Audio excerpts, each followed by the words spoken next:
Congratulations to Lutheran East. 4 straight state championships. But is it time to move up to Division I now? I think you're being pretty unfair to the Falcons. Also, the best cut of steak, React to Me. It's the emerging podcast scene presented by Extend Technologies on 92.3 The Fan on the free Odyssey app. My face is not a backboard. Talk sports with guys in the know. It's embarrassing. I mean, are they not embarrassed? It's time for Baskin and Phelps, Cleveland's sports radio, 92.3 The Fan.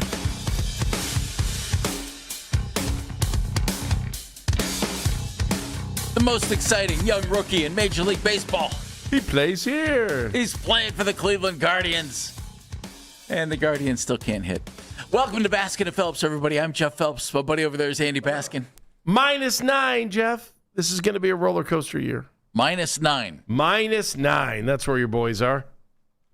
When it's fun, it's fun. When it sucks, it sucks. You Last mean night sucked. diff? Their diff is -9, yes. Their diff?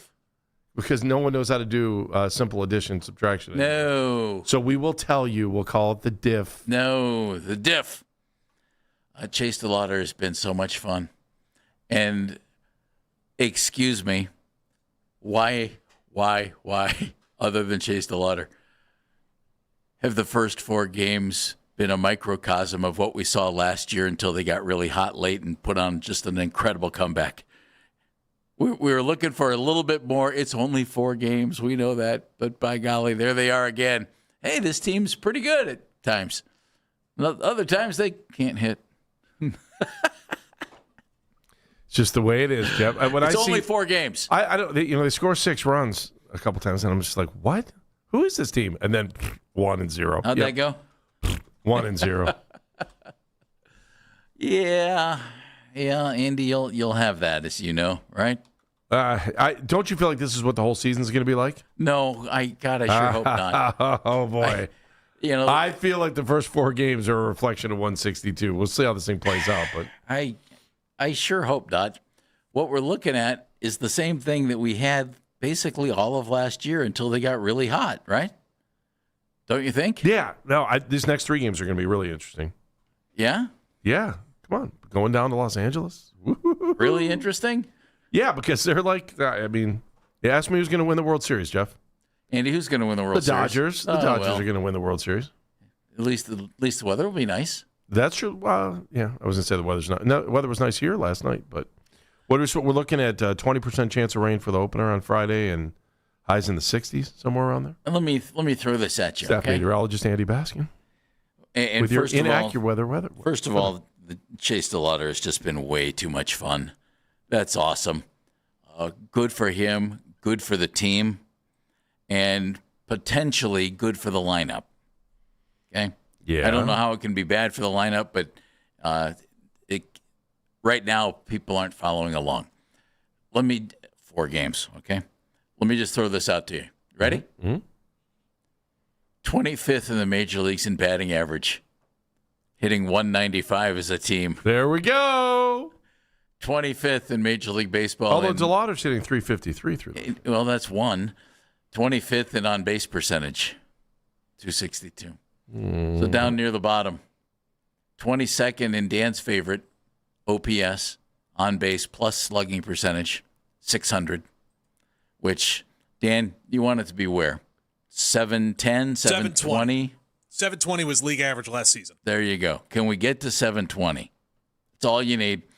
And early, 24th in ERA. We're going to throw in one pitching thing. Okay. But that's all right. That's all right.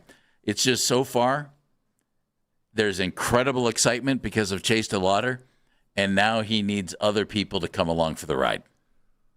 Oh, boy, I'd started looking at batting average. It's too early to be looking at batting averages, right? Say it, Dan. Yeah, why are you looking at that after one weekend? It's way too early, but I just, in watching... But you had to bring up their hitting under 200 as a team, and I'm like... 195. I'm like Big Chuck and Little John. It's Here we early. go again. We know it's early. But it's interesting. Other than Chase DeLauter, we've seen this before.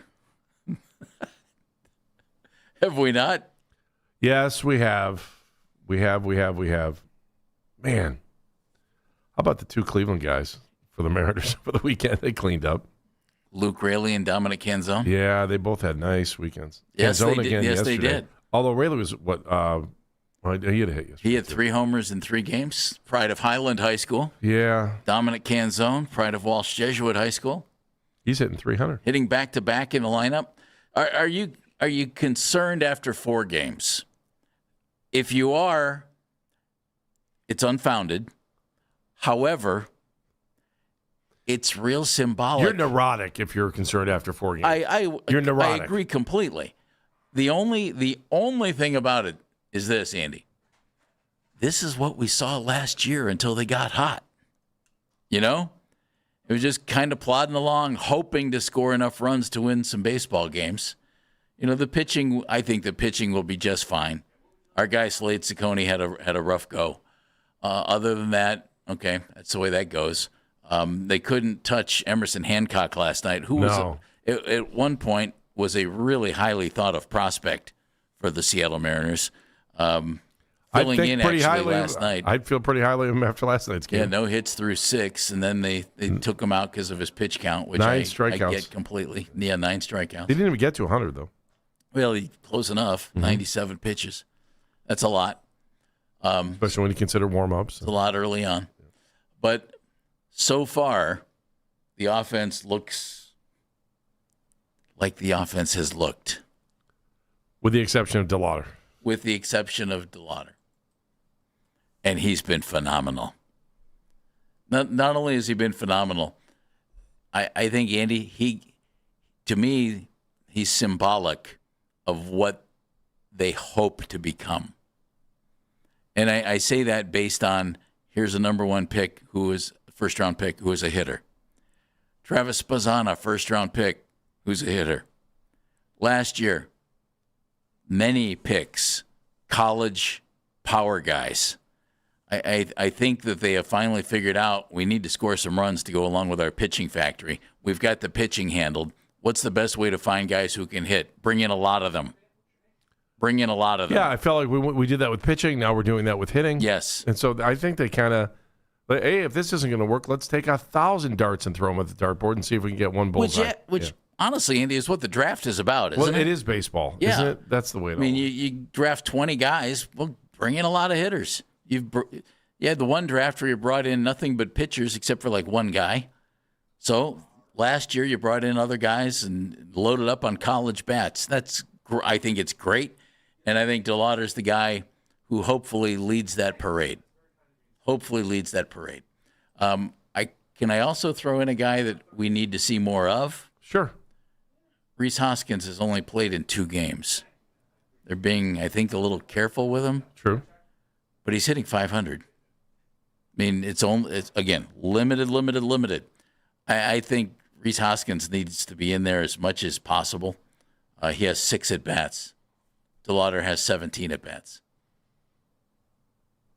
Now, that includes a couple of walks for Hoskins. But you're going to keep your eye on Columbus this year? More than you normally do? No. I'm only keeping my eye on Bazzana. Because Nolan Jones had a pretty good weekend, for whatever it's worth. Good for Nolan Jones. And my thought on Nolan. Yeah, he drove in 6, had 2 home runs this week. Why would you trade away guys who have the potential to hit? He didn't hit in spring training, but you can't base anything on spring training.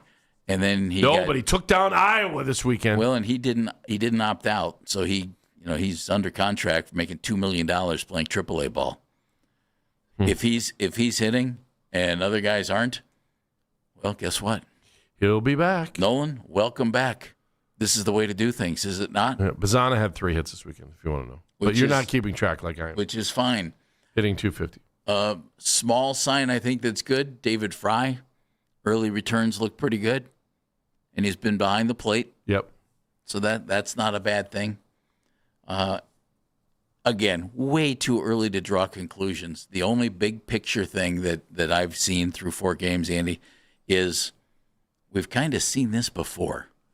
It's the zeros that bother me, like the 1 and the 0. It can't be. You want consistent run production. Even if you get to 3 runs 4. a game. Yeah, even if you get to 3 runs a game, I'll feel better. With this pitching staff, 3 or 4 runs will give you a chance to win many games. Yeah, and even last night, Ciccone, those runs were unearned.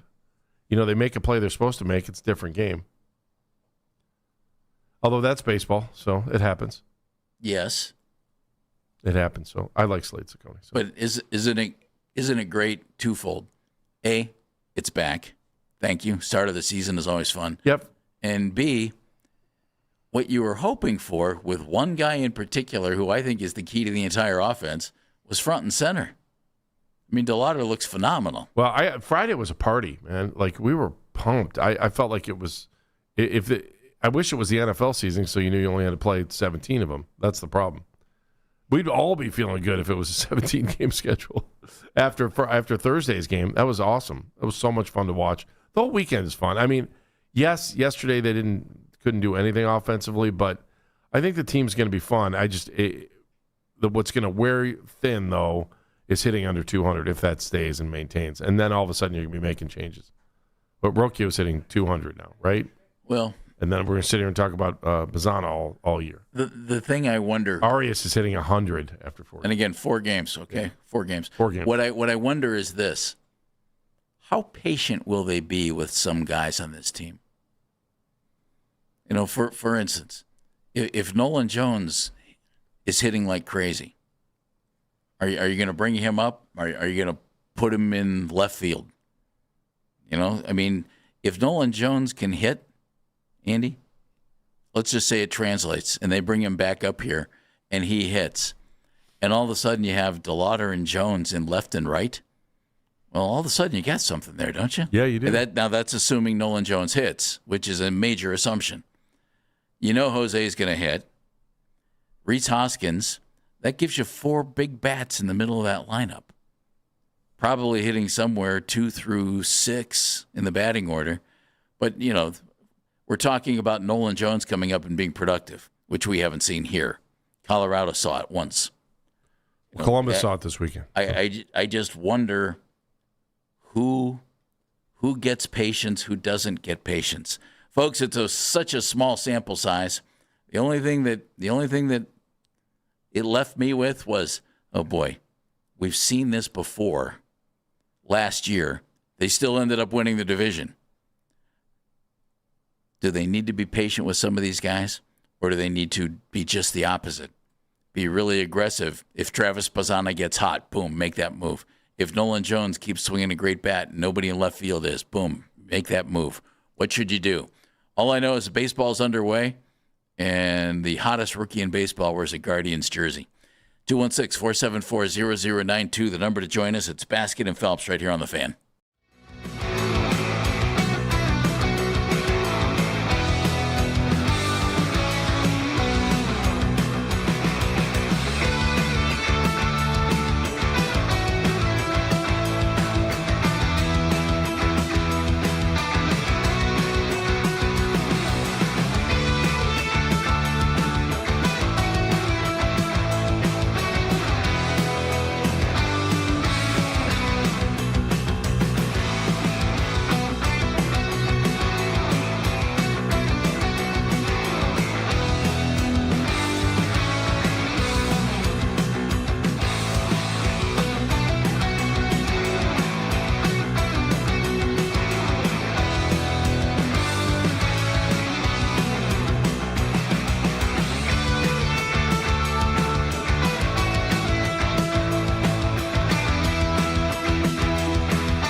his left big toe. Wade's been dealing with a sprained right ankle. Want to catch highlights from the Fan from earlier today? Get over to 923thefan.com or favorite 923 The Fan on the Odyssey app for all today's headline segments. Headline sports news every 20 minutes right here on 923 The Fan. From the University Hospital Sports Desk, I'm Jeff Thomas.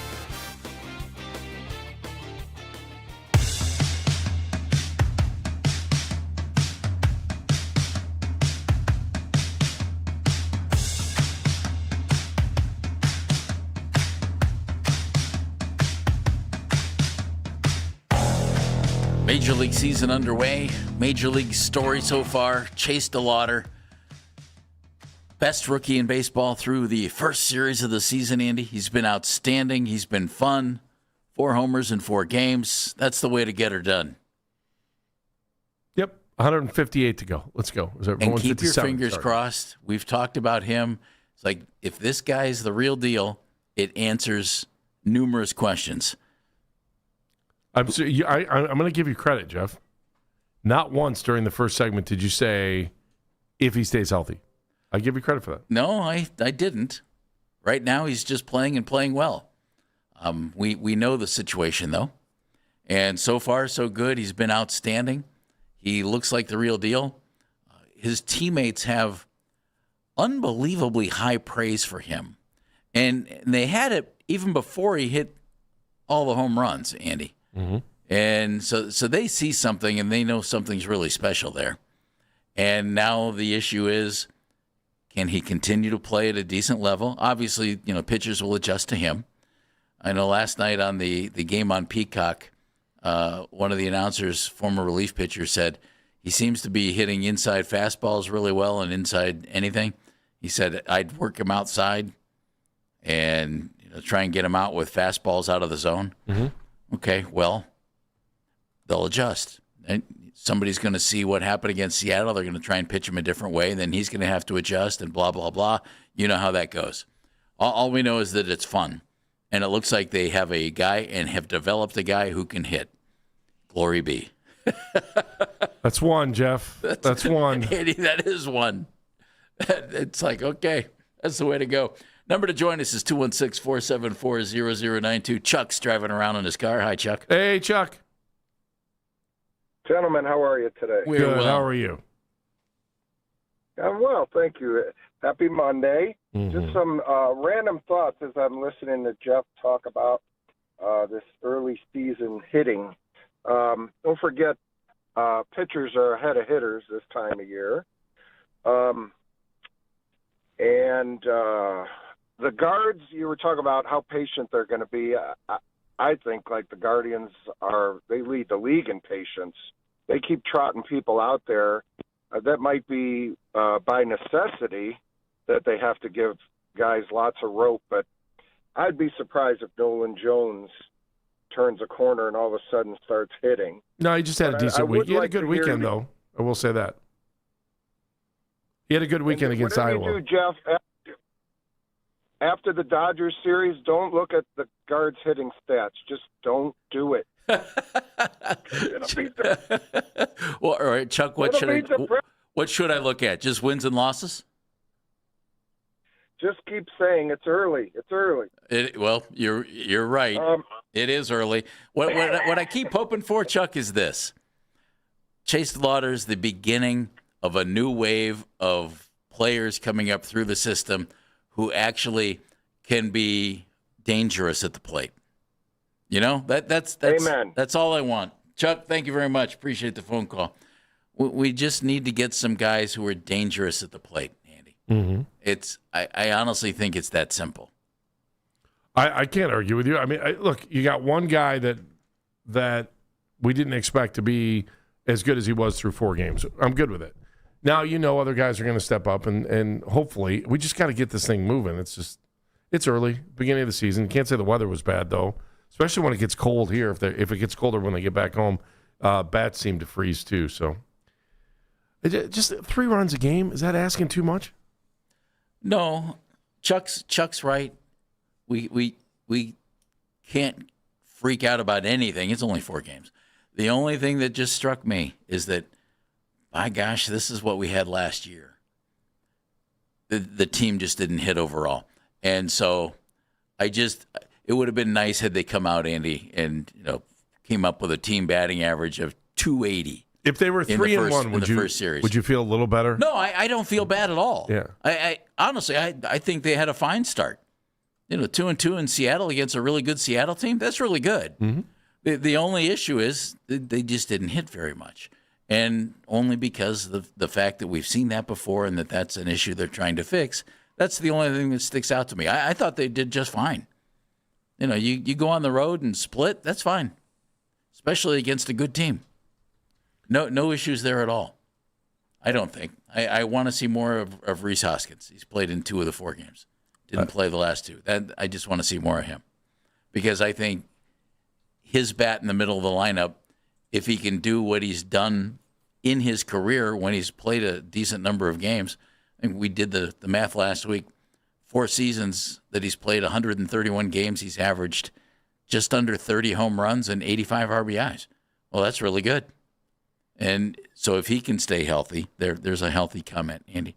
If he can stay healthy, that helps you. There you go. I was waiting for it. I knew you would do that at some point. Thanks. Well, you have to. I'm excited. I think it was a good weekend. I think a lot of people are talking about what's going on with the ABS system. I thought that was a huge talker. No matter what game you were watching or no matter what I was listening to, people wanted to talk about that all weekend. I think it was a good start. I love the fact that they were on national TV. Were they on twice? Yeah, they were on twice. Mm-hmm. So some folks got to see him. The first game I thought was awesome, and yesterday you get yourself on. I'm not a huge fan of Apple's coverage, man. Something about it I just don't like. Did you do the trek? Oh, I forgot. You forgot the trick, didn't you? Yeah, I did forget the trick. That's that. You know what? Explain it, Dano. So for those of you, we brought this up on Friday. I will bring it up once again before they're on Apple TV. I will tell you a second. I will tell you then too. Mm-hmm. Apple TV Plus. All you have to do is hit play for the game. Then you can switch the audio and you can actually get Hammy's broadcast call. You can overlay the radio broadcast of either the home or the away team, whichever you prefer, and not have Apple's announcers. And you got Tom Hamilton giving you play-by-play of the game as you're watching it, and they sync it up for you. They don't cut out Rosie. You get Rosie as well, Jeff. Yes, you do. Man. Good. But yes. You're so wrong. Well, Dan just said you get Tom's call. Jim's there too. Let's give Jim some credit. Okay. You know what? Sorry, Rosie. Nothing personal. Jim provides phenomenal information. Yes. But anyways, yeah, just overlay the local audio and life is good. There you have it. There it is. There it is. Let me ask you this, boys. Again, only 4 games. Right. We know how... You also faced one of the best pitching staffs in baseball. Yeah, That's you true, sure too. did. Yeah, bring that part up too. Yeah, we know... I wonder about this. We know how Stephen Vogt in his first 2 years has liked to platoon guys. I wonder about that a little bit. And I wonder about it for this reason. Are you platooning because you don't think you have guys who should play on a regular basis? Or are you platooning because you think you just want to play everybody? For instance, Hoskins has played in 2 of the 4 games. You brought him in to be a bat in the middle of your lineup. Mm-hmm. By him not playing on Saturday, you DH'd DeLauter because you're trying all you can to keep him healthy. Remember, that's the plan. Keep Chase as healthy as possible. And they even set the bar low at like 130 games. And then you put C.J. Kafis in right field. Well, by doing that,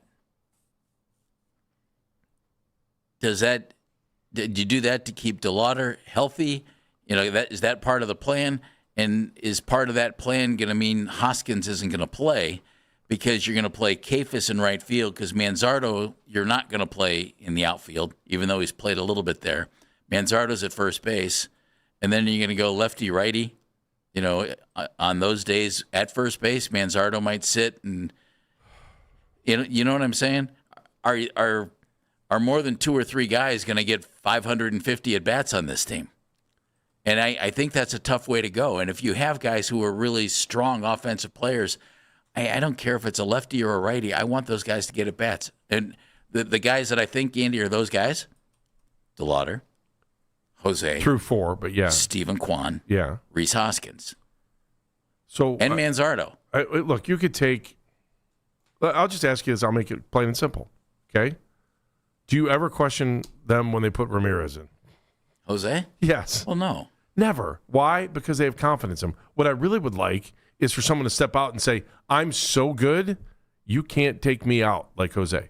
That's what you want. Yeah, you're right. And so, I mean, if you're, I don't know about playing games or even analytics. If a guy is good and they have confidence in him, they're not coming out. So I need guys to step up and say, I'm playing so well, I'm so good that even if I get in a tiny slump, you're not going to take me out. And, you know, through 4 games, you're open. DeLauter's one of those guys. Yeah. Kwan's one of those guys. I don't even know. And the way they shift at first and outfield, even with Manzar, I don't even know that feels. You know, I was reading something about why did they call Kafis up this year? And I'm like, because the guy kicked ass last year. That's I didn't. I'm like, I didn't even. I saw the headline, and I'm like, I'm not even going into this. Like, they thought he's a young player that can play, and we'll see what he can do. And yesterday he made a dive at a ball, and it falls away from him. But he's hustling. He hit 220 last year. I know. But there were times, though, Jeff, as I watched Kafis last year, I was like, bring this kid up. Well, see, here's the thing. I like him too, but I like Rhys Hoskins more. It's just a position situation. You know, you want to play Manzardo, you want to play Hoskins. But if you want to rest DeLauter, where are you going to play him? You're going to DH him. Well, that takes away that DH spot for either Hoskins or Manzardo. So then whichever, if they're facing a lefty, I'm sure Hoskins will be at first. It's just Steven's going to try and manage the snot out of this team again. And I wonder, with a couple of these bats, should he not be doing that? It's so early. We'll see. I hate saying it's so early, but we're looking at it. We're discussing some things, so that's good. Well, we've seen it through 2 years that if you're on this major league roster, Steven Vogt is going to find a spot for you. Yeah. Nobody just sits on the bench here. There's no guy who is in the old Gerard Dyson role of, all right, your job is to go be fast. And you're going to sit here until it's time for someone to be fast, and then you're going to go out and be fast. They've had 5 position players playing every game so far. Yep. And they're going to keep doing it. Which means they're going to be rotating guys like crazy. Like crazy. And you'll have no idea who's standing where any given day besides the fact that third base will be covered. And, that'll pretty much do it. Outside of that, it's probably going to be massive rotations. I mean, goodness, they've already had. Has Hedges played yet? I don't even remember at this point. No. But Fry got in there before Hedges not did. Played yet. Yeah, Fry got in there before up. Hedges did. Same thing with Naylor. He got hit, second to last game, spring training? He got hit in the hand. Yeah. So he's dealing with that. I wonder, I didn't hear, I haven't seen, I wonder if there's anything wrong with Hoskins because he's not played the last 2 games. And he's played, other than Hedges, the fewest games of anybody. He's played 2. So's David Fry. Those 2 guys have played only 2 games. They'll keep it in the clubhouse. Do you guys wonder if him going to home on that fly ball maybe did it? The base running blunder? Mm-hmm. Maybe that's one of those where it's like you need to sit down? I don't think you do that to a 33-year-old veteran. 32, whatever he is. I don't think you do that. I don't think so either, but it would answer a question. Might be. He has a great reputation, so maybe one boneheaded play, maybe it cost him a game. We'll find out. But they get going again. Dodgers. Such fun, Andy. There you go. I mean, you'll get a test here. This is the great money battle, right? Yeah. Dodgers, Guardians. Great money battle. Some against none. Yeah. Or a lot against very little. Yeah. There it is. Floor versus ceiling. There you go. Versus basement. Coming up at 11 o'clock. Tiny too. So Yeah, that's true. Yeah. Coming up at 11. Excited. Our buddy Scott Petrak from the Chronicle Telegram is going to join us. We're going to talk Browns. Owners' meetings are going on. Andrew Berry speaking like crazy. News on Myles Garrett. What's happening with Myles Garrett? Andrew tells us next on Baskin and Phelps.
South Carolina against number 3 TCU. The winners will join UConn and UCLA for the women's Final Four Friday in Phoenix. Listen to The Fan and Rewind weeknights 11 to midnight. All the best segments from all our shows can always listen on the Odyssey app. Headline sports news every 20 minutes right here on 92.3 The Fan. From the University Hospital Sports Desk, I'm Jeff Thomas.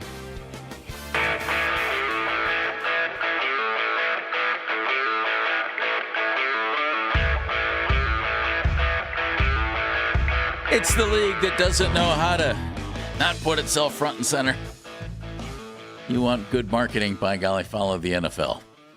Welcome back to Basket of Phelps. I'm Jeff Phelps. My partner is Andy Baskin. Meredith's taking your phone calls. 216-474-0092. Dan Mennigan, making sure that we don't screw it up as badly as we usually do, sitting behind the glass. That's why he's the man. The NFL owners' meetings are going on in Arizona. So they all go out and they hang out and they chat and everything else. And they eat good food. They invite their their media friends. Little off topic. Do you remember when the Browns came into existence the second time and they were in Chicago? Do you remember that? At the airport? Yeah. Yeah. Were you there? No. Okay. I was there. All I remember was them bringing food in. That was like the whole thing. They kept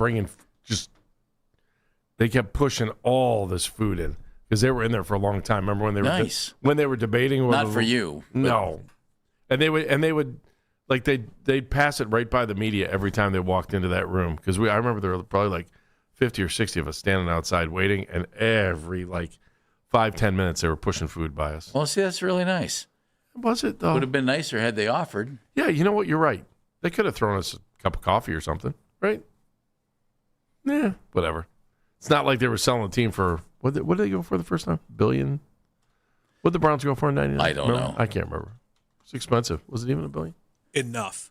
There you go. They went for enough. There you go. They sat there forever, but they knew the learners. Enough is good. They knew they were going to give the team to learners in the first place, right? Well, with the they made us wait, or the Dolans, with the draft coming up at the end of April, they're getting all pumped up. Everybody's excited. You get a chance to talk to Andrew Barry. You can ask him questions. Wow, that's what they're doing out at the owners' meetings. One of the topics that was hit on early dealt with the standout defensive end of the Cleveland Browns, and that was Myles Garrett because, we've heard buzz about could you trade him? Do you want to trade him? What's the deal? Micah Parsons goes to Green Bay, gets a big haul. Max Crosby, 2 first-rounders, and then nope, he's not good. Trey Hendrickson signs. A lot of defensive end talk in the last year or so.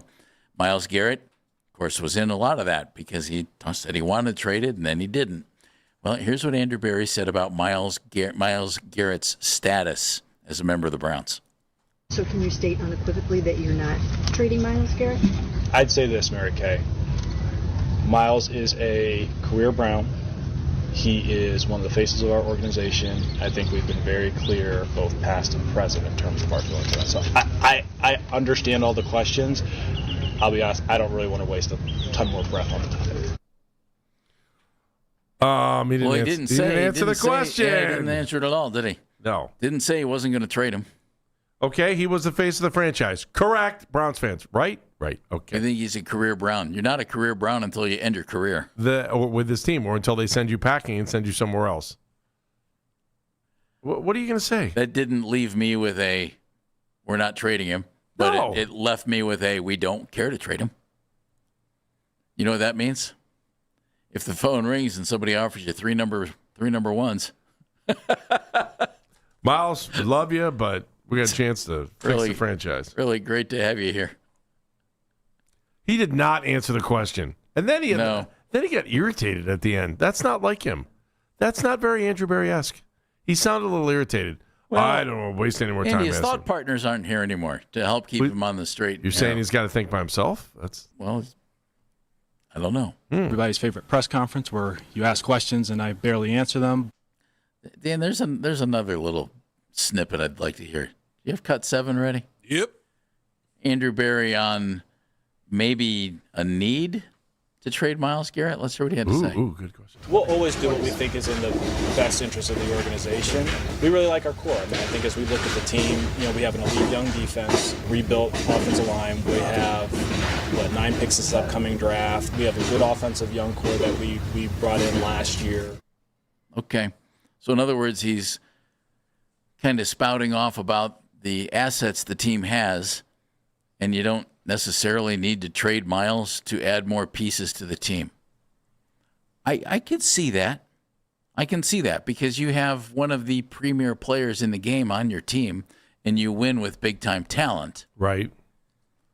But he sounds as if he's confident that the rest of the roster will be competitive enough that that asset is better served for you on the football field than it is in accumulating other assets.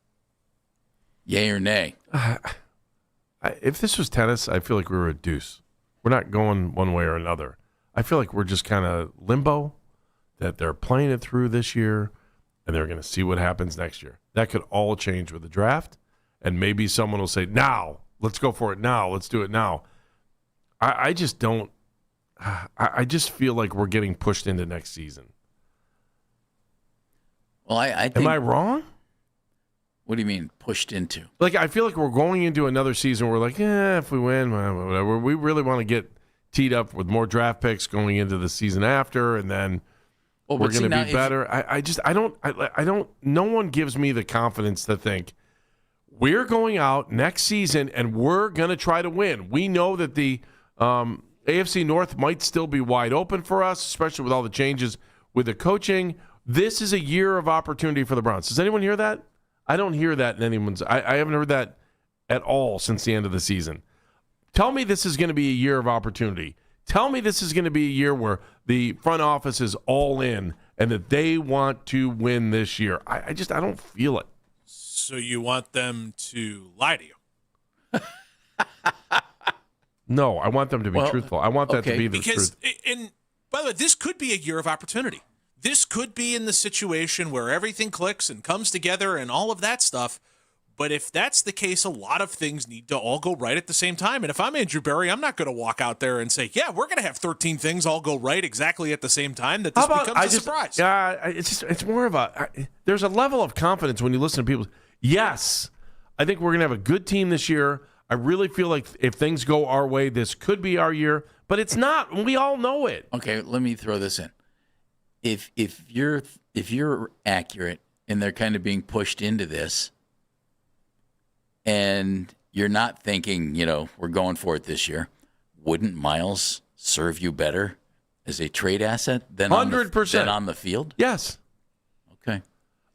And maybe this is another problem that maybe I have because I'm aged on this. That I kind of feel like, and I don't know, what are you, cheddar cheese? You're going to know exactly what I'm saying when I say it. I think that we saw the model that the Indians used to walk into their new ballpark. And we've seen this with other franchises, too, knowing that they're going into a new stadium and what they want. Philly's getting Jim Thome. Exactly. And that the Browns are just kind of hanging in here. Treading water in a slow build? Gosh, I don't know, Andy. I don't want to believe that, but wouldn't it be nice to be a playoff team the year before you go into the Dome, and then all of a sudden maybe you're a team to be reckoned with early on, and then all of a sudden we've got this new home now, and it's a tough place to play? Wouldn't it be great if you turned the thinking on the franchise to an extreme positive well before you ever got to the Dome? Exactly. That would mean go for it next year and beyond. Yeah. You don't want the Dome to have to be the thing that changes the thinking on the franchise. The Dome's not going anywhere. Players come and go all the time. It feels like you stumbled into that timeline, though.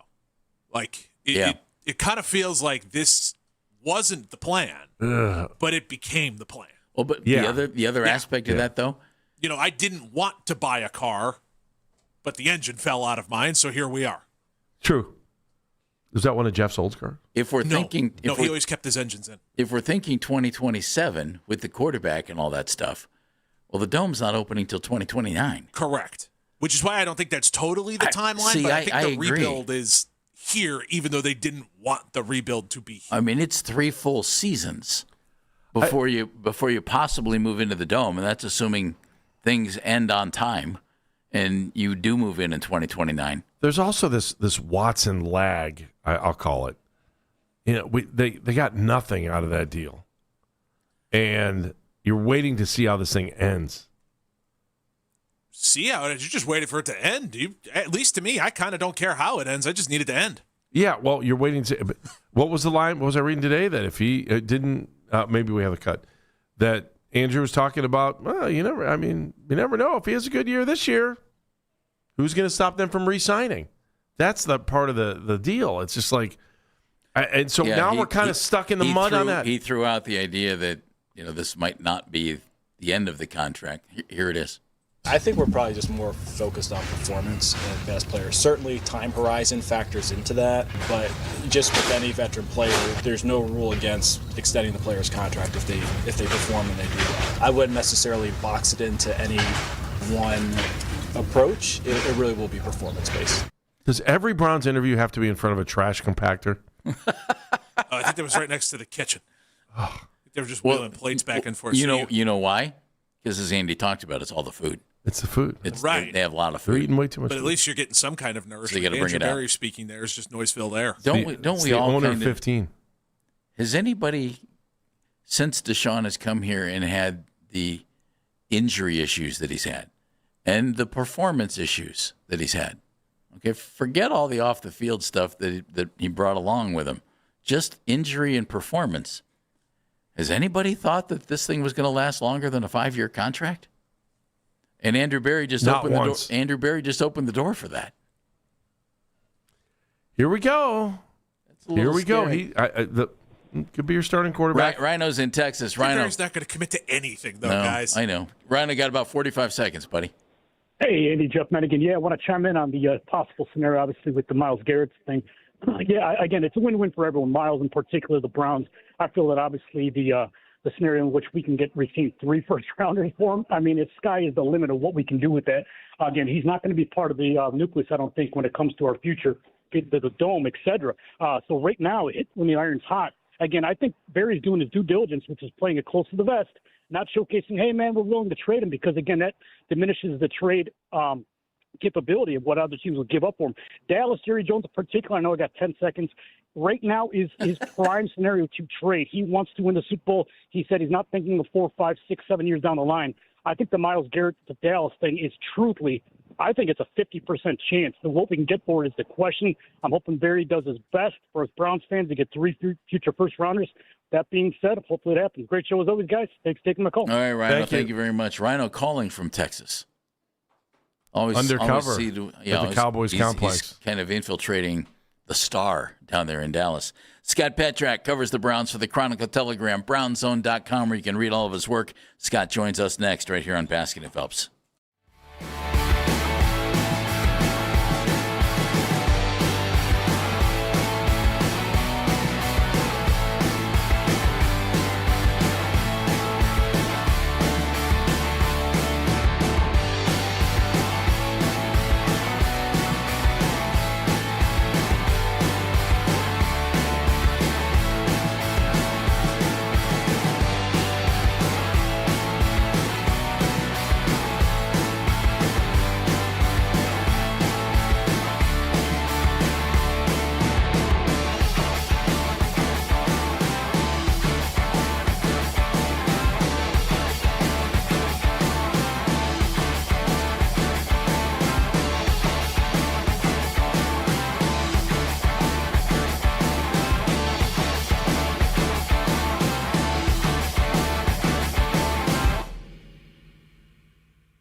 right here on 92.3 The Fan. From the University Hospital Sports Desk, I'm Jeff Thomas.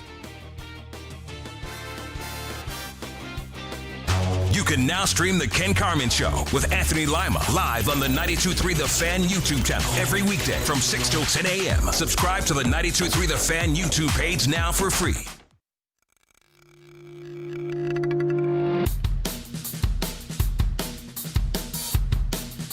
Welcome back to Baskin and Phelps.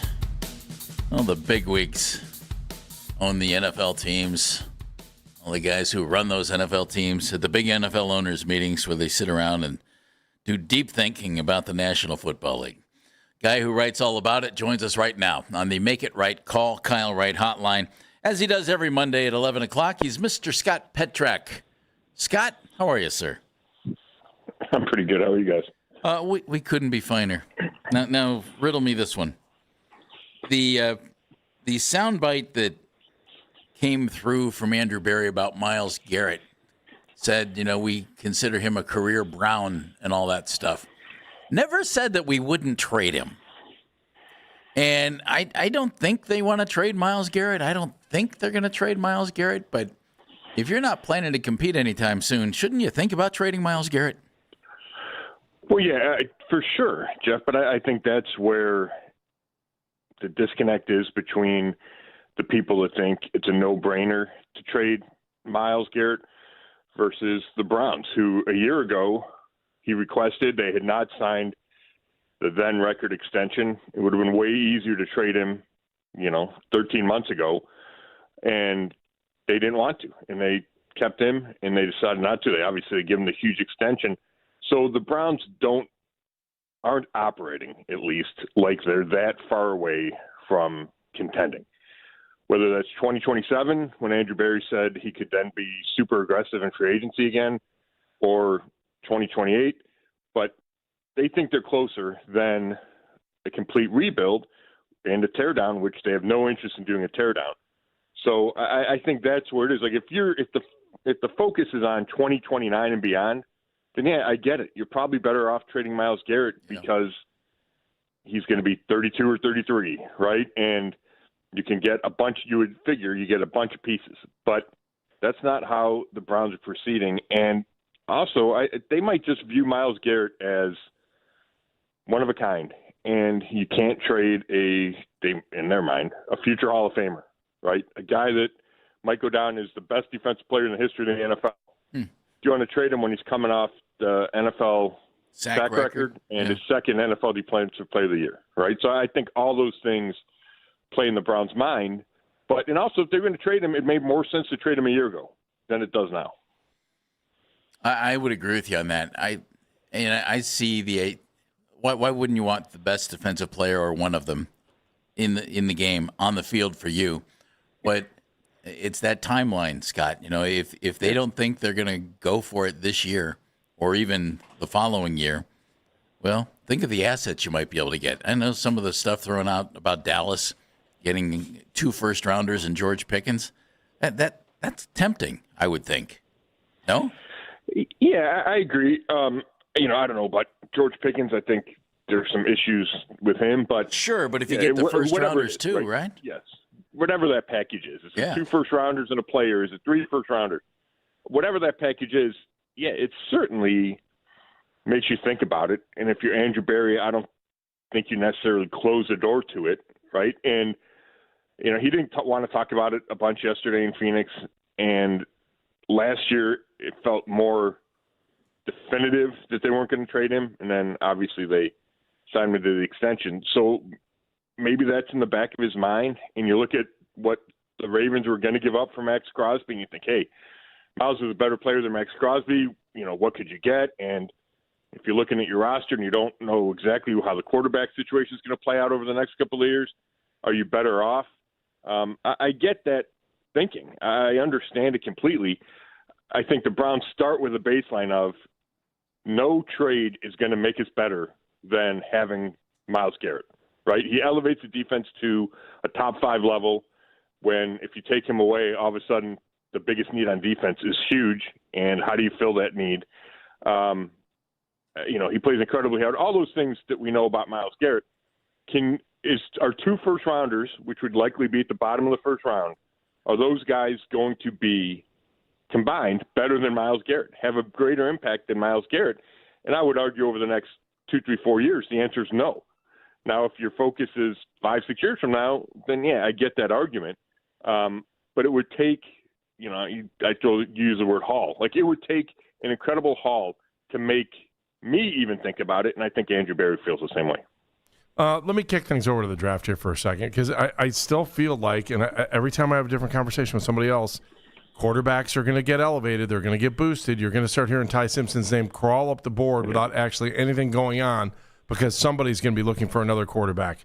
Do you think there's any way the Browns would try to move up to bring in Ty Simpson?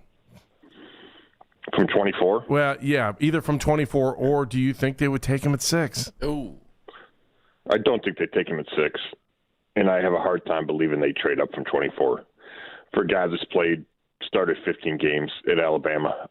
I know there's a lot of reasons to like Ty Simpson. I know the Todd Monken connection. Depending on how you feel about Shadur Sanders, you could argue that they're not set at quarterback. If you believe Shadur Sanders is a franchise quarterback, then there'd be no reason to take Ty Simpson.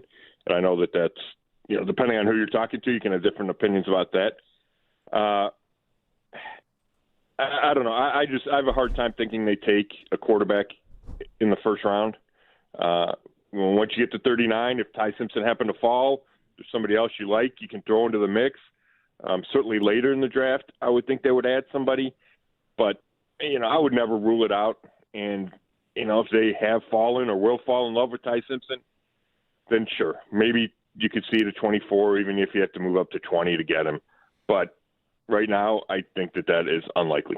Scott, what did you make of Andrew Berry talking about Deshaun Watson and the contract and extension based on performance and everything else?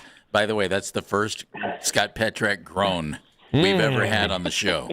Welcome to the club, baby! Do you even have to answer the question after the groan? Yeah. I think that's what you say when a guy's on your roster, and either you hope or there's a belief that he can still play good football, and that probably helps you from a cap perspective if somehow he played well enough that it made sense to extend the contract, and then you can spread that money out even further than taking that, the big cap hits that are likely coming in 2027 and 2028 for the void years when he isn't under contract anymore. If this is his last year under contract, then he likely won't be here. I think that's what you say when the guy's on your roster.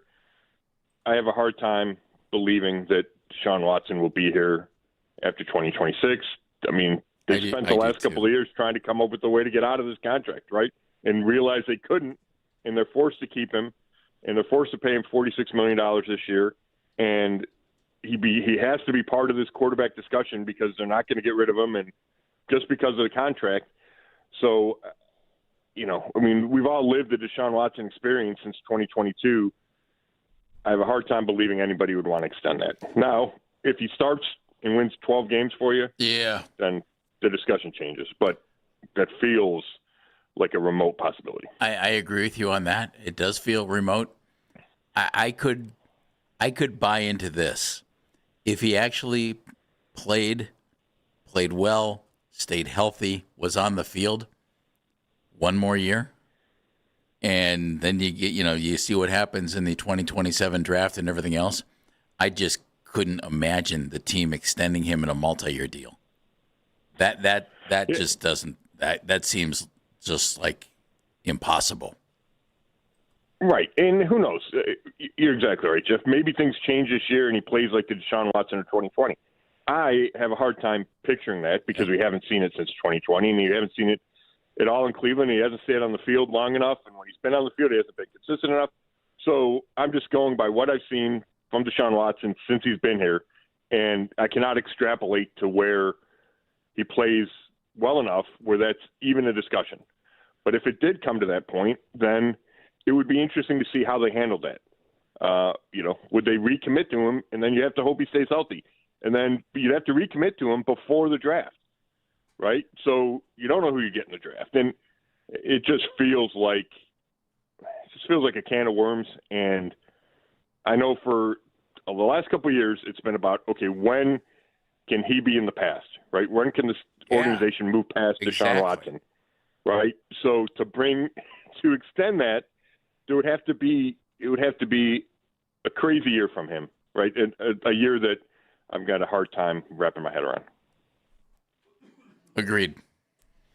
All right, what else do we think is going to happen here with these owners' meetings? Anything comes out of it? You know what I'm interested in? The referee thing.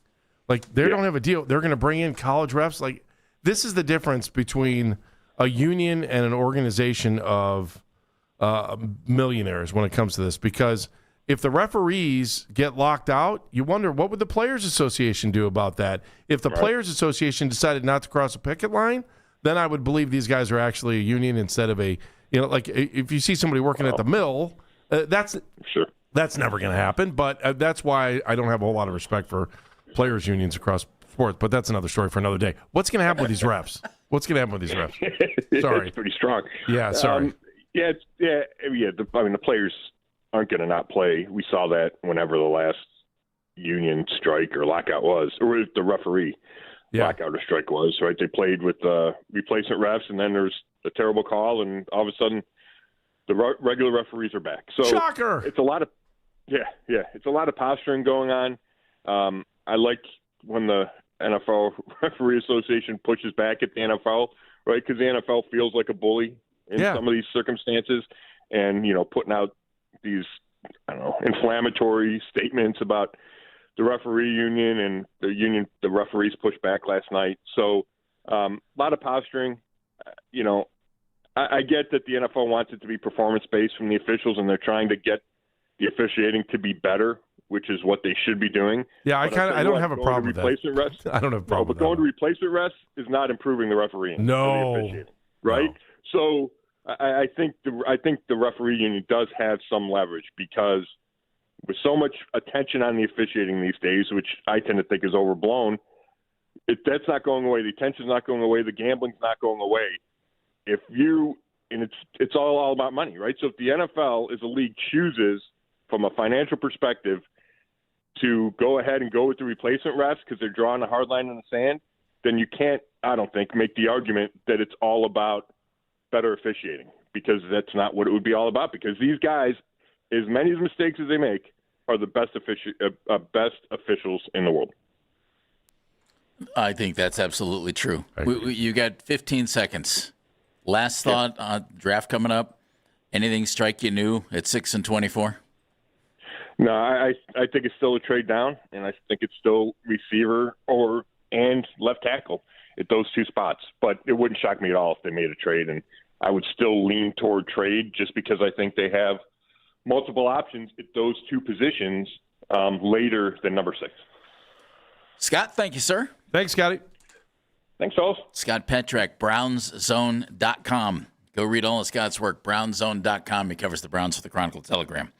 The Andrew Berry comments about player performance and contract extensions when asked about Watson and all that makes you think, oh, boy. He also said some things at the owners' meeting, Andy, that kind of contradict earlier statements about the quarterback situation. We'll hear those coming up next on Baskin and Phelps. This winter might not have been.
team. Both dealing with injuries. Tyson's got a bone bruise in his left big toe.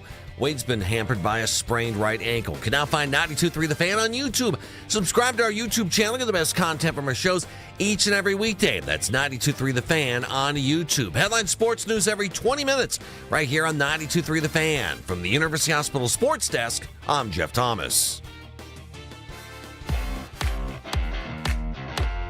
You can listen to The Fan anytime, anywhere on the free Odyssey app or by telling your smart speaker to simply play 92.3 The Fan. And now you can find 92.3 The Fan on YouTube, including The Ken Carman Show with Anthony Lima from 6 to 10 a.m., our show from 10 to 2, Afternoon Drive with Nick Wilson and Jonathan Peterlin from 2 to 7 live each and every weekday on 92.3 The Fan's YouTube channel. Subscribe to our channel for free and watch all the best content from your favorite shows on The Fan, live and on demand now. When? Now. That's Andy Baskin, the Now Man. I'm Jeff Phelps.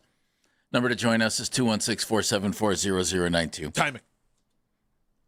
Scott Petrak was just with us.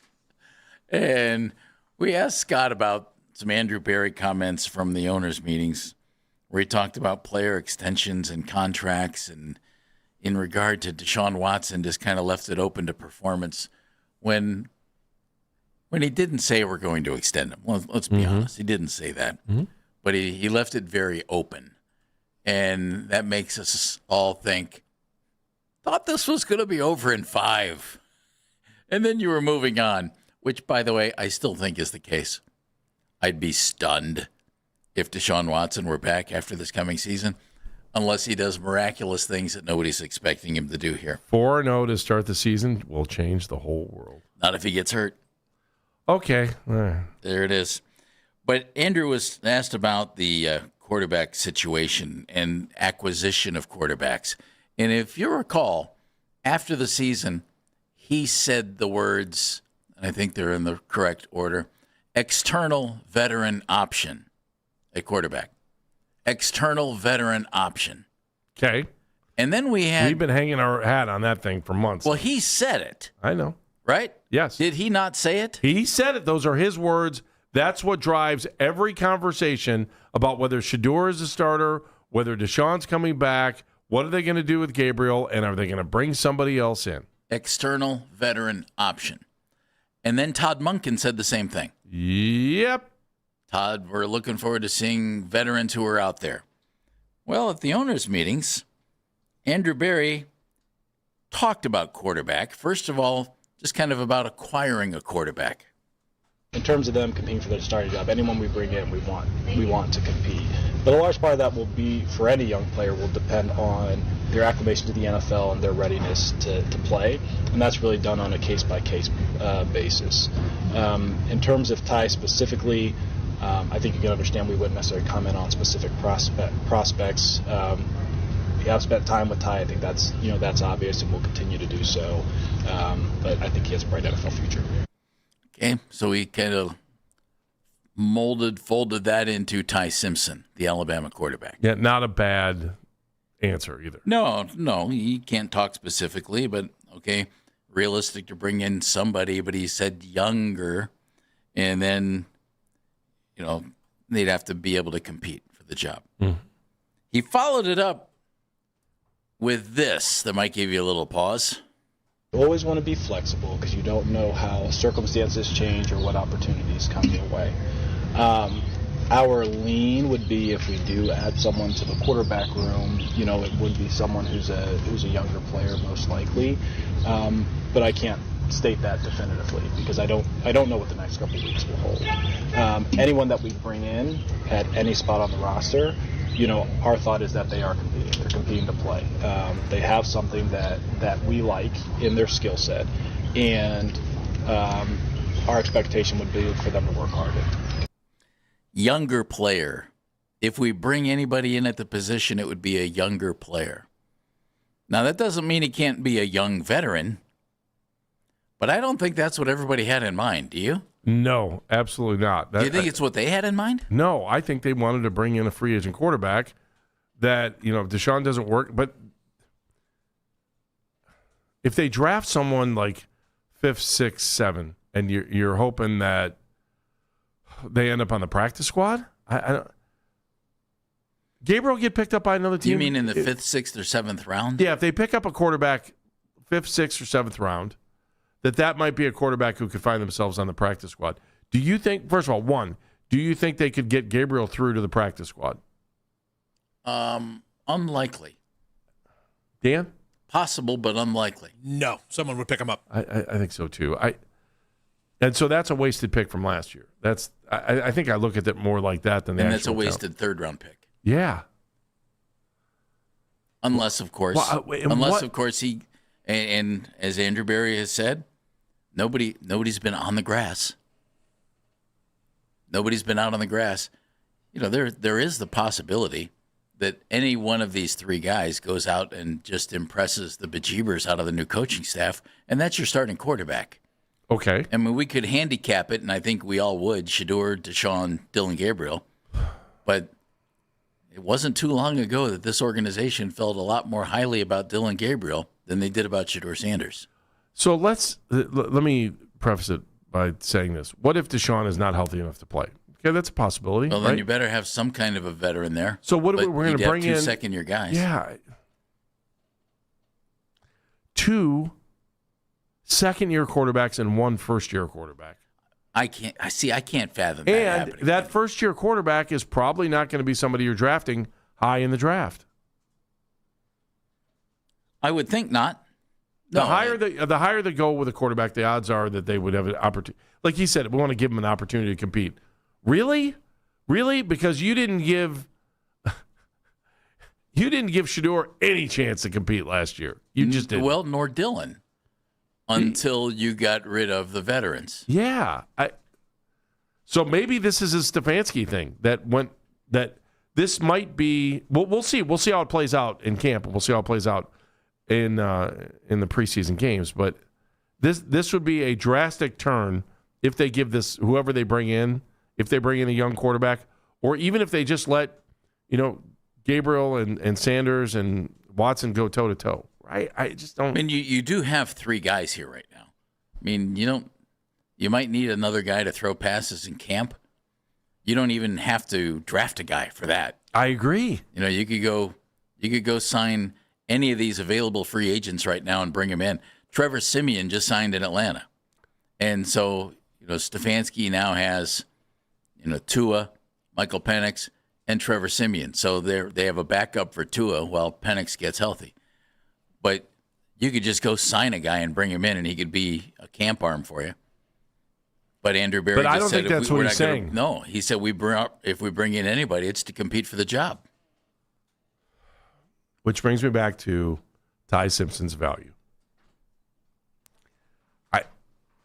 If they draft, can you imagine if they use one of their first 3 picks on Ty Simpson?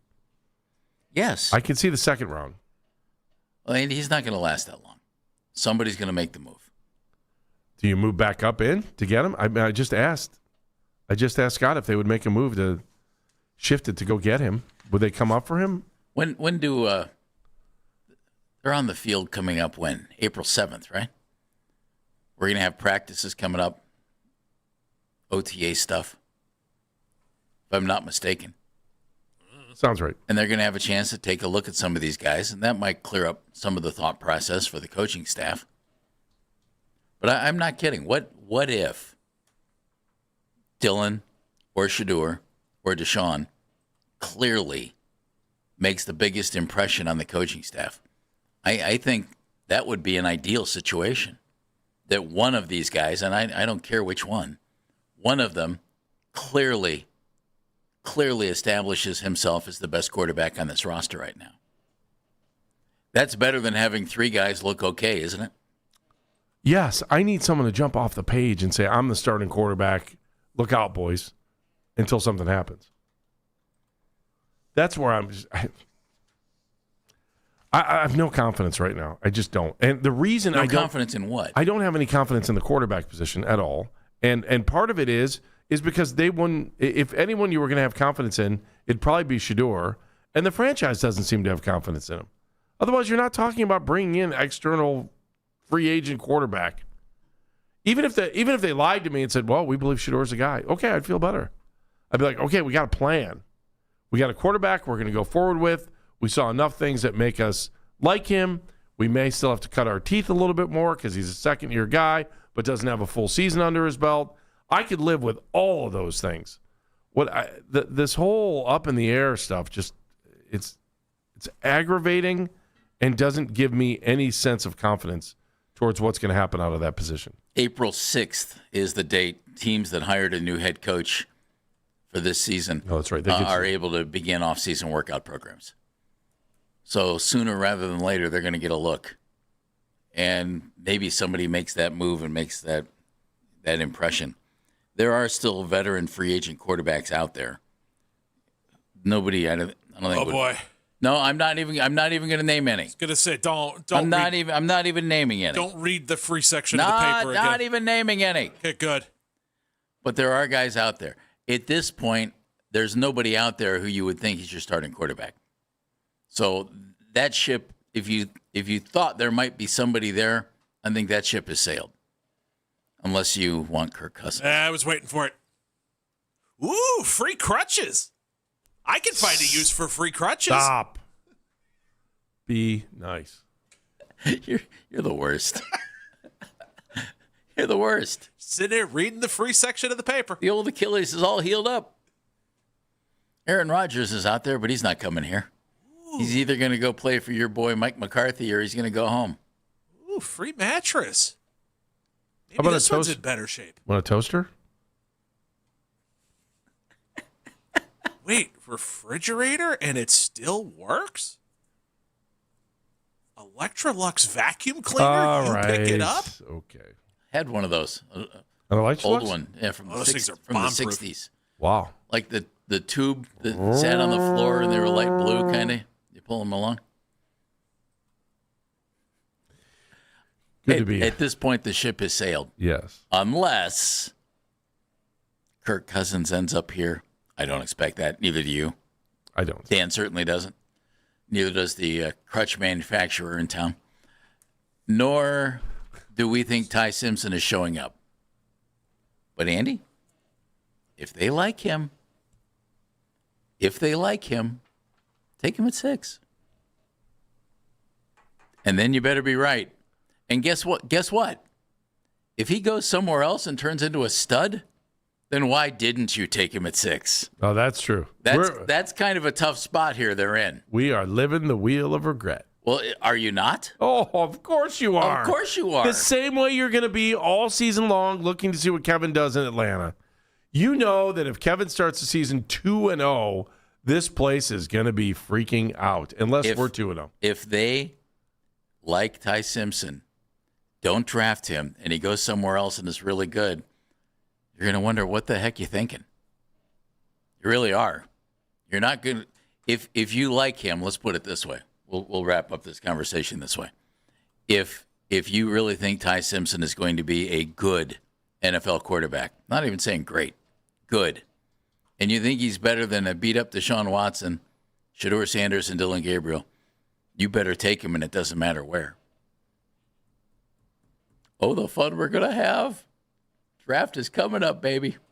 Get ready. Atlanta, Tampa, NFC Championship game. April 23rd through the 25th. NFL Draft. Ty, oh Ty, where do you go? The Regret Bowl. Where do you go? Toilet paper, beer, and bourbon. You better stock up. It was one of the most stunning victories and defeats in NCAA basketball history. We're going to talk about it next on Baskin and Phelps. Hey, everybody.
TCU. The winners will join UConn and UCLA for the women's Final Four coming up Friday in Phoenix. Listen to the Fan Rewind weeknights 11 to midnight. All the best segments from all our shows you can always listen on the Odyssey app. Headline sports news every 20 minutes right here on 92.3 The Fan. From the University Hospital Sports Desk, I'm Jeff Thomas.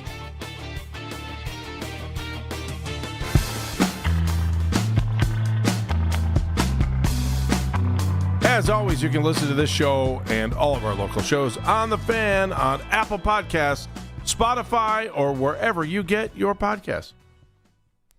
It's Andy Baskin. I'm Jeff Phelps. Dan Menigan's behind the glass, and Meredith is taking your phone calls at 216-474-0092. You have a 19-point lead. Oh, boy. For a chance to go to the Final Four. Not only do you cough up the lead, but you turn the ball over on the final possession with a 2-point lead, and your opposition, who knows how to play in such situations, even with a kid who's just a freshman, nails a three-pointer from somewhere between half court and the three-point circle with time running out, and you're out. Welcome to life as a Duke Blue Devil. Oh, ugh. The fans, it was such a cool moment to watch the arena erupt when he made that shot. Go back and watch it. Just watch the fans. It was nuts. It's just so cool. It was nuts. Connecticut gets the win. Mm-hmm. And if you're Duke, and you could tell what Boozer was trying to do. First of all, if Duke gets fouled and hits one free throw, you don't lose the game. Right? If you hang on, just hang on to the ball and wait to get fouled. It was interesting because it looked like a combination of Connecticut not immediately trying to foul, but trying to go for the steal, which, okay, smart as it turned out. Mm-hmm. And Duke doing a nice job of avoiding getting fouled by moving the basketball. I would have taken just hang on to the ball. You're going to get fouled. You got a chance to win. Boom. Well, Boozer gets the ball. You could have forced the jump ball, though. Possibility. Yeah. And the possession arrow. But Boozer ends up trying to throw a pass, and he's on not quite to center court, obviously. And he had two teammates down, one on each side of the court, down at the Duke end of the court. Nobody there from Connecticut because Connecticut was pressuring the ball, trying to get the turnover. All he had to do is get this pass off, get it over the one Connecticut defender, and you win. Barely tipped. That's it. It was barely tipped, and Connecticut worked it for a shot that, think about the Christian Laettner shot. That's the first time. Where Duke beat UConn years ago. Mm-hmm. And this is just right there with it. Oh, for sure. Right this is a one shining moment shot, right? Oh, it's more than that. Yeah. It is the shining moment shot, I think. That was unbelievable. The NCAA tournament is always fun to watch. Everybody always gets pumped up. Everybody should always get pumped up. It's fun. And the seedings, Andy, end up, I think, looking like they're pretty good, don't you? Yeah. Who you expected to be there is kind of who's there. Right? I would think so. You get Connecticut against Illinois. That'll be fun. Mm-hmm. And you get Arizona. And you get Michigan. That was the only thing I did right, I think, in my brackets. I was trying to find them here. I quit last week after I saw I'm out. But Christy keeps sending out the leader. Don't blame her. I know. But it's sad when you're in last place and you're trying to figure it out. I think on air, Nick Wilson's killing it. He's like in fourth place. So I wish you guys would have done this. Next year, will you guys do this? Hop on in. Sure, Andy. You guys are no fun. Yeah, I've been called worse by you. How about Nard? Nard's killing it too. Oh, that's great. Do you want to really have some fun? He kills everything. Here's the home radio call from the UConn radio network of the game-winning shot. Boozer, they double him. Back to Sarr. Now ahead to Caden Boozer. And a steal. Mullins gets it. It's Caravan to Mullins. Long-range three. Oh! It went in! Mullins delivers. Bedlam here. They're going to go to the monitor to review it. absolute bedlam as Mullins threw a 45-footer in. I don't know that that's the best call I've ever heard or not, but it was a great call, though. The enthusiasm, that was wonderful.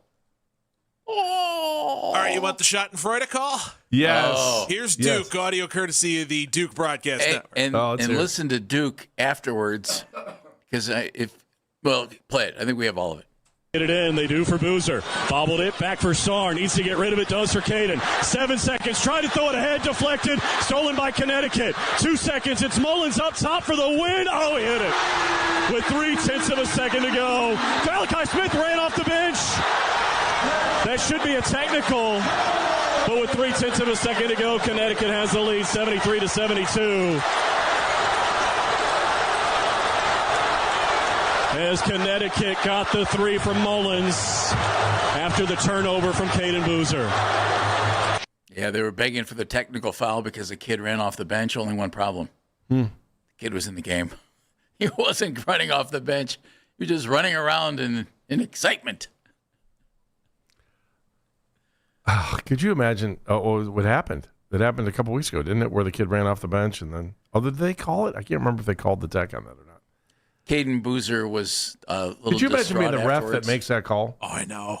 It'd be like... Oh, it'd be terrible. It'd be like making the call for taking your helmet off at the end of the... Oh, that happened here, didn't it? Or it's the Galarraga umpire. Oh, yeah. Oh. That was the other one, too. That always popped in my head. Is that poor That was guy. on again. I saw that. That poor guy. I always feel bad for him on that one. Did you guys also see the video where they showed Bill Rafferty and Grant Hill? And Bill saw the shot go in and his jaw just dropped. I didn't see that. I didn't see that really, Is it really funny? It is a great really shot.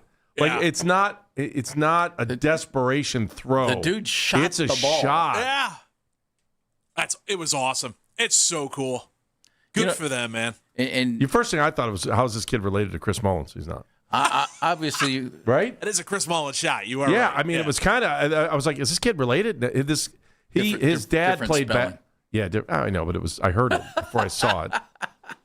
Man, you can't get by on Jeff. If you're listening to the radio and you hear Mullins, right? What do you think? Oh, this kid must be real. His dad played basketball too. I think he. Jeff Mullins. Yeah, he played at 2 different schools. Jeff Mullins actually played at Duke. Former Golden State Warrior way back in the day. One of the few guys named Jeff to play in the NBA. That's got that going for you. That's not the kids. That's not the dad of the kid that hit the shot. No. The dad. He played I want to say Indiana, Purdue, or something. No, I got to look it up. Well, there you go. Yeah. The school with 75 names. Yes. Indiana, Pennsylvania is another fun one too, right? California, Pennsylvania. Caden Boozer, Carlos's kid, was distraught afterwards, and he said, I ruined it for my team, and blah blah blah blah blah. He tried to make the game-winning pass, and it ended up, obviously not working out in his favor. That's the one thing I hate about situations like that. That guy's a phenomenal basketball player. No. And he's going to remember that for as long as he ever plays basketball. It's like, oh, my God, how did I not get that pass up and over? He could have just held on to it. It's not him. It's the 19-point lead that's got to be the bothersome that's part. The problem. But no one's going to remember that. They're going to be like... Everybody's going to remember the shot. Yeah. And they're going to be like, oh, man, they choked. Yeah. I was listening yesterday. I don't know if you guys heard on our air yesterday, the Westwood One guy was just like, Vandeveld, this is one of the biggest chokes. Shire needs to be fired. Da, da, da, da, da. I was just like... Well...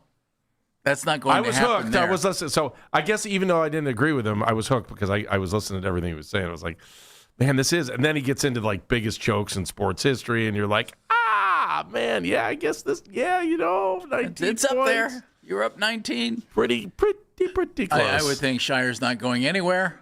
He's done a nice job at Duke. They lost a basketball game, and they lost a big lead. However, you can't say the same thing about North Carolina, because Hubert Davis is let go at North Carolina. And if you look at North Carolina, they've had a string of North Carolina guys replace Dean Smith, over the years. And now they're talking about bringing in somebody else. And the leading candidate right now appears to be Billy Donovan, who is the head coach of the Chicago Bulls. And before that, the head coach of the Oklahoma City Thunder. And before that, winning 2 titles at Florida as head coach of the Gators. Can you see a guy? I can see that. That's a good Can you hire. see a guy with an NBA background, and a college background, obviously, taking that North Carolina gig, or does a Carolina guy have to take that job? No, I can see them going after Billy Donovan. They need to fix the program. They feel like they want to go in a different. Why wouldn't you hire one of the best? I mean, don't you think he'd be one of the best candidates I you think could he'd be possibly a have? phenomenal hire for them. Yeah, he's a really good coach. He was a really good college coach. I can totally see that. Who else? I just think the coach matters so much more in college than it does in the pros. Well, the college coach doesn't matter nearly as much anymore as the guy who's running the initiative, the fundraising efforts, the NIL. That's true. General manager. That's what matters more. Yeah, it's more about the general manager. So Hubert Davis was set to earn $3.85 million a season and a $100,000 boost every year. Wow. What do you if you brought Donovan in? What do you think he's making? You can double that anyway. Yeah. Well, Don't you think? Well, would they have any money left for the players? Yes, they would. That's a different bucket. Andy. It's a different bucket. That's like when you walk in the office. When you walk in, it's like, "Hi, would you like to contribute to the Hire a Coach Fund?" And you put your 50 cents in there. Do you ever get that story? No, well, we don't have that money allocated for that. Hang on a second. Gentlemen, we've got some news in the college basketball rankings. Pete Thamel, ESPN per source. John Gross has informed the Akron team he is leaving for the College of Charleston job. So John Gross heading to the College of Charleston in Charleston, South Carolina to take over where Chris Mack was. Wow. John has been on our show, obviously, numerous times over the years. And he's leaving Akron to go to Charleston. Nice city. What does that sound? A lot more money? Should be. If you're going to make a move like that, it better be for a lot of money. College of Charleston is like a 16 seed team that gets in every once in a while, right? No, they've done better than that, and you can be dang sure they'll do better than that under John. Sure.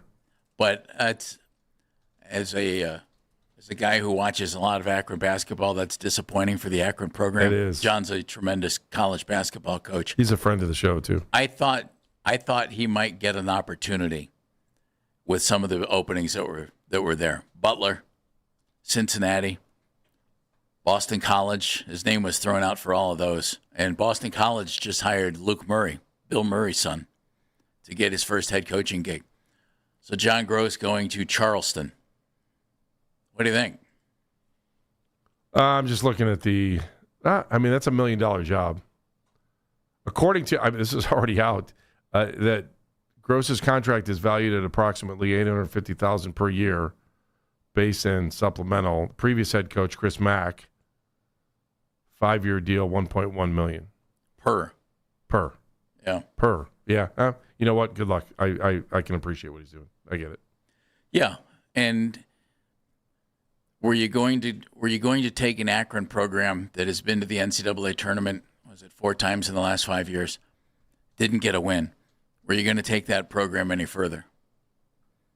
The hope was yes, but John Gross leaving Akron and taking over at the College of Charleston. And disappointed for the folks at Akron, and we wish John absolutely nothing but the best. Yes, we do. Tremendous coach and a tremendous guy. And he will do a great job at Charleston. You can be sure of that.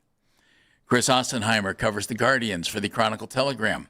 He joins us next to talk about the hottest rookie in Major League Baseball, baby. Next on Baskin and Phelps. This is an Odyssey Sports Minute. This Odyssey Sports Minute is sponsored by Empower. Invest well so you can live a little at Empower.com. How about the University of Connecticut and the best coach in college basketball, Danny Hurley? 3 Final Fours in 4 years, going for a 3rd national championship in that 4-year span, and an unbelievable comeback against Duke yesterday, showing once again the heart of a champion. I'm Nick Costos. DQ presents the Blizzard Double Flip Deal. For a limited time, when you buy 1 Blizzard treat, you get a second for just 99 cents. That's 2 Blizzards, 2 spoons, 2 flavors, and 2 flips.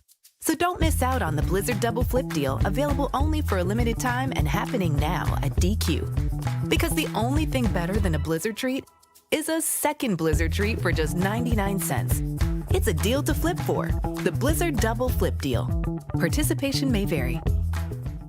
Who says vaping is safer than cigarettes? Science does not support that belief. Vapes can contain a variety of chemicals, flavoring agents, cancer-causing elements, and other harmful substances. High levels of nicotine in some vapes can be more likely to lead to addiction, and chemical ingredients are not always listed accurately on vaping packages. Vaping can also damage your DNA, your heart, your lungs, and even your smile. Enough with the puff. Learn more at ul.org/vaping. Sponsored by Underwriters Laboratories. It's about time delivery worked on your schedule. Same day, next day, or scheduled in advance. However you plan it, the Home Depot delivers the whole job. From drywall to doors, plumbing to paint, we'll get it there when you need it. Because on the job site, timing is everything. You order, we deliver. It's that easy. The Home Depot Pro. It's about time. There's a difference between liking a house and actually getting it. Redfin is built to make up that difference and close the gap between finding and owning the home for you. Redfin agents close twice as many deals as other agents, so when you find a home you love, you're not a step behind when it's time to make an offer. That means less watching great homes disappear and more focus on the ones you'll actually move into and call home. Redfin helps turn saved listings into real addresses. Get started at redfin.com. Own the dream. This winter might not have been the worst one on record, but it's up there. Aside from being hard on people, it's even tougher on our homes. Hey, it's Nick Wilson here for Victor's Home Solutions. If the freeze-thaw cycles this winter created even the slightest crack in the shingles or sealant on your roof, you're going to have water in your home this spring when the rain hits. That's why you need to call Victor's today and schedule a free 21-point roof inspection before the rainy season. 866-VICTORS or online at victors.com. They'll go over every square inch of your roof and review their findings with you. And if they do find a problem, it can usually be fixed with an inexpensive repair. But if it is time for a new roof, you couldn't hire a better company than Victor's. Over-the-top customer service, highly skilled crews that install a perfect roof every time. And best of all, they offer a 50-year leak-free guarantee on every roof they install. So give them a call for your free roof inspection today, 866-VICTORS. That's 866-VICTORS, or online at victors.com. Protect your home, protect your roof, protect your peace of mind, and call Victor's Home Solutions today. Hey, everybody. Anthony Lima here with Todd Van Scoy from Van Scoy Hair Clinic. Now, Todd, talk with us about hair transplant procedures available at Van Scoy. With hair transplants, we do hair transplants a couple different ways. We do the FUE, which is the newer version of things that are out there, and we even have what's called our exclusive multi-unit hair grafting. Now, with the multi-unit hair grafting, we have the ability to move 2 times the amount of hair of other techniques that are out there. So what does that mean to you? More density, more coverage, fewer surgeries, and more importantly, happier having something done. Van Scoy has a new treatment available called Derive. It's got a lot of advantages. Can you tell us more about it? Derive is all natural plant-based exosomes. There's no needles. There's no pain involved in actually the application of this. Now, this is a way you can achieve thicker and fuller hair. You can restore some dormant hair follicles, as well as stop some of the shedding. Van Scoy Hair Clinics are the hair restoration and hair loss treatment specialists. Give them a call, 216-370-7980. Visit vanscoyhair.com. Real solutions, real results. That's vanscoyhair.com.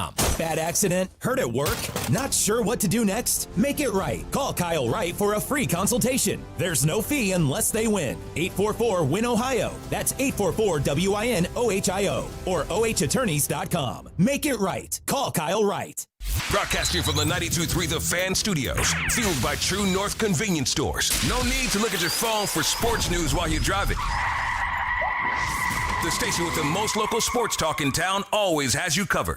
WKRK-FM and HD1 Cleveland Heights. We are Cleveland's sports radio. 92.3 The Fan. An Odyssey sports station. 92.3 The Fan. 2020 Sports. This 2020 is brought to you by University Hospitals. With nationally recognized experts and compassionate care, University Hospitals is here for you. Cavaliers kicking off a 3-game road trip tonight, starting in Utah to face the Jazz. Both sides shorthanded tonight. Jalen Tyson and Dean Wade didn't travel with the Cavs on the trip, as they will miss all 3 games. Jared Allen, Max Strus have been ruled out. 6 players have been ruled out for Utah, including Keontae George, Isaiah Collier, and Lauri Markkanen. Tip-off is at 9 p.m. NFL owners' meetings continue out in Phoenix today. The owners set to vote on some proposed rule changes this week, including one proposed by the Browns to allow trading picks 5 years out. In speaking with the media today, Rams head coach Sean McVay said, quote, "There's no way that thing gets through." Guardians kicking off their last road series before their home opener tonight. They'll be facing the Dodgers out in L.A. for a 3-game series. Parker Bassett gets the start for Cleveland. Roki Sasaki on the hill for the Dodgers. First pitch, 10:10 p.m. The Elite Eight is wrapping up for the women tonight in college hoops. Texas and Michigan square off in a 1-2 matchup, while TCU and South Carolina will face off in 1 and 3 seeds.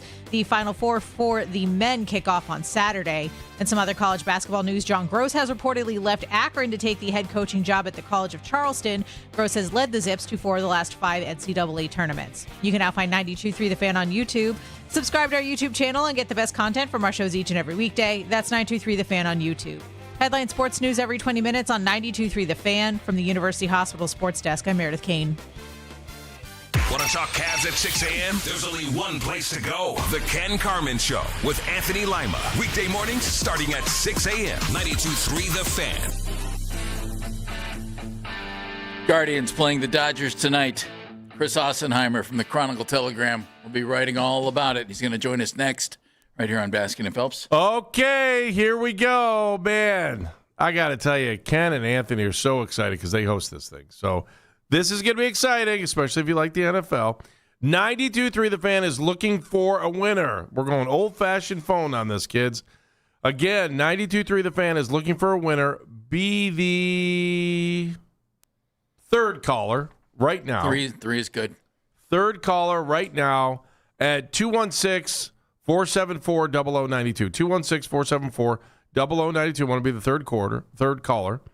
You'll be named the general manager of one of 32 NFL picks for our, 2026 mock draft. Oh, it's so exciting. April 16th at Game On, located on Lorraine Road in Olmsted Falls. Plus, you will get some exclusive Bud Light swag and a buffet dinner at the event. I always love Daryl Ryder at this event, too. He's so good. Now, the winner will pick up a swag bag the night of the event, and the buffet dinner is the night of the event. The event team will be randomly drawn and assigned to be your champion there. You got to be 21 to win here, okay? Got to be 21. We're going to take the third caller right now. Jeff, look at that. That's insane. Third caller right now. You are going to have a chance. I have the bowl in front of me, Jeff. This is a very, very special bowl. I'll show all of our folks on YouTube. All of the very teams, nice. Yeah. All of the teams are in there. I'm going to mix up the bowl for those folks that are watching on YouTube right now. You see the bowl is being mixed up. Okay, shake. You kind of just spun it from side to side. I got in there and I was doing the whole choppity chop thing. Choppity chop. All right, we're waiting for the. I can see it now. Jeff, we are just moments away from having another general manager. Can you feel the energy and the excitement? I could feel the energy from Ken Carmen this morning.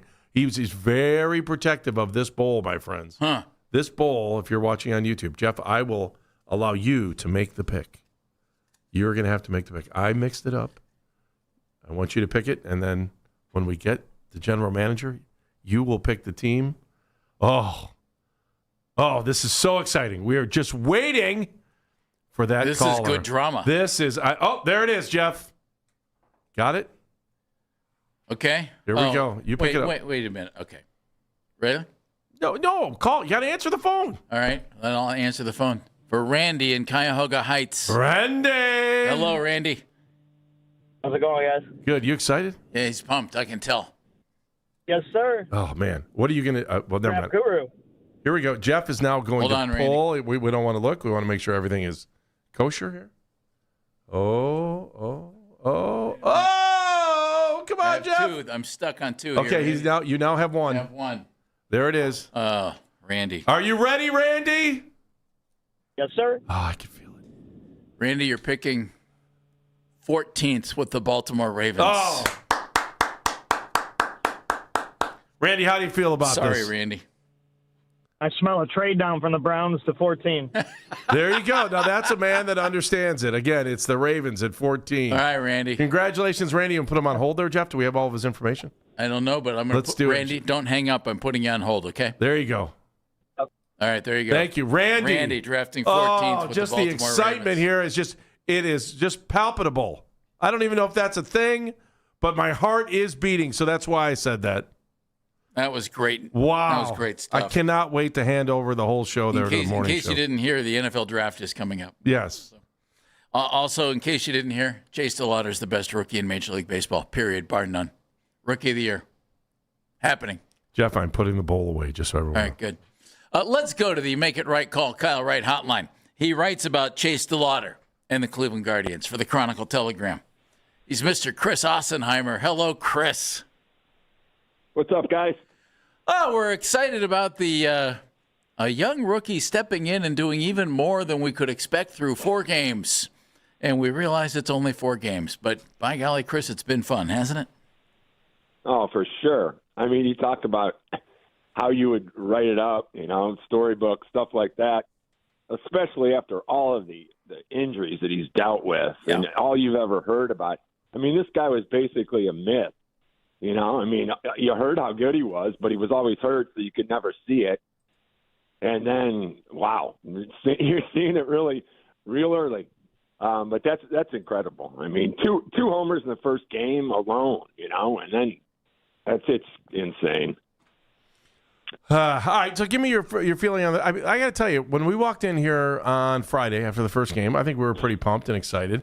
There is some energy right now. I think that, and especially if they can, I don't know, just make sure they win at least one against the Dodgers. If they can do that, I don't know. Just give me your general overall thoughts on this team. I know everything felt flat there for the offseason because they didn't do a whole lot, but I have a little bit of energy right now. Yeah, I mean, I guess they didn't have to do a lot when you got a guy like that. You were going to add DeLauter to the mix, and I don't know how long he's going to play, stuff like that. They're talking about, I don't know if he plays 100 games. I don't really know. That's going to be a weird thing, especially if he's still tearing it up. Look, I think they're the same team they were last year, with a few changes in the bullpen, and they were good enough to win the division last year. It's amazing. You can't really. They're one of those teams where you can't really place why they do it. I mean, you could say Jose Ramirez, but Jose Ramirez isn't going to win you a division title by himself. True. So, but they find a way to win, and I know it sounds cheesy, but I mean, these guys are like a serious team. And I know you hear it all the time. There's no I in team, but that's not how things go in major league clubhouses and stuff like that. But this team truly plays like a team, and they seem to all get along. There's no friction between anybody, and they have enough pitching. Detroit's going to be tough, and I think Kansas City's going to be tough. But I see them contending again. I picked them to win the division again. So yeah, I think they're going to be fine. To tell you the truth, they got to score, but they haven't scored runs the last 2 years, and they've won the division. So do they have to score? I mean, I don't know. Chris, but yeah, I think they're certainly a contender. To start the season, I mean, they have to be defending champs. Did I miss something, or did Rhys Hoskins just not play the last 2 games? He's not hurt, is he? Haven't seen that anywhere. No, not that I know of. His ego might be hurt running from third base the other night. That wasn't good. What's that? When he tagged up and was thrown out by about 90 feet. Yeah, that was bad. He doesn't do that on his own, does he? Huh? He doesn't do that on his own, does he? I think he might have. Well, that might explain. Yeah, right. And I liked when they shook Vogt in the dugout, and he was just looking up, wasn't even looking at him. He was just looking onto the field. Maybe he was trying to see the scoreboard to see what happened or whatever. But that wasn't great. I think I have not heard that he is injured. Okay. All right, that's kind of what I assumed. Yeah, that wouldn't be great. They could use a solid season out of him. Middle of the order guy. Yeah, and that's what I'm wondering. Stephen Vogt has used the platoon and used his bench like crazy in his first 2 years. And my hope is that he ends up with guys this year who you don't want to platoon, who you want in there all the time. And I hope that Hoskins is one of those guys. Will Vogt adjust accordingly? You think if he finds he has those kind of guys? Yeah, I mean, you gotta put the guys that are playing well out there. I mean, that's just the way it is. So those guys will make the decision for him, I would think. Now, again, you got the DeLauter situation. He said Manzardo was going to play more first base, but Manzardo's just really not there defensively, and I don't know that he's ever going to be. I think he's kind of a DH mold guy. But yeah, I mean, you gotta. I would think that he would stick with guys if they're playing well. You know, I mean, the only time that you really hear about moving guys in and out is when the guy's struggling, and if they're not struggling, then yeah, I think he sticks with. I think he sticks with Manzardo. I think he sticks with Hoskins. I mean, Hosey, Kwan, all those guys. I don't see platooning, and with this, and I guess Schneemann will play on occasion like any utility guy would, but I think he sticks with if it's going well. Why, ain't broke, don't fix it. What's your thoughts on Travis Bazzana coming up? When you think he might be able to come up? What has to happen for him to come up? What's your timeline? What's the Ossenheimer timeline on this? I mean, I don't know whether they play the service time game with him. I don't know. I don't think they're going to do that, but who knows? And I mean, you could certainly see him moving Rocchio to short. I think that they think more highly of Rocchio than they do of Gabe Arias. Mm-hmm. So I could see them moving him to short and then clearing the way for Bazzana. I don't know when that's going to. I think they want to see him play a full season. Though. I mean, I don't think we're going to see something like the All-Star break or something that's. I mean, they want him to play at AAA. Wait, do you think we'll see him before the All-Star break or after? No, I'm saying I said I don't think there's any. That would be crazy if they did. I think they want him to play a full season. Okay. In the minors. Ooh. Yeah, September call up maybe. I know. I'm just. Ossie, I love you. I hope we see him here in April. I want to see him by May. All we need is one injury, right? Or lack of confidence in someone who continues to hit 100.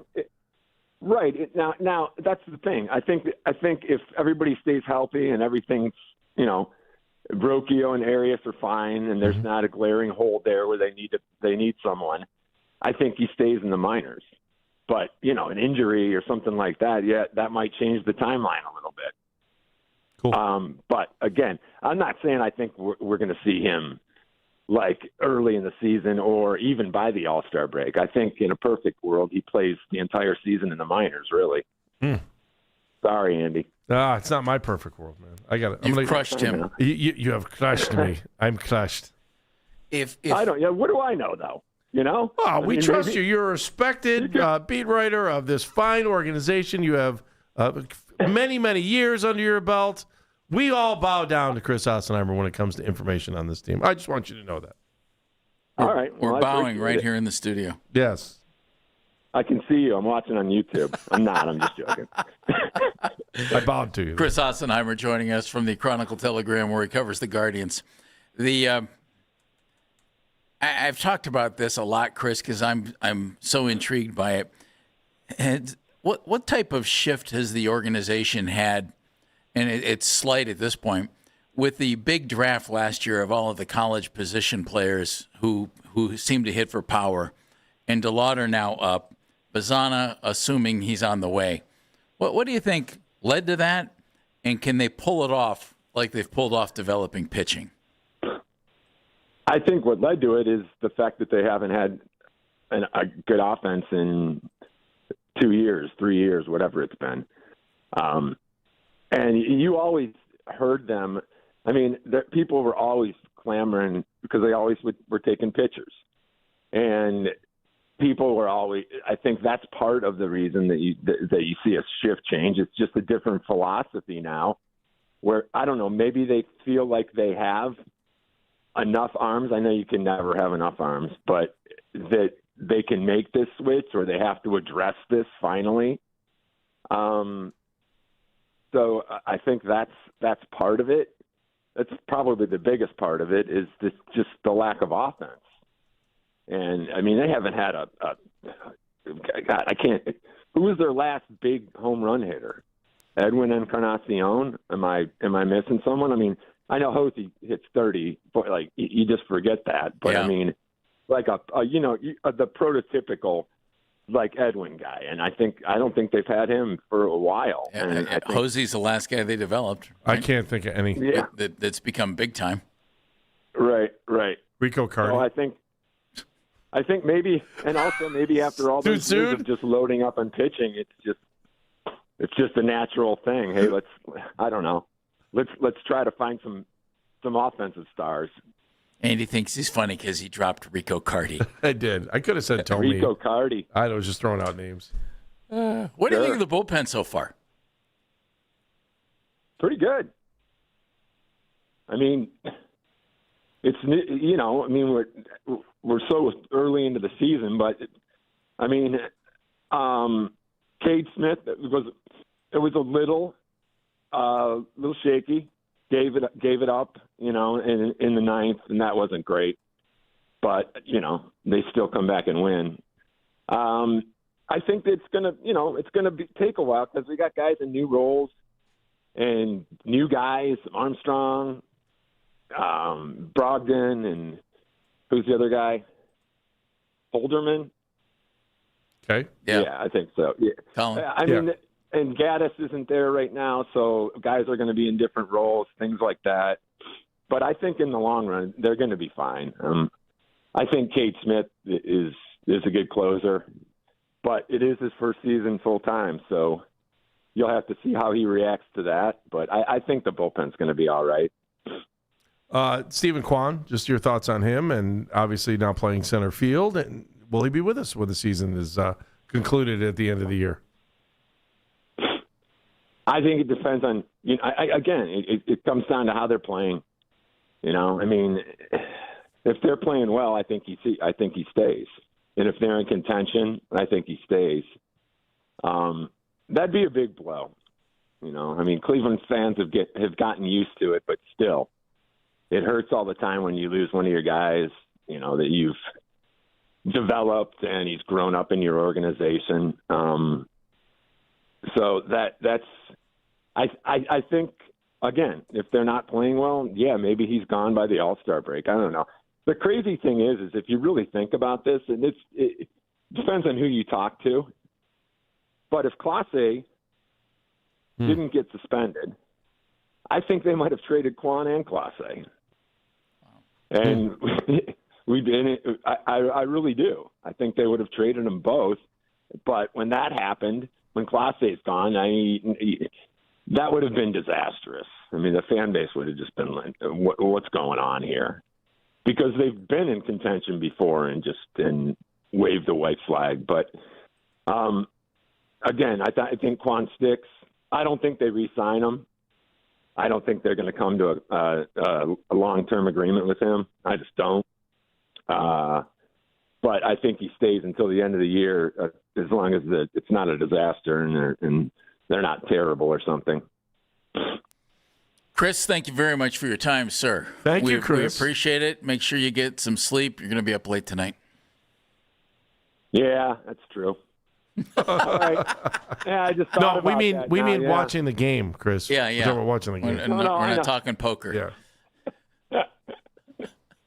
Oh, that's great. Yeah. Well, I'll be up late, boys. So all right. I'll call you 2-3 in the morning. That'll Great. be awesome. All right. I'll let you know. That'll be awesome. Thank you, buddy. Bye, Chris. You're a great read, dude. You're a great read. Thank you. Thanks, guys. Chris Ossenheimer joining us on the Make It Right Call Kyle Wright hotline. You hear what he said about your guy? Oh, I hope he's wrong. He knows his stuff, though. That's why I was kind of like, I was taken aback because I'm like, oh, I hope he's not right. I hope he's not right. Who does not want to see Travis Bazzana by like the end of May? But I want my Oompa Loompa now, Daddy. Stop it. Well, we're going to talk about your Oompa Loompa now next on Baskin and Phelps.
on. Are we really not going I know he said in a perfect world, Travis Bazzana stays in the minors.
About 30 already. Look deep 40. into your heart and ask yourself, oh, now I got to go back to normal. Thanks, man. Charlie Condon's hot. Bring him up, man. I just want to see him play. I want to see him play here. It was great in the World Baseball Classic. Was he? He's off to a pretty good start. He had a great spring. Here's the deal. I know the only reason I don't want them to bring him up is if he trips and falls or goes sideways. Then they have to send him back down to Columbus. And we're all like, well, remember what Bazzana did the first time he came up? Oh, Jim told me he went back and forth for like 3 years. That was before social media, Jeff. Just walking around the chocolate factory at Veruca Salt. That's what we're doing. I think this about your guy, Travis Bazzana. I'm about to go Charlie Buckets on you, man. I want an Oompa Loompa now, Daddy. You're going to like what I have to say about your guy. Go ahead. Can we listen? As soon as he is ready, okay? As soon as he is ready, and for instance, if he's hitting 300 in a month, yeah, he's my second baseman here. Okay, easy. When he's ready in AAA, when he shows, hey, it's time to see what we have here, then you bring him up. It doesn't matter what Brian Rocchio is doing. It doesn't matter what Gabe Arias is doing. You bring up Bazzana because, in theory, he is big part of the future of this team. I don't know that Gabe Arias is. I don't know that Brian Rocchio is. I don't know that they're not, but we know that Bazzana is, for sure. Yes. And as soon as he's good to go, I'm getting him up here. If he's showing he's ready, I'm not going to let Brian Rocchio or Gabe Arias stand in his way. No. Keep preaching, Jeff Phelps. Preach. But Andy, I think that's just common sense, don't you? And yes. I would imagine the Guardians feel the same way. Now, where might Chris be right? If Bazzana he's had a couple of nice games. If he's hitting like 240 in AAA, well, that's not good. Stay down there and keep getting swings, young man. I'll buy that. As long as you're going to give him the swings when he gets here. If he doesn't perform well at AAA, then you do not bring him up just to bring him up because he was the number 1 overall pick for some reason. I'm bringing him up. I'm just trying to. You're not bringing him up if he's not swinging it well, are you? He is, but he had a good weekend. Well, it was a weekend. I know. It's baseball. I get it. I understand. How long does he have to be playing comparably well at this level? 2 weeks. 2 weeks. Bring him up, especially if one of your middle infielders is only hitting 100. At least a month. And they've only played 4 games. Okay. At least a month.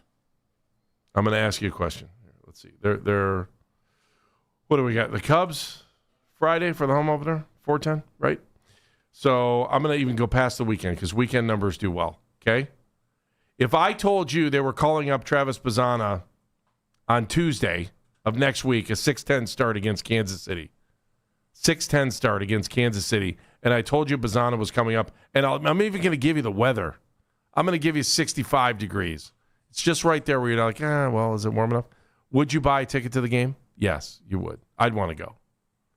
You have the number 1 overall pick, and I'm going to ask you on April 7th, a Tuesday, which is against Kansas City, which is not a traditional, hey, let's sell out the ballpark night. Are you kidding? Would people They're our come? rival. If they called up Travis Bazzana, would that drive you to the ballpark?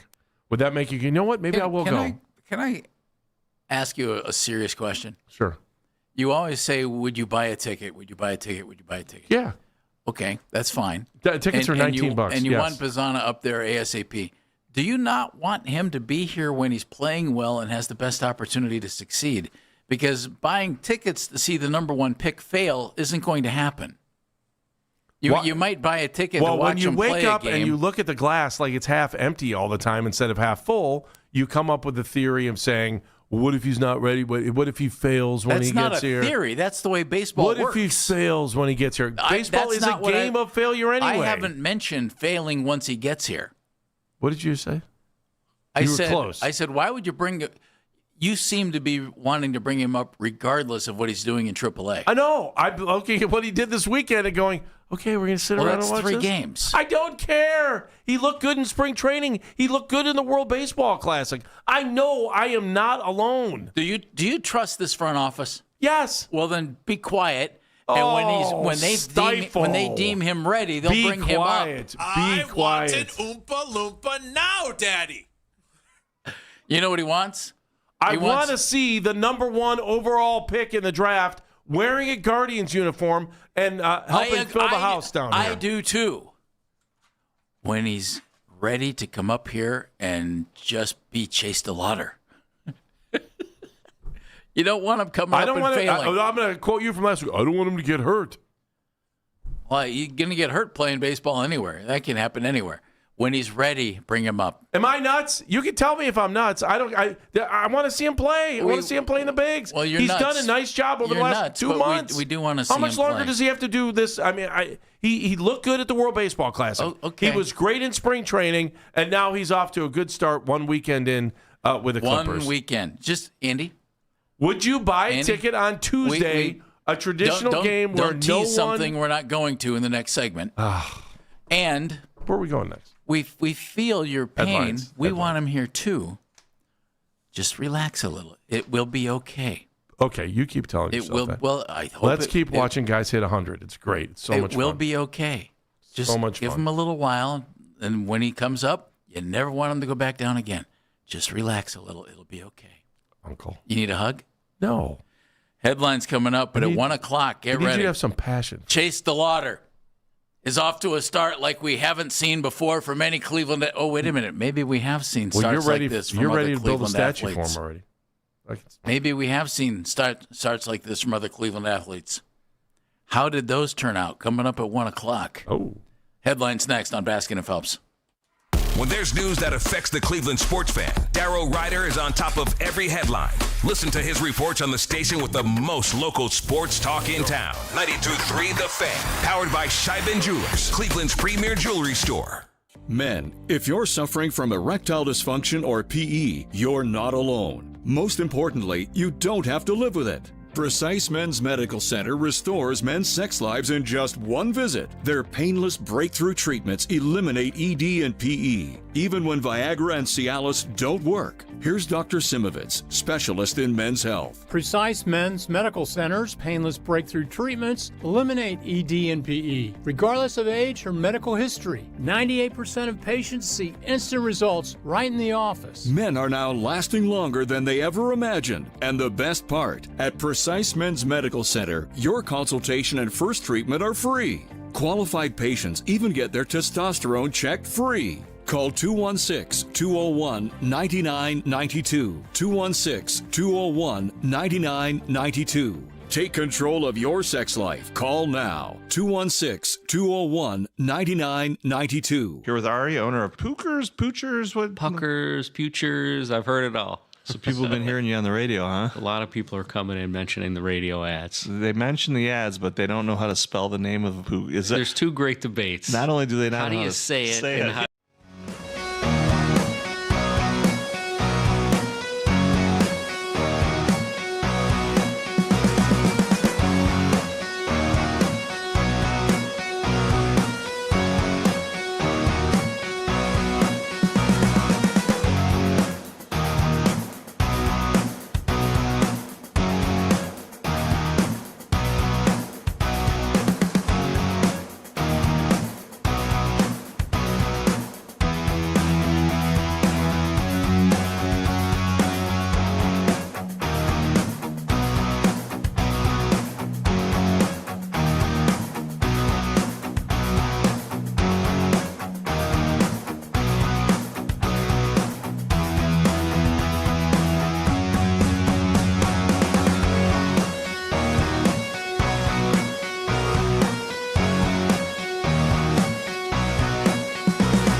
Parker Messick gets the start for Cleveland. Roki Sasaki on the hill for the Dodgers. First pitch, 10-10. And in college basketball news, John Gross has reportedly left Akron to take the head coaching job at the College of Charleston. Want to catch highlights from The Fan from throughout the day?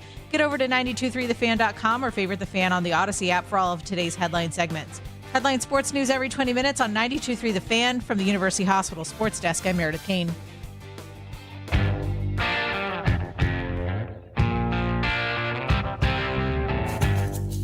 Welcome back to Baskin and Phelps. I'm Jeff Phelps. Sandy Baskins to my right. Dan Mennigan right in front of me on the other side of the about 4x4 glass window. And Meredith taking your phone calls and doing 2020s. Is it bulletproof by any chance? I mean, I know you guys have thrown things at me before. Rock-proof? Like, tomatoes. It's true. Cabbages, things like that. You can't walk around with enough old vegetables to be throwing at people. Right. Like, you never know when in life you're going to run into a bad comedy show. Seriously, people like us. You show up, you got to have something to throw, right? Sure. Oh, there's cabbage. Must do that. Coming up at 1 o'clock, inspired by Chase DeLauter's incredible start, we're going to have a little look back, Andy, at some of the riveting beginnings we've had to athletes in Cleveland. That's coming up at 1 o'clock. But right now, ladies and gentlemen, the segment that has no name as of yet. Well, we're calling it headlines. Until further notice. Live from the 27-second newsroom, here is Dan Mennigan. All right, gentlemen, before we begin, please go into the box and grab the rotten vegetable of choice. Oh, good. I'm going to go. I'm going carrots. I think they would sting a little bit. That would hurt. You can put carrots in a landfill and dig them up 150 years later. They haven't decomposed. You look like the kind of person that'll go to an old vaudevillian show and need a projectile. There you go. I'm going to sell them outside first. Why would I even bother? I just bring my own. All right. Yep, here we go, kids. I got old vegetables. NFL meetings going on at the Biltmore in Arizona, because if you ever notice, if anyone ever has meetings in a professional sports league or signing a treaty, they don't pick somewhere crummy. Seems to be the case, doesn't it? What's true? No, I'm just thinking. Go down the list of treaties. It's not like they're ever sitting there going, maybe we should go to Reykjavik and sign this treaty. No. The word budget never appears in any hotel where these guys are having their meetings. No, you never. Or Econo.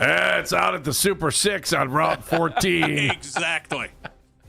We're not exactly doing that. So here's the news that is coming out of there. We'll begin with the Browns. Came out a little bit earlier on that A.J. Epinesa, the edge rusher, previously with the Buffalo Bills, had signed a agreement with the Browns for a 1-year, $5 million.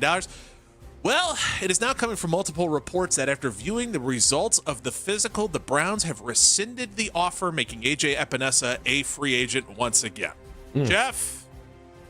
It's not like a Max Crosby deal where, we're not happy with the physical. That means we don't have to give you the 2 first-round picks. Not that Baltimore was doing anything shady there. Maybe they were, maybe they weren't. There was nothing here. The Browns wanted the player, but he didn't pass the physical. And all it cost him was money and not a ton of it. So, to be honest, Dan, I think that's rough because he would have been a nice addition for the depth on the defensive line. This is the second time we've heard this now. Teams turning around on a deal. I guess maybe it happens more often. I think what we need to learn here is a deal isn't a deal until it's signed, right? And so when you watch some of these deals, the Max Crosby deal, turn around at the last second. It's we say, that deal is done, but it's you always not really hear done. Pending physical, and we all take it for granted. We do. You're right, Jeff. Shouldn't have taken this one for granted. That's why it always starts with sources. Yep. We are now in the slow and steady portion of the offseason as well down at the Biltmore. We will begin with 49ers head coach Kyle Shanahan, who said, quote, "We are in no rush to move on from Brandon Ayuk." AKA, we haven't gotten the right offer yet to move on. How quickly can we get the right offer? Exactly. We are in no rush to move on from Brandon Ayuk, Andy. I'm not surprised. Would you be? Would you be in a huge rush? I want to make sure I get everything possible. If I'm them, I'm in a huge rush. I'm Hasn't trying. worked out there. They got to get the right offer, but Yeah, it's about the offer they'll here. be moving him. Probably maybe at the draft. They brought in Mike Evans. They're good to go. Am I perplexing you, or just? I think they're waiting for the draft. Yeah. When someone's going to actually, or they're waiting for post June 1, because we always get that like flurry of trades that'll take place in like that kind of June, July area, where that's like when the Devontae Adams trade took place, or when Aaron Rodgers trade took place, and all of those kind of moves always come in that like July-ish area. So at least I think so. I might be off base on that, but nonetheless, hang with me. Okay. I think maybe in that area is when you'll see it, either around the draft itself or in like June. We'll see it come there. Continuing in the slow and steady portion of the program, Kevin Stefanski saying one thing: should the Browns be really paying attention? No. On Brandon Ayuk. I got enough pains in the rear end. I don't need another pain in the rear end. This team seems to do it well. I'm not in a hurry if I'm them, just because I want to make sure I get the most out of this deal possible. And if somebody thinks that we're going to hang on to him, then let them think that. And Plus, he's maybe been you do. banged up for like it's felt like 2 straight years he's been dealing with injuries. So, 29-year-old wide, I think he's 29. 28, 29. And some issues. Yeah. Dealing with injuries. I'm good. I'm good. Okay. Our buddy Kevin Stefanski saying we are not going to rush Michael Penix when it comes to returning to the field. He ended up with the ACL tear, and of course he had many lower body injuries. Penix, this is previously in his career.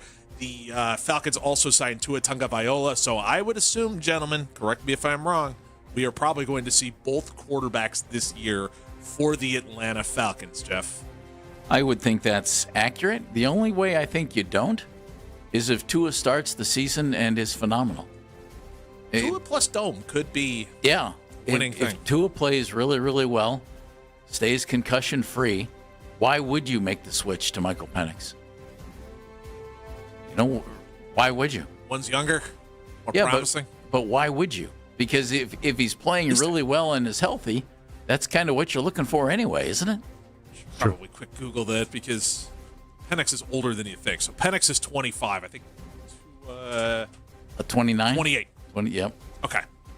So Penix is older than you think. So that's the only reason why I was like, oh, shoot, before I put my foot in my mouth, I should probably check this. I mean, and Penix has a fine future, but Tua has every opportunity to go down there and be the guy this year and maybe even beyond. So we'll see. We'll see. Kevin has a better quarterback situation there than he's probably had here since he came in and took over Baker. Andy, do you have Tua thoughts, or you want to point and laugh at the Steelers? No, let's laugh at the Steelers. Right. I'm trying to book a room. Hang on. I'm trying to find out how much a room at the Biltmore is, too, by the way, in case you're wondering. Good move. Look that up. It won't give you one. Well, because it's got to be that much. You can't afford it. Well, I'm just trying to book it. I got to tell you, it is sweet, though, man. Multiple pools. Oh, dude. Oh, man. It's no joke. Jeff, did you ever see the Biltmore? Have you ever been in this thing? I'm just taking a tour right now. I'm scared to walk in right now. I look for the hotels that have the words econo and budget in the title. Again, they don't sign peace treaties in Des Moines for a reason. You don't see NFL meetings. What are you saying about Des Moines? You don't see NFL meetings taking place in Omaha for a reason. Steelers owner and president Art Rooney II said he expects quarterback Aaron Rodgers to decide whether he wants to re-sign with Pittsburgh before the draft. Andy, will he do it before the draft or after the draft? After the draft. After the draft. Why? But why are the Steelers waiting on him? I don't get Come that on, at all. Hey, you know how we feel about Pittsburgh around here. But have some respect for yourself. You're doing the walk of shame with him. You literally are coming out of the dorm room on Sunday morning going, oh boy, what happened last night? Oh, Aaron Rodgers. Come on. Have some self-respect, Pittsburgh. Tell him what you want to do. At least it was really dark in that room. Andy went real quick to that walk of shame thing and had a pretty good description. Makes you wonder. My friends used to do that. All right, gentlemen. We have a really positive and happy golf story and a really sad one. All right, hang on. I got one thing, though, on Aaron Rodgers here. Yeah? Okay. Do you have a toothbrush at least? Would you Would you just go ahead and sign Kirk Cousins and say, Aaron, thank you very much? Would you set a deadline on Aaron Rodgers? Because Cousins wants to be a starting quarterback, and they're like two places, Pittsburgh and Arizona. If you're Pittsburgh, are you going to play the Aaron Rodgers game, or are you going to say, hey, by April 4th, and if not, thank you, we're signing Kirk? Everything I would tell the Steelers to do, they've already done the opposite, so I'm out. Because Aaron Rodgers, though he was competent last year, was not Aaron Rodgers, and Cousins might actually play better for them. And come on, Pittsburgh, you already have a quarterback. He's waiting, and I've seen surveys where your fans are on Team Baskin for this. Yes, ladies and gentlemen, bring it on. Will Howard. Oh, Will. You're welcome. I gave you a little ramp-up time to find your little stupid button. I already had it by the time it started. You think I can't see this stuff coming from a distance? No, come on, man. Eyesight. I don't have the best eyesight, but I'm also not O'Neal Cruz playing center field. Wow. That guy had a rough. That was a rough he day. did. Yeah. Yes. All right. Do we want to do the good golf story, or do we want to do the bad? I am not in any mood for a bad story. Tell me the good story, the overcoming adversity story. This is probably one of the best stories of the weekend. So one of the best stories of the weekend is one that I think has kind of been overshadowed a little bit by the NCAA tournament start of baseball season. And it is in the world of golf. Gary Woodland won the Houston Open. And if that name sounds familiar to you, it's because he won the U.S. Open title at Pebble Beach at 2019. So in between 2019 and now, 30 months have taken place, or a long period of time has taken place. 30 months ago, so two and a half years, he had brain surgery. And he had been opening up probably a little bit in between there about the amount of PTSD he was dealing with from having brain surgery and all of the thoughts that he was going through and just the road ahead that he had. He ended up winning the Houston Open. One of the coolest things, if you can find it online, we'll retweet it from @CLE Talking Heads, is Gary Woodland walking up the 18th as the entire fans are chanting, Gary, Gary. And the two guys he's playing with are trying to hype the crowd up as well to continue that's doing awesome. it. It was very cool. He was in tears the entire time. His wife is his caddy. He had a beautiful moment when he hit the putt as well. Nice. So good for Gary Woodland. I got goosebumps. I'm going to cry, man. Yeah. That's emotional. It was one of the best moments in sports you're going to see in a while. So great job. Tweet it from @CLE Talking Heads. You know, I read that story, and you did a great job telling that story. Thank you. Because you invoked emotion. Thank you. Well, Dan's a storyteller. About Andy. $400 a night to stay at the Biltmore. Just you know. No, it's not. Cheaper than I thought. I thought it was Gotta be cheaper a lot too. more than that. Jeff, here, I'll show it to you. I mean, are you next to the Now, boiler? maybe I booked a bad weekend because it's so warm in Arizona. Maybe I had to pick a random weekend. Maybe you booked the janitor's closet. Jeff, right here, man. Popular choice, Biltmore, $389. Chase DeLauter is off to a hot start, just like it is out at the Biltmore. Hot start. We've seen these before, Cleveland. They're wonderful, but do they last? Next on Baskin and Phelps.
last NCAA tournaments. You can now find 92.3 The Fan on YouTube. Subscribe to our YouTube channel and get the best content from our shows each and every weekday. That's 92.3 The Fan on YouTube. Headline sports news every 20 minutes on 92.3 The Fan. From the University Hospital Sports Desk, I'm Meredith Kane. Listen to 92.3 The Fan on the Odyssey, iHeartRadio, and TuneIn app.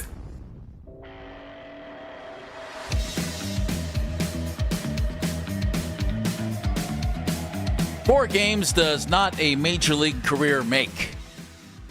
However, hasn't Chase DeLauter been fun? This has been just awesome. 4 games. Dude's hitting .353.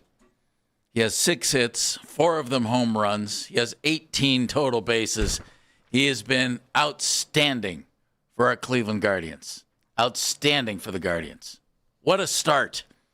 But we've seen these before, Andy. Yes, we have. 92.3 The Fan is looking for a winner. Enter the code VINTAGE, VINTAGE, at 923thefan.com before 2 o'clock for your chance to win a pair of tickets to the Great Lakes Collectors Convention and Strongsville Sports Collectors Convention, April 10 through the 12th at the Independence Fieldhouse. Plus, you will be qualified for the grand prize, an autograph meet and greet session with former Browns Pro Bowler Joe Hayden. That's right. Get tickets at greeniesportscards.com. That's Greenie, Greenie, sportscards.com.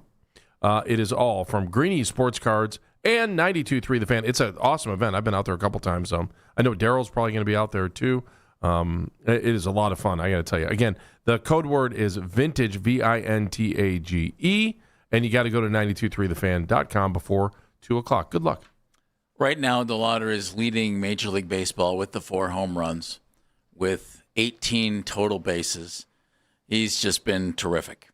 But, Andy, we have seen things like this before. Guys come up, get their first opportunities, and light it up, and it's just fun. The question is, do they last or don't they last? So I thought I'd do a little digging, and I came up with four similar type of feels to what Chase DeLauter has going right now. That is super. Why are you dying? That is super. Oh, that is super. Golly, Jeff, way to kill a Sunday evening. That is a 1 o'clock super. segment here in the show. No, what I was That's super, Jeff. I was thinking of.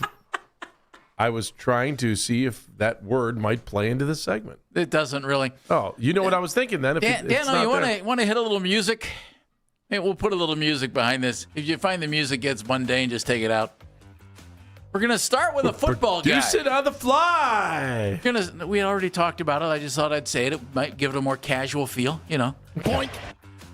We're going to start with a football guy. We're going to go back to the 2001 season under head coach Butch Davis. Right before the start of training camp, the Browns signed a running back. Who Butch knew because he tried to recruit him coming out of high school to go to Miami. And he lost out to Baylor. And Ben Gay was dismissed after 5 weeks of his freshman year at Baylor for rules issues. It's interesting. He ended up at Garden City Community College, put up big numbers until he was dismissed for academic and violation of team rules. Yeah. And then worked as a bouncer in Garden City. Sat out 2000. Why not? But in 2001, Butch brings him in. 21 years old, big guy, 6'1", 227.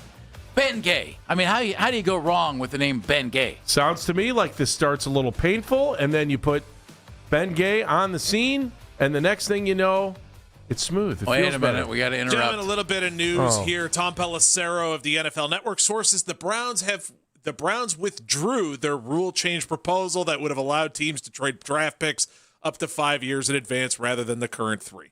So that rule proposal has been withdrawn. Okay. Meaning, like you said, what everybody else had said, which probably is good. Was falling flat. If you want Myles Garrett to stay here, this is probably a good thing. They all said it wasn't going to pass, and this is the opportunity to drop out of a job when you know you're not going to get it. You know, I've decided that maybe this isn't the right job. I know I was a finalist and I applied like 15 times for the job. But you know what? This probably isn't the right time for this job. Meaning someone told you it ain't working, it ain't happening, and you should probably bow out before you look like a complete idiot. And guess what? They got out. Well, it was such a big deal that we interrupted a fabulous super segment. You know why I said super. No. Oh, because I thought maybe Super Joe Charbonneau was going to be on this No. list. That's And why. we're back. Hey, we're we're back to back. the segment. And go. We're back to the segment. Super Joe lasted the whole year. Oh, that's too long? Well, it is for this thing. Oh, all right. Kind of. You'll Okay, see. Keep going. All right. You'll see. I love this. It's a big surprise segment for me. Well, I thought you would enjoy it. I am enjoying I put it together thinking of Andy Baskin's enjoyment. That's right. And right now, this is almost, you're like salving my wounds. So Ben with Gay, Ben Gay. We're going to have to carry this into the next segment, too. That was funny.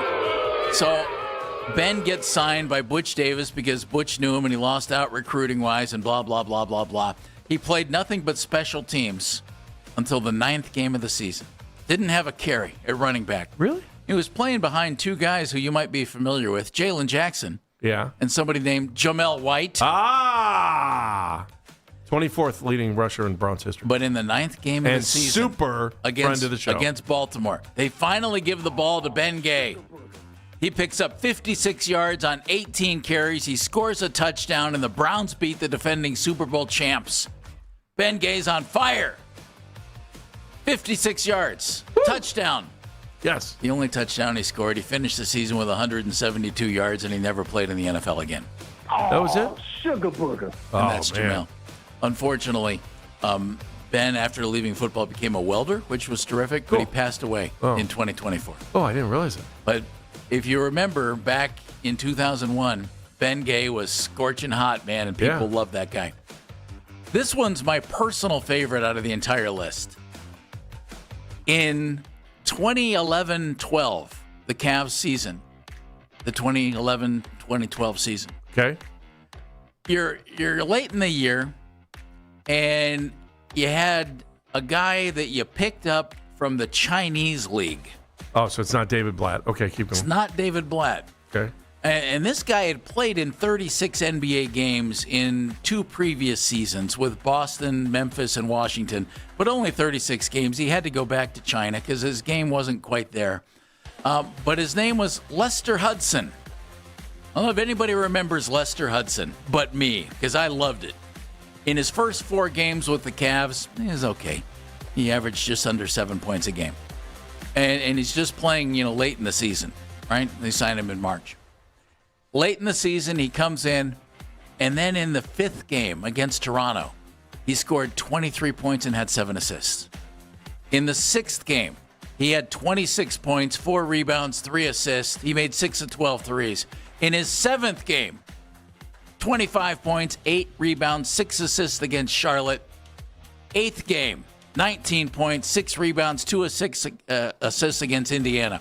In a 4-game stretch, Lester Hudson, who they signed to a 10-day contract out of China, averaged 23.3 points, 5 rebounds, 4.5 assists, and hit 2 last-second shots to force overtime.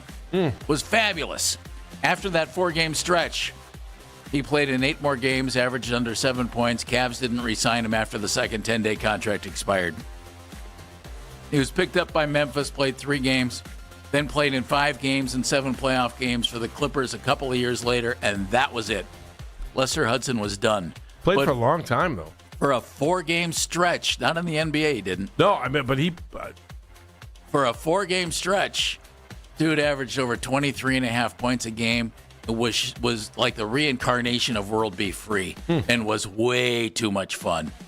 Jeff, he was really good. He played from 09 for the Celtics until 23. Just a couple of years ago, because he's been playing in China. He played for the Wolves. He finished up with the minor league in China. I got to tell you, Jeff, I don't know. I'd be in the China Basketball League. Is it Liaoning? He was over there eating. I remember him telling us the stuff he was eating. He said, "I hated the food. It's terrible. I'm eating all kinds of weird stuff." Man, he spent 11 straight. Oh no, he was with the Clippers for a stretch. You remember Lester Hudson, Dano? I do remember Lester Hudson. He was cooking, man. That was a fun 4-game stretch, and he hit some key shots. key shots. Another one, and this is a baseball one. Oh. The Indians in September of 2006 called up a young prospect who they liked. He was a 6th-round pick. He was a third baseman. And in his first game, he hit 7th against the Texas Rangers. First inning, he gets up with the bases loaded, and Kevin Kuzminoff. Oh, yeah. I remember. It's a grand slam home run in his first major league at bat. That was cool. Next night against the Rangers. Oh, he was good after he left. He hits another home run. 2 home runs in his first 2 games. Well, he only hit 3 home runs that entire month. And then in November, Indians traded him to the Padres in the deal for Josh Barfield. He was okay, though. Yeah. In 2008, had 23 homers, 84 runs. He was okay there, yeah. Hit 260 for the Padres. 7-year career, Kevin Kuzminoff, 87 home runs, hit 257. But by God, 2 home runs in his first 2 games and a grand slam in his first major league at bat. He was good, really good at Lake County. Good for Kuz. Good for Kuz. He killed it at Lake. He almost hit 400 in Akron too. Man, we thought he was going places. Kuz. I got one more. You got time? Go. Yeah, we got time for this. It's not going to take that long. All right. This one's the one that, so Ben Gay didn't last. Lester Hudson, that was great fun. It didn't last. Kevin Kuzminoff, he was okay. He had an okay career. Didn't live up to the beginning. We're hoping that Chase DeLauter will, like this guy. He was the first-round pick for the Indians in 1991. His second Major League Baseball game at the age of 21. It was at Yankee Stadium, and I was there to see it. September 3rd, 1993. Said Abbott's Manny Ramirez hit 2 home runs at Yankee Stadium in a 7-3 win. He went 3 for 4. He had 3 runs batted in his second Major League game. He was outstanding. How'd that guy's career turn out? That was okay. Yeah. They were the only 2 home runs he hit during his September call-up that year. And then the next season, Manny played in only 91 games for the Indians. Oh, this is why you're telling me not to get my hopes up for No, I'm not saying. Bazzana? I'm not telling you Yeah. anything about Bazzana. I knew this segment had a purpose. This is just a shtick. It's not that at all. And this was to belittle me because I want to see Bazzana. Andy, oddly enough, something that doesn't have to do with you. Make it about my ego. In 91 games, Manny hit 17 homers, 60 runs batted in that second year, and then got really hot and became the Manny Ramirez we know and love. 8 years in Cleveland, 8 in Boston, also played for the Dodgers, White Sox, Rays.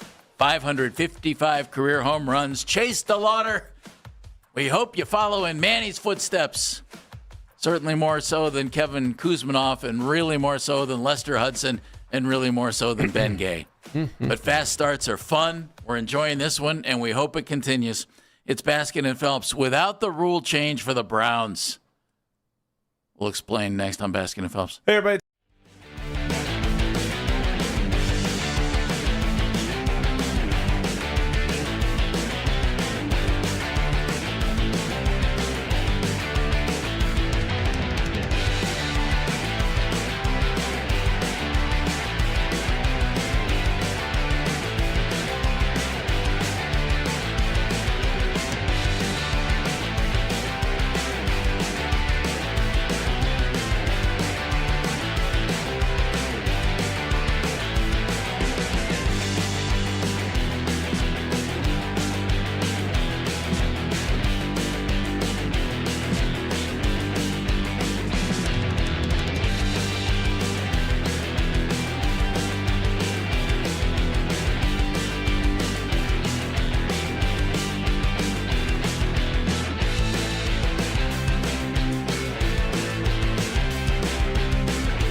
college basketball news, John Gross has reportedly left Akron to take the head coaching job at the College of Charleston.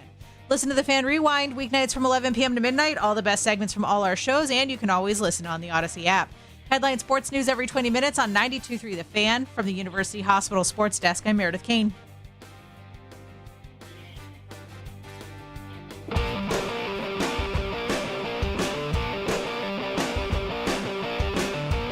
The Browns floated that rule change. You know, why don't we let teams trade picks that are 5 years out? Let's let them trade picks 5 years out. And we knew it wasn't going to pass. As soon as the rule change was thrown out there, the general thinking of everybody around the NFL was, okay, something like that doesn't just happen in a year. That it doesn't get passed on its first vote. Mm-mm. And you knew it wasn't going to. Sean McVay came out earlier today at the owners' meetings and said, yeah, that's not going to pass. Mm. And then the Browns, Dan, withdrawing their proposal for that rule change this year. So it's not going to be voted on. It's gone. It's done. But I'll bet you they achieved what they wanted to achieve. They threw it out there, and they got people thinking a little bit. And maybe down the road it gets re-looked at, reintroduced. I don't know.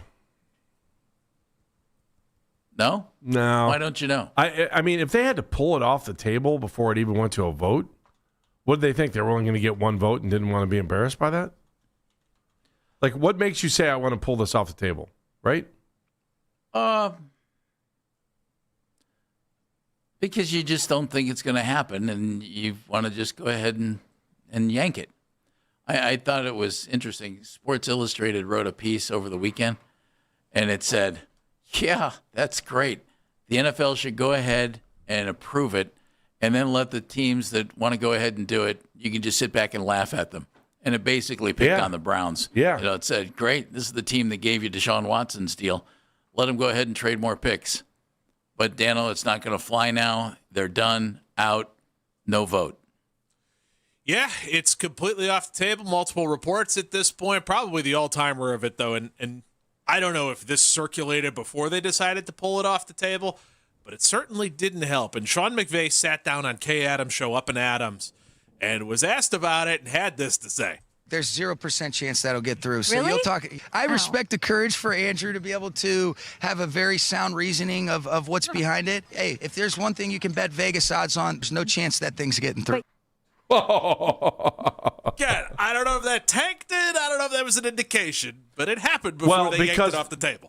Didn't the Rams say they thought it was a good idea? Yeah, that was the one team. And if there was a team that was going to believe it, it's the Rams. So, and the Rams are the team that says those draft picks. Forget those draft picks. Well, the correct letter to start things. As CeeLo Green taught us oh so well many a year ago. Yeah. But the Rams are the team that would trade picks. Which version? Forget you. Yes. In theory. Driving around town? You guys tell me. In theory, that's not a bad rule proposal, is it? It's not a bad rule proposal if you can't trade consecutive years or you can't trade more. Well, you want to add the NBA caveat to it? Yes. You can't trade. You have. Well, the NBA learned, didn't we, in this town, Mr. Stepien? Well, that was an. Are we going to go back and buy draft picks? Can I say that was an aberration? Yeah, but that's if you don't learn from history, you're not going to learn. So history tells you want to really mess up a team, start trading away picks, and then have the trade away 3 or 4 first-round picks. But let me throw this one at you. The Stepien situation here was a combination of trading away picks and front office incompetence. Exactly. Right.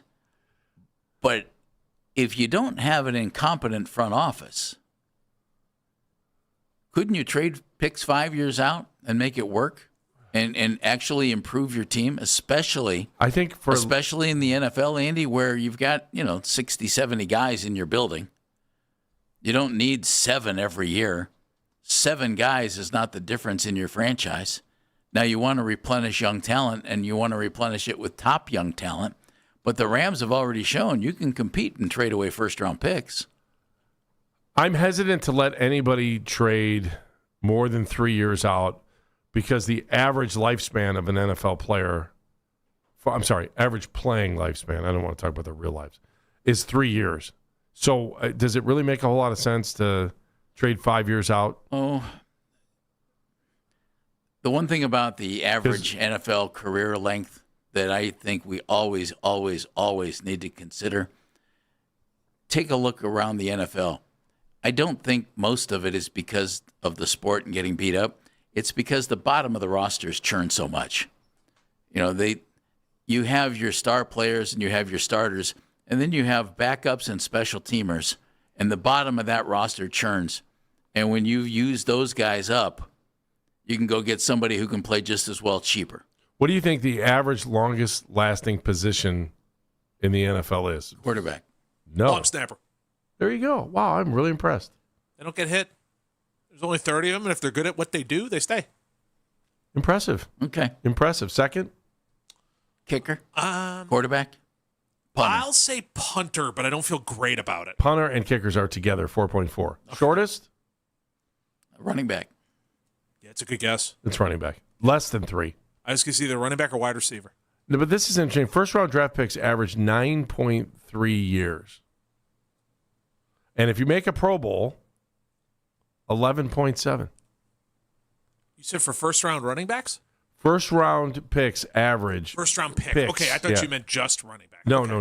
Running backs at 2.57. First-round picks average what? 9.3 years. Yeah, see, and that goes back to my point. They're given every opportunity. Right. You churn the bottom of the roster. And that's why the NFL, I mean, you have guys who come out and we need you to cover kicks for a year. You're on special teams. You're a backup DB. You're a backup linebacker. And that's one of the key reasons that the careers are so short. But if the top-notch players usually tend to last a pretty decent amount of time. Quarterbacks make it about 4 to 5 years. That's interesting. I think in and of itself, the proposed rule change is not a bad idea. Mm-hmm. The fact that it came from the Browns, who just made the worst trade that people think was ever made in NFL history for It Deshaun wasn't, Watson. though. You know what? If you go back, just like Google worst trade in NFL history, it doesn't even, although maybe because it's not done, maybe that's why. Maybe when it's done, it'll be considered one of the worst trades of all It's time. already on my list. Oh, for Browns, it feels like number one, doesn't it? Doesn't it? Well, it is. More so than Paul Warfield? I'm trying to think about it. Yeah. Yeah. Because that's the bar, isn't it? Phipps and Warfield? That was not a good trade, but you thought you were getting your fancy, and again, it's a quarterback issue. You traded Paul Warfield, who was phenomenal, but in an era where if a wide receiver had 40 catches, it was a big year. That is true. That is, yeah. So, yeah, it's not even close. I truly do think if your front office is competent, being able to trade picks 5 years out might really give you an opportunity to take advantage of other teams by getting star players and building your team in a little different way. Who doesn't think, though, that we're the team that's going to get taken advantage of? Well, that's unfortunately where it is right now. And that's why I think so many people look who proposed that. That was the Browns. Deshaun Watson. Yeah, if another team, let's say the Chiefs. Had the Rams proposed it, the Chiefs proposed it, it would have been looked at differently. Yeah, maybe we shouldn't be proposing anything. True? We're not really in a spot. We need to be lobbyists, not lawmakers. It's tough for the team that just traded away 3 number ones for a guy that came with baggage and hasn't worked out to say, hey, can we make bigger trades and trade more stuff? I think they're all like, the Browns just saved themselves from themselves again. And that didn't really work. So we'll see if they table it, if it gets brought up again in years to come. Mm-hmm. Liam wants to comment on our last segment. Hi, Liam. Hey, what's up, boys? How you doing? What's up? Just a quick add-on to your segment about the hot starts. In 1989, the Indians signed a gentleman named Pete O'Brien. Yeah, from Texas.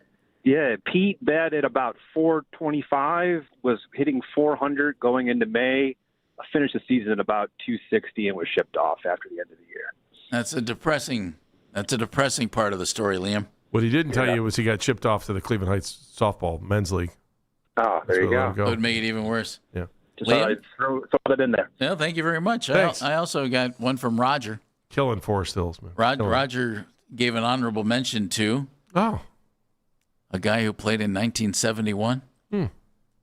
Gomer Hodge. Oh.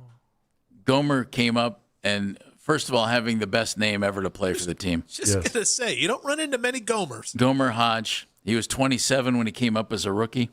He had 4 hits in his first 4 plate appearances, if you remember. But he ended the season hitting .205 and never played in the majors again. What I remember about Gomer, first of all, I'm a huge Gomer Pyle fan, so the name sticks. But Gomer did TV commercials or radio commercials for some Red Pop. And I forget what the name of the brand was. But Gomer Hodge. Could have just been Red Pop. That was and Gomer wasn't real great in the commercials. This is Gomer Hodge for Red Pop, whatever it was. But he did commercials for Red Pop. Wow, that's great. We need more truly horrendous athlete local commercials. We don't get enough of them anymore. Oh, they're the best when you get them. Just where they're awkwardly standing and looking at the camera and going, "Hi, I'm so-and-so for this sandwich place. Their sandwiches are a home run." Their sandwiches are a Hey, what about Homer Jones? Forgot about Homer Jones there, didn't you? I didn't forget about anybody, I thought Andy. we were I on just the gave Homer. you 4. We didn't want to do an hour on this crap. I'm telling you, Homer Jones. How could you forget about him? If you come in and order the Gomer, it's a true touchdown for you and your Come on, whole you know the party. best. You know the best of all time. What? Hello, this is Omar Vizquel for Willoughby Supply.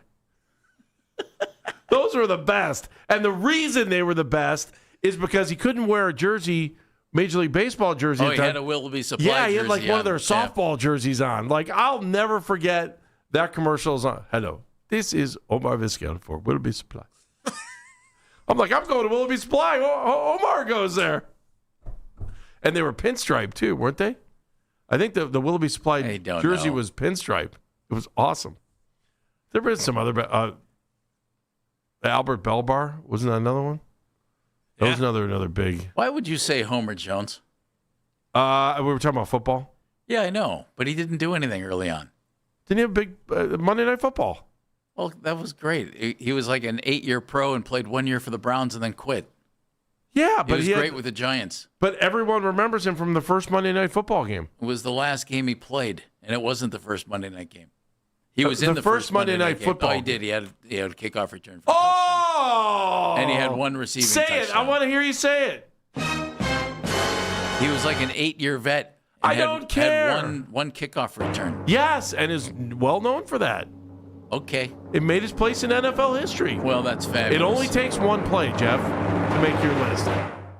To make my list? That's it. What a list. It takes one play. One play. That's it. Go to commercial, Dan. Jimmy Chitwood, thank you. I'll make it. I'm Pat Boyle, here to help you beat the books with Westwood.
basketball news, John Gross has reportedly left Akron to take the head coaching job at the College of Charleston. Want to catch highlights from The Fan from throughout the day? Get over to 923thefan.com or favorite The Fan on the Odyssey app for all of today's headline segments. Headline sports news every 20 minutes on 923 The Fan. From the University Hospital Sports Desk, I'm Meredith Kane.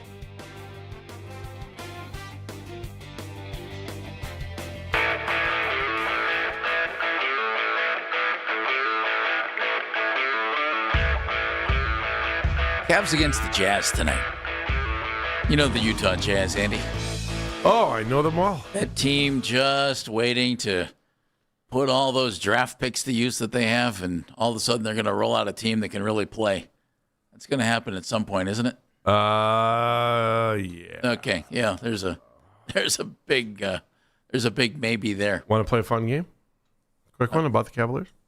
So they're at Utah tonight, and I'll give you the next game. Memphis. Okay. We were going to play Why Is This Player Out on Utah? Yeah. Which injury? I'll get there in 1 second. Which It's between them and the Kings. It's pretty darn funny. Which ticket is cheaper? The Cavs against Utah at Utah or the Cavs against Memphis in Memphis on April 6th? You care a lot about ticket prices. Oh, of course. You know what? You're not selling tickets. You don't have a team.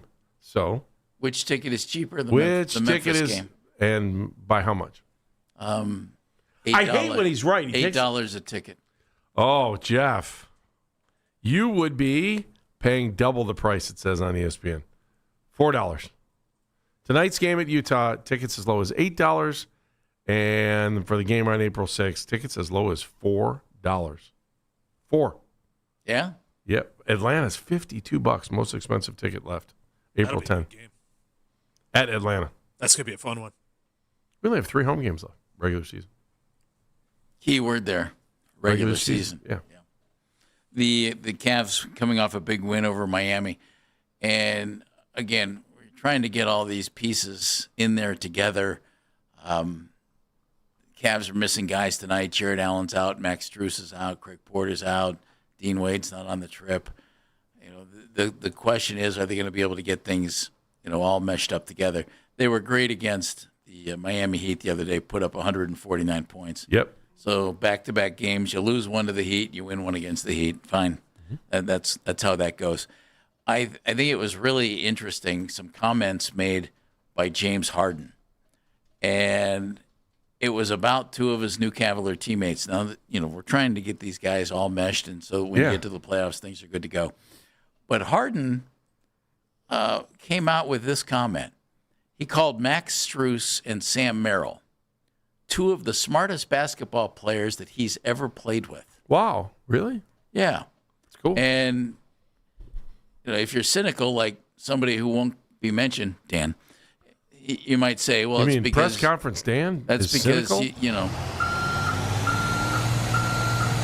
somebody might say, oh, that's because Max and Sam go stand in the corner and wait for the ball and get out of James' way. Andy, can you hand me that blanket? Yes. It's a little cold under this bus. Yeah, that's all right. But James said it this way. He said, obviously, they can shoot the crap out of the ball. Yeah. Good point. He said, but their body movement, knowing when to screen, when not to screen, how to screen, is very, very important for somebody that can actually shoot the ball like them, and they get it. He said that after the win over Miami. Isn't that interesting? I think it's very nice. You want to get the guys on the same page for the playoffs? Keep saying nice things to the media about your teammates. He also talked about their D. He said, we've never practiced it. They just communicate. They tell me what they were guarding, and they know coming up who's guarding them, who's guarding me. It's rare that you can have that. When you find that, you have something special. Oh, man. Maybe they should go to Bookman, get an engagement ring. Sounds very loving. They have something special. And if you have something special, that's good. This is good stuff, isn't it? That's not bad. That's good. Apparently, when Strus was told what Harden said, he paused and was kind of taken aback. He said he's been playing, 17 years? That's a pretty big compliment. That is a huge compliment. It really is, isn't it? Totally. Max is a fun player to watch because he can really come in and impact a game. Are you concerned? I kind of am. Just about the lack of cohesion here. And Yes. Not that they're, the game against Miami was terrific. The game before against Miami, not so much. But it's almost like the Guardians. It's up and down right now. Well, you want them to get out on the floor and gotta be healthy. and have 5 or 6 games to just get it all together as a group before you open a playoff series, because that first-round playoff series is going to be a tough one for them. Well, you saw that Toronto slip back in, right? They slipped out for a second. Atlanta was up, then Toronto. So now if the playoffs started today, it'd be Toronto, and chances are you're going to play Toronto, Atlanta, or the Sixers. Sixers are a game back on Toronto, and they're all fighting for that 5 spot. Which one of those 3 teams do you want to play? I'm not even going to pick one. Yeah, I'm asking you to pick one. Of Toronto, Atlanta, or Philly? Yeah. Because that's who it's going to be, unless Orlando is something crazy. I'd probably take Atlanta. That's what I said. That's why I was happy when we were sitting. But be careful what you ask for. No, I know. Remember, I've done that before, too. I remember I asked for the Yankees the one year. Yeah, that was a good move. I got crushed. Worked out well for you? Oh, you wanted to play the Yankees. I'm like, well, if you want to be the best, you got to beat the best. So who cares who you play? It will be. You wanted the Yankees. All right, I was wrong. Clearly where they're positioned for, at best, I would think. They're a game and a half behind the Knicks. Maybe you can catch New York here. Who knows? But a 4-5 series to open up is a tough way to go. And then we'll see. It should be, right? It should be the hardest series. Yeah, it should be. And then we'll see what happens in the second round. And, you run into Detroit, you run into Detroit. You run into Boston, you run into Boston. You're back to Atlanta if you can get past the Knicks. So you'd have Atlanta in the first round because they're sitting 6 now. So, but who knows? That just seems like nothing is guaranteed between the Sixers, the Hawks, and the Raptors. Regardless, it looks like Toronto, Atlanta, or Philly. Yeah, one of those 3 teams, and none of those series will be a picnic. If Philly gets Tyrese Maxey back to usual and Joel Embiid has a good week and a half, that could be a really, really rough series. And I wouldn't like your prospects in that one. Mm-hmm. Hey, if you happen to miss a moment in our show, and I did. We talked to Ossenheimer, we talked to Petrak, we had headlines. We had the great arrivals in Cleveland sports history. Oh, if you missed a moment of that, use the Rewind feature on the Odyssey app. It's powered by Integrated Restoration, your local experts in water, fire, and storm disaster restoration. You will have fulfilled your life if you go back and listen to that segment again. Moment of the show, Meredith Kane. Moment of the show comes from Scott Petrak, and he was talking about Deshaun Watson's status this upcoming season. I think that's what you say when a guy's on your roster, and either you hope or there's a belief that he can still play good football, and that probably helps you from a cap perspective if somehow he played well enough that it made sense to extend the contract, and then you can spread that money out even further than taking that, the big cap hits that are likely coming in 2027 and 2028 for the void years when he isn't under contract anymore. If this is his last year under contract, then he likely won't be here. I think that's what you say when the guy's on your roster. I have a hard time believing that Deshaun Watson will be here after 2026. I agree with Scott. It would be stunning if he's here after his contract expires. But it would also mean he played really well in 2026. So there's that. Why are we smarter? After 4 hours of Baskin and Phelps, brought to us by QC Kinetics, the leader in regenerative medicine. If you're in pain, give QC Kinetics a call, number 216-770-5488. Dan Mennigan. Our social media mentions are powered by Scheiben Jewelers, Cleveland's premier jewelry store. You can always send a message to the show at CLE Talking Heads. Smarter today, courtesy of Andy looking up how much it costs to stay the night at the Biltmore. Okay, a lot so cheaper than I thought. I went to the one site, and then I looked at 2 other sites. It was like $800, $900. Oh, see, now that's what So I thought found initially. A really, really good site to try to buy the ticket, but who knows? You may have to listen to some timeshare or something or another, So. Either that or is it the Biltmore or is it the Bitmore? You got to check. Oh, I was built. Okay. Okay. Biltmore is in North Carolina, by the way. Bitmore is in Phoenix. Oh, you have been geography sad. Well, I've also visited the Biltmore State when I was in high school, so that's just one of those ding things that it's not a ding. 100%. I went on a vacation at 14. My parents took me to see a mansion in North Carolina. Yeah, well, oh my God. Dan, do hand me the pimento cheese, please? Pimento cheese is delicious, and it's only $1.50 at Augusta. I've been to Augusta too. I haven't Dan. been to Augusta. Dan has though. He's been there for a practice round. That's where the little people. Dan has been to Augusta. I have never been to I Augusta. was there for the women's AM. It was outstanding. right. Yeah, it was a real tournament, Andy. Women are golfers too. Oh my gosh! I said he was at the different tournament. I didn't realize. I thought he went for practice rounds. Excuse me. Andy? Women are not practice rounds. It's real golf. Oh my! Stop making this into. That's not what I said. Admit it. You were just poking the bear. Admit it. I am. Every time I turn off the mic, I'm cracking up. I believe it. Andy? Yes, Jeff. Why are you smarter? I'm smarter because I will never argue with Meredith again. Done. The hotel in Phoenix is called the Biltmore. Yeah, I didn't. Yeah. Yes. I looked up the cost of nights too, and I was getting between $1,500 to $1,700 a night. I don't know how accurate that was. I'm telling you, I found the $500 night. Yeah, what a steal that would be. Sleep next to the boiler. Came with free. I'm smarter. I saw free breakfast there too. In case anybody's wondering, I'm smarter after the conversation with Chris Ossenheimer, because he put a thought out that none of us have thought about really, which is that Travis Bazzana doesn't get here this season until that a sucked. September call-up. That was not my favorite moment of the show. There's a little food for thought there. I'm Jeff Phelps. I'm Andy Baskin. Thanks for listening. We do appreciate you. Thank you. Be a hero. Be a real hero. Be an organ donor. Lifebank.org. See ya, Cleveland. See ya. Afternoon Drive takes you home next. Should we do a group die? 3, 2, 1. And that's the show. This is an Odyssey Sports Minute. The madness continues. UConn is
he's going to take it home. I don't know. Use it in other ways after hitting other home runs. Oh, Thank you very much. Put the helmet somewhere else for protection? Yeah. And listen, when it just comes to Major League Baseball clubhouse in general, there's a lot of passing things around there.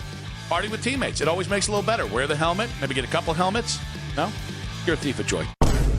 It's the Afternoon Drive with Nick Wilson and Jonathan Peterlin on Cleveland Sports Radio, 92.3 The Fan. And welcome on in. It is Afternoon Drive. Nick is out all week. That does not mean Daryl Ryder's in with me all week. He's in with me just today. But we have a big show planned for you guys today. We have Mac Robinson in that audio courtesy of CBS and that open, but Mac on the board. Yes! Jake Murrin producing today's show. We have Matt Corrali doing the updates as well. Daryl, how are we doing today? Doing good. Okay. Coming down from watching my bracket burn now that Duke has been eliminated. And you know what? I'm not mad about it. Why? Because it relieves you of the stress of having to care about your bracket? No, because I just don't like Duke. It pained me to pick Duke. My national championship game was Duke and Michigan. That was a very painful pick or selection by me. Okay. If Nick's listening, he's infuriated right now because the one thing I kept telling Nick all last week is he kept trying to bring up the bracket was I'm like, nobody cares about your bracket. Like that's like one of the common rules in life is nobody cares about your bracket. No one cares about your fantasy team. Exactly right. You're living in that same world, which oddly enough, you've brought now fantasy football trophies to the table and now bracket conversation to the table, and we are off to a rip-roaring start here, Daryl. I know. I made sure that as the winner that I had something to pass along to next year's winner. And hopefully I'll just give it to myself. I threw out your silver medal that you gave me for coming in second. You did? Yeah, I did. Okay. Yeah, I did. It did not make it that long. It lived in my backpack for like a month and a half. Hey, you know what? I said this thing is weighing me down. Yeah, well, listen. I wasn't supposed to keep that, right? No, it was all a joke. That was gone, right? Good. I was actually really hoping though Mac would wear the onesie I got him though.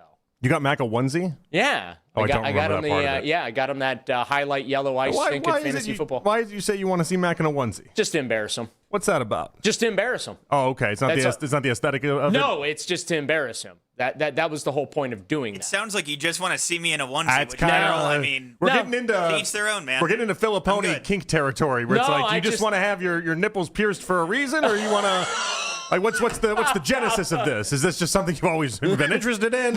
Now this is the roadmap to it, or what? No, just wanted to embarrass Mac. That's all. Okay, that's good. So you had a good weekend though. Yeah, it was all right. All right, good. You're coming off being sick. I know. I heard that. Yeah, that was a lot of fun. That's always miserable. Nobody likes that.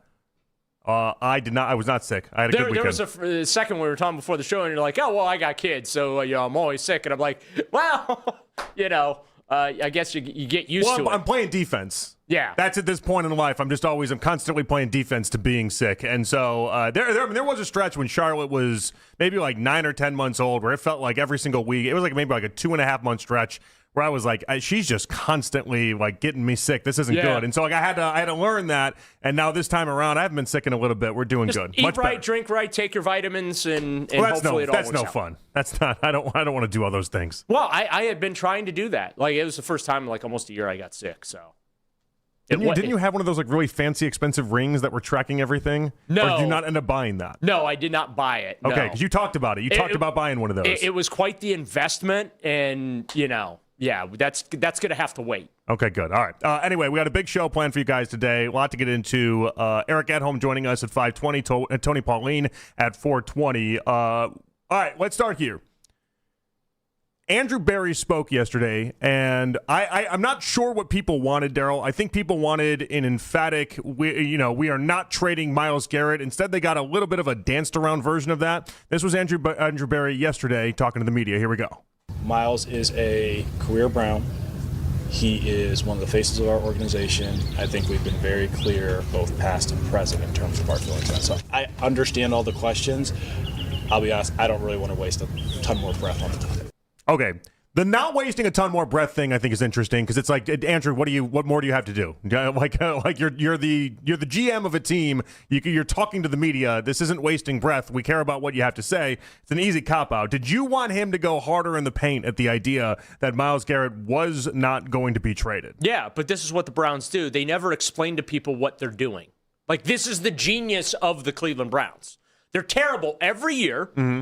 They have a mountain of excuses as to why they're terrible every year. Yeah. And yet they don't give the fans the respect of explaining why they do what they do. There was no reason for them to change that contract last week, okay? Well, outside of the reason that they want to give themselves flexibility. Right, to make a trade. Right. So, I mean, I guess we should apologize that all of a sudden you're inundated with questions about why you would make a change to a contract that gives you no salary cap relief this year whatsoever, does give you flexibility to make a trade. So I guess now I'm supposed to sit here and apologize to the Browns for wanting to ask questions about you doing something you did not have to do. And then also at the same time, why did you do it? Well, I mean, can't we just call a spade a spade? Isn't this just obvious? Like they have an intention to trade Myles Garrett at some point. If it's not this offseason, it'll be next offseason, and this is their reality. Now, it's the dodging of this that I find interesting, but like Andrew Berry's never been honest in any of this stuff. That's why I tell everyone, like, it's not only that he's a wild card, which is a term I typically use for Andrew Berry. It's like a perverse joy that he has in misleading and running all the fans into an opposite direction. He did this with the number 2 overall pick last year, and talking about how much he loved Travis Hunter to then trade down and go at number 5. He's done this even with the head coaching search. He did it with Baker Mayfield. I mean, this is like a constant theme with him. Like, how many times do you have to fall for the banana in the tailpipe trick? Like, this is a constant, always thing with Andrew Berry, and I'm not going to fall for it. I'm not going to be the sucker at the poker table with this one. I'm just going to accept anytime he speaks. And listen, I'm happy that he at least spoke, because in the past year or so, we've only gotten that like 1 or 2 times. He was off limits to just about everybody. But anytime he speaks, I just can't listen to any of it. I just can't take any of it as anything of substance to actually digest. Now, it's interesting he's speaking, Daryl, but like, there's nothing else I can do with this. He's just flat out lying to everybody's face and has for years, and that's fine. There's no gold star for being truthful to us, but there is an understanding that we will never take you seriously when you speak. Yeah, well, the fact that he can't give a tangible reason for why they made the contract adjustment, okay? And then gets frustrated because he's getting repeat questions about, well, why did you make the contract adjustment? If you have no intention of trading him, if that's not on the table, if he's going to retire a Cleveland Brown and do the Cleveland to Canton thing that you talked about after he made the request last year and took a blowtorch to you on Radio Row or Media Row or whatever at the Super Bowl, right? And then, the contract extension was supposed to be the end of the discussion. And I had just, gone on a rant on my Sunday show the week before all this happened, chastising the national media and our sister stations that I make appearances on and whatnot. And they come up with these phantom, hey, what if the Bears trade for Myles Garrett? What if the Eagles trade for Myles Garrett? What if the Cowboys trade? And I'm like, guys, it's not happening. It can happen from a cap standpoint, but the Browns basically have to get rid of half their team to create the room to make the trade. It's just not going to happen. And then a few days later, they turn around and do that. And everything that I had just got done talking about and all of the criticism that I was lobbing back at all these ridiculous Myles Garrett trade requests are out the window, because guess what? It's Myles Garrett trade request season once again. Well, and you were right. In the moment, you were right, and then it moved, and you can still be right from that aspect. But like when you were speaking to those outlets a week prior, you were right. That was based off of what you had been given. In the moment, I was, but then Andrew Berry went and did that, and it's like, well, what are we doing here? I know, and that's kind of the hard part, and I always remind people this with trades in general, is that you can always, as long as both sides are agreeing, you can do whatever you want to an NFL contract. And so, like there's always going to be a magic door that the magician can open up and go through, and all the Browns did in this instance was exercise that. And I don't blame them for it. I guess I'm frustrated at the idea, one, that people are listening to Andrew Berry with any sort of like realism attached to it. And then the other part of it is Andrew Berry getting frustrated by the responses and the follow-ups. It's like, how did you think this was going to go? Like, did Andrew Berry? What does Andrew Berry think the reporters are in this instance? Does he think that they're like, you guys are his lapdogs or something? I don't know what he thought was going to happen. You can't restructure this contract and then let us go for days talking about Myles Garrett potentially being traded. Answer one question and then like, I satisfied it. Right. Like, I satisfied it. Yeah, we're good. no. We're all good here. Like, no, that's not how this works. No, it's absolutely not how this works. And I think that there's another part of this conversation. Maybe Myles Garrett just isn't happy again. I had pulled out the audio from prior to the regular season finale, his last media availability, because I remember him talking about or being asked about the state of affairs with the Browns, considering he had just signed this extension. And I'm paraphrasing here, but Myles basically said, listen, I just want to be successful. I don't care how that looks. I just want the team to be successful. In other words, I'm tired of the tomfoolery of losing around here. I'm fed up with it. And then he was asked a follow-up question. It was like a 3-second bite, so I combined it. And he was asked a follow-up question, and he just says, look, man, like, I want to play meaningful football. And you know what? I'm committed to the program here as long as they're committed to winning. As long as we're not losing for draft position or tanking for draft position, I'm all in. Well, is there a place that Myles, last year when he signed the deal and put pen to paper on it, is there a place where he thought, all right, fine, I make $40 million a year, I'm going to suck for one more year, and then they're going to get going. They're going to get this thing ready, and we're going to start this whole entire rebuild process will be done. We'll draft a quarterback, we'll be off to the races, and we'll be going. Is there a part that Myles just didn't account for the idea that the 2026 draft class could just not appear? Yeah, I think that's part of it. And also, too, they hired Todd Monken, and everyone, myself, and I admit myself included, we read into that Instagram story post that Myles had after Monken was hired and Jim Schwartz officially departed from the Browns. I can read into the Jim Schwartz thing. I can, but I look at it like if they had just taken a quarterback or they were about to take a quarterback that was of the caliber of Arch Manning, let's say, I don't think we're having these discussions. No, but that guy's not available to the Cleveland Browns right now. Right, but that's where the Browns almost had this miscalculation of sorts, and really not to let him off the hook in any sort of way, but almost like extreme bad luck in the 2 years that they were set up to take a quarterback. When you win 3 games and then 5 games, you have a 2-year blip of quarterbacks where it's either you are the number 1 overall pick, and if you don't have that, you're just kind of screwed. Right, and the 2 quarterbacks that you've gotten so far are Dylan Gabriel and Shedeur Sanders. That is absolute shade against Dylan Gabriel because they wasted a 3rd-round pick on him, and he's become an afterthought this offseason. It's like, well, we've got a quarterback competition this year. It's Shedeur Sanders v. Deshaun Watson.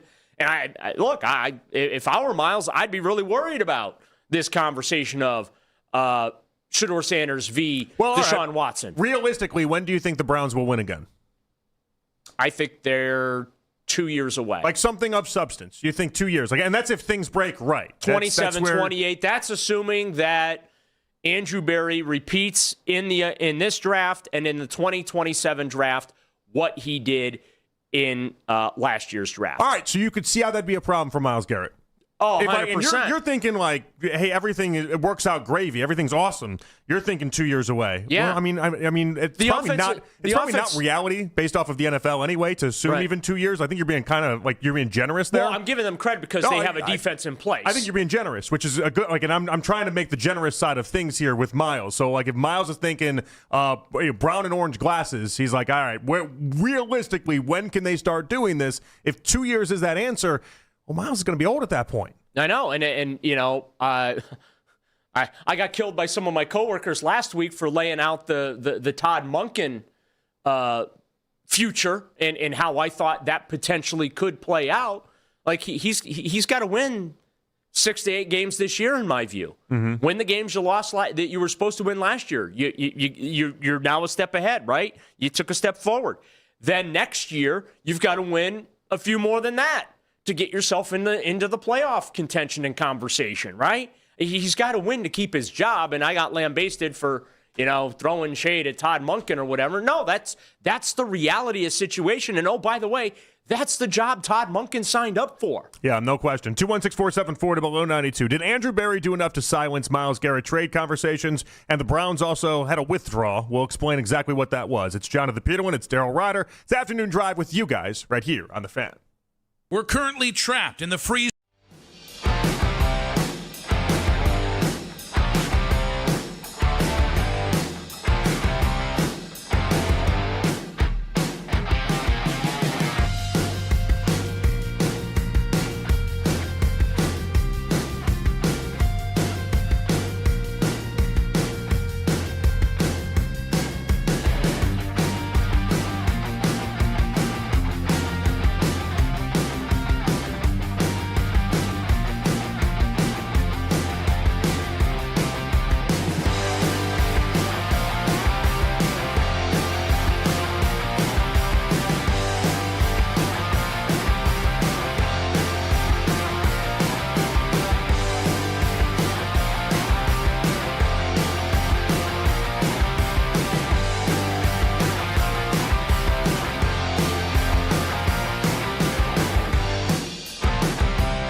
Make sure to tune into the Fan Off-Season Special every Tuesday night from 7 to 9 with Jake Volnick, Darryl Ryder, and Coach Lance Reisland. Headline sports news every 20 minutes right here on 92.3 The Fan. From the University Hospital Sports Desk, I'm Matt Corrali.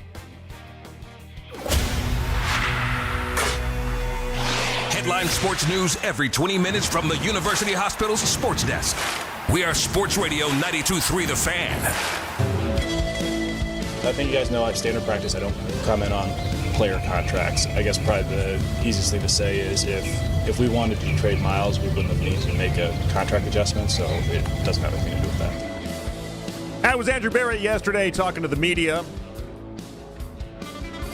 I look at it like Clint Kubiak was also speaking to the media yesterday. Said a lot of things about how now Max Crosby's a Raider. And Max Crosby's not going anywhere. And what a great offseason addition he feels like the team now made and getting him back. And it's like, guys, they lie to you. Every one of them, they just straight up lie. They want to fit whatever narrative they want to fit into that little box, and then they do so. And so, like Andrew Barry, you can dress it up whatever way you want. I'm not paying attention. And like, this is different than I feel like some other people, Daryl, where at least you're like, all right, they at least blend some semblance of the truth. So maybe sometimes you can get some little pieces.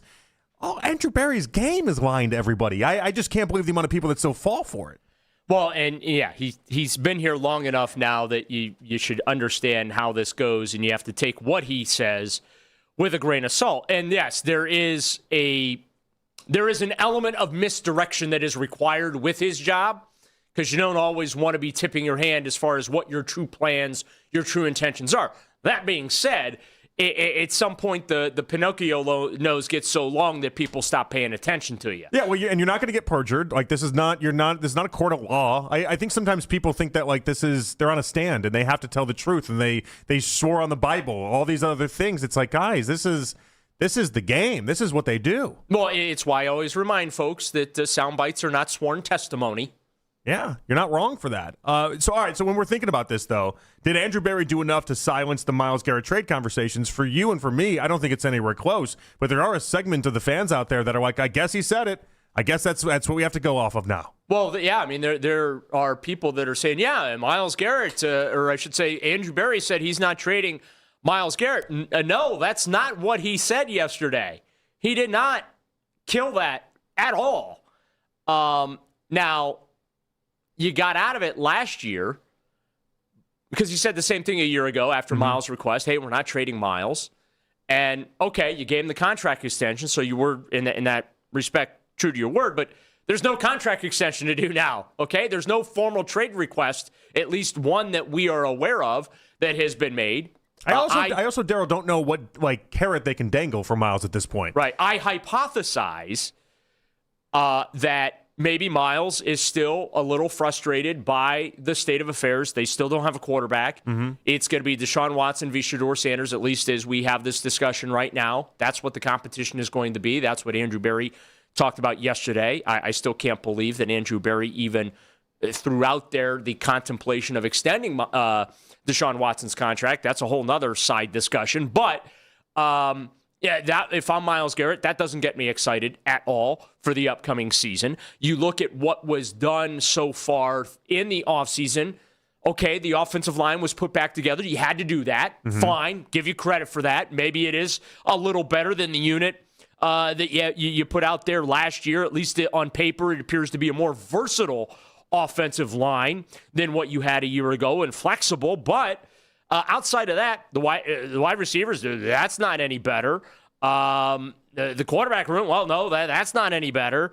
The tight end room, no, that's not any better. The running back room, yeah, nope, that's not any better. Like, if I'm Myles Garrett and I'm looking at that, I'm sitting there saying, man, defense going to have to carry this thing again. Well, and it's also becoming pretty obvious that next year is, as Albert's been calling it for a while, it's a transition year.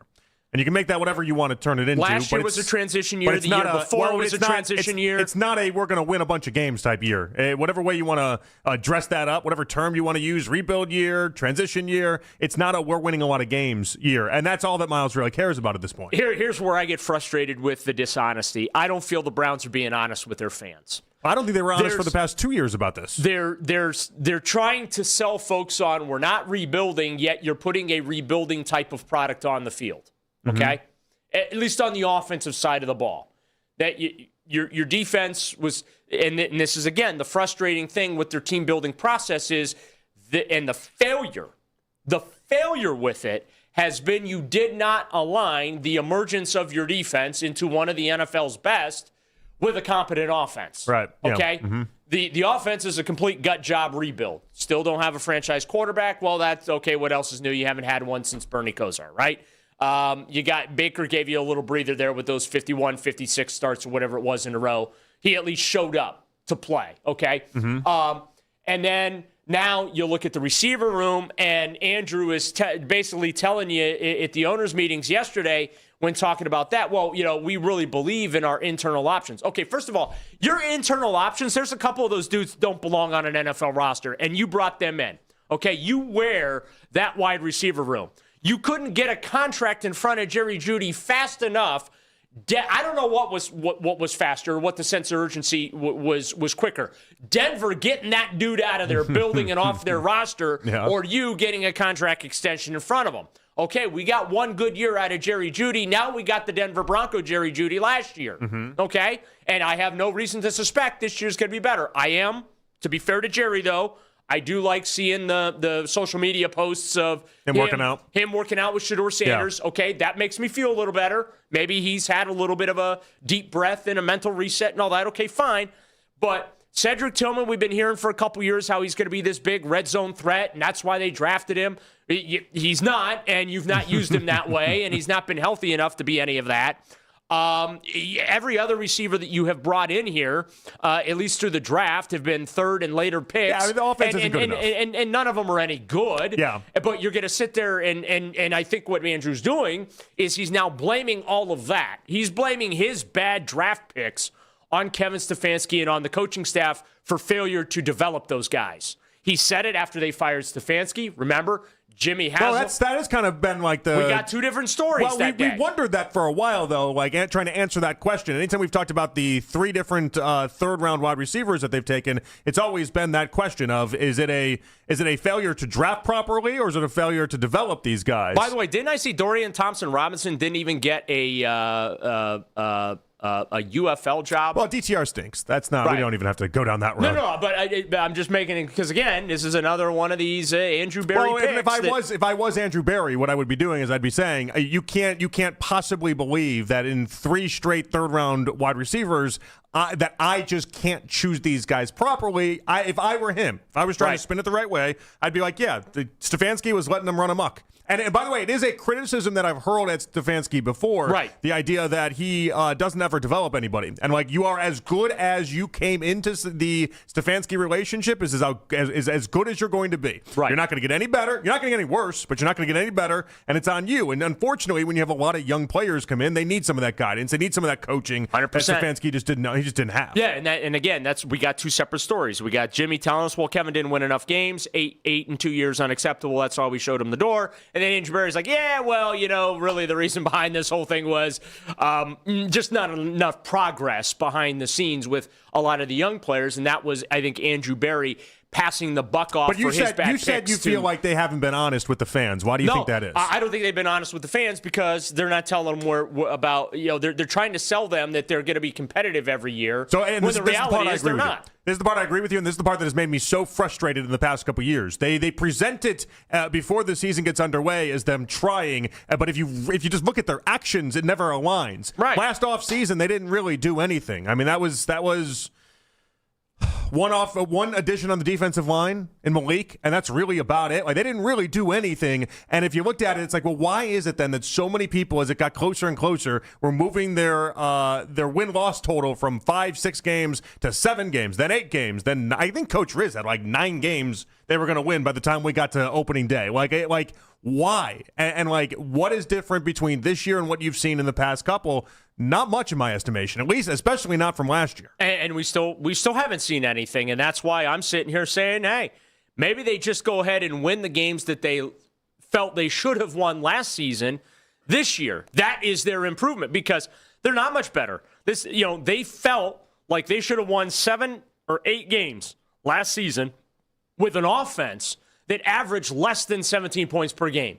This is a franchise historically that has an offense that averages fewer than 20 points per game. By the way, 20 points per game in the National Football League, that's a C grade, okay? That means you're average. That is the baseline in the NFL. They are so incompetent and inept when it comes to offenses, and the quarterback has a big thing, right? The quarterback carousel, major reason why. Yeah. But they're so inept when it comes to offense, all right? 4 of the 8 years that you actually did average at least 20 points came under the guy you just fired. So as painful as some of those years were under Kevin, right? And I'm not sitting here apologizing for Kevin or saying bring the guy back, but the reality is, offensively, historically, under his tenure, the Browns were leaps and bounds better than anything that they've had since coming back in 99. And that right there encapsulates the stinctitude of this franchise. The stinctitude? Yes. The stench Mac, that's of this not a word. franchise. That's not no, the it's not. stinctitude? It's not a word. I don't made hate it. It's a new Darrylism. I don't hate it. I kind of like it. There's certain words you can just throw. You can throw anything in the back of it. It'll play. Right. The stinctitude. Yeah, the stinctitude of this franchise, right? You can smell it all smart. the way in Arizona. It's so bad. It was right? incredibly dumb, but it sounded smart. Right. Yeah. That's right. You know what? I have to bite my tongue. I almost said something I should have said. Oh yeah. It came very close. Yeah, why not? Go for it. No. We need someone. This show's absent of people that'll take shots at other people. We need more of that in the show. Well, see, the problem is I have to answer for the shots that I take. I don't know. Do you? Yeah, because I'm the one that's out there every day. Let's make it the goal. Let's make it the goal. As many shots as we possibly. You guys are nowhere to be seen. Me, I'm out there every day. That's true. I hide. I have to hide. I have to hide behind the mic. In front of thousands of people. I hide every day. But hey, listen. There's an open line. If Andrew Berry wants to call in, we'll give him a couple minutes. I don't know. I'll give him any more than that. I mean, he's just lying to everybody. But I'll give him a couple minutes. All right. There's one other thing that happened today in the NFL. Sources had it. Tom Pelissero was first on it, then all it came trickling in. The Browns withdrew their rules change proposal that would have allowed teams to trade draft picks up to 5 years in advance rather than the current 3 years.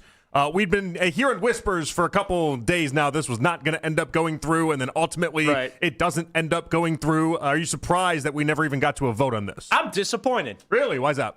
You know what? If you're going to put something out there, stand by it. If you're going to go down in flames, go down in flames. Like, don't back off. You know what? That's a coward's way out. Yeah, I don't love the withdrawing part of it. Yeah. Might as well see this thing through, even if it gets. Well, I think their point was they were trying to raise awareness. I think was all it was. Yeah, let's float this out there. Let's get people talking about it. Yeah, okay. All it did though was turn Browns fans into wait, is this for Arch Manning or is this for Myles Garrett? That's or both. That's all that ended up happening with this. It's funny. Jake before the show was wondering whether or not this made the Browns look bad. Do you feel like this ultimately just made the Browns look bad? Yeah, it made them look dumb. Really? Yeah. This is just trial balloon they tossed out there. It made them look dumb? Well, it wasn't just a trial balloon. They filed paperwork with the league office for the proposal. They came up with the language and everything. And then all of a sudden it gets to the day or the day before they're supposed to vote on all this, and they read the room. Okay. Well, they clearly understood they don't have the yeses here. The one thing, the one area I'll give them credit for, even though, again, I think they're cowards, I will give them credit. They read the room. They did something, the Browns did something that they never do. They read the room. They actually read the room this time. But that makes it sadder because that almost makes it like as if they came up with this idea and really thought it was going to get through the first go-round. Nothing ever gets through the first go-round. Very rarely do you get it through the first go-round. But also, it makes me more suspect than anything. Well, I think that the Rams were the only team supporting it. So it's got a lot of stinkitude on it. It would have lost 2-30. Oh, really? That badly? I think they again. They read the room, and that's why they pulled it off the table. Absolutely, cowards. Oh, I don't know about that, but I like how you're speaking, Daryl. Stay aggressive on it, Daryl. Quick hits coming your way next. Chris Gimenez coming your way at 3 o'clock. A lot of Guardians baseball to discuss there. It's Daryl Ryder, Jonathan Peterlin. Afternoon Drive with you guys right here on The Fan. Battery.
YouTube. Subscribe to our YouTube channel and get the best content from our shows each and every weekday. That's 92.3 The Fan on YouTube. Headline sports news every 20 minutes right here on 92.3 The Fan. From the University Hospital Sports Desk, I'm Matt Corrali. This is the only place to trust for Cavs talk anytime you want. Cleveland's Sports Radio, 92.3 The Fan.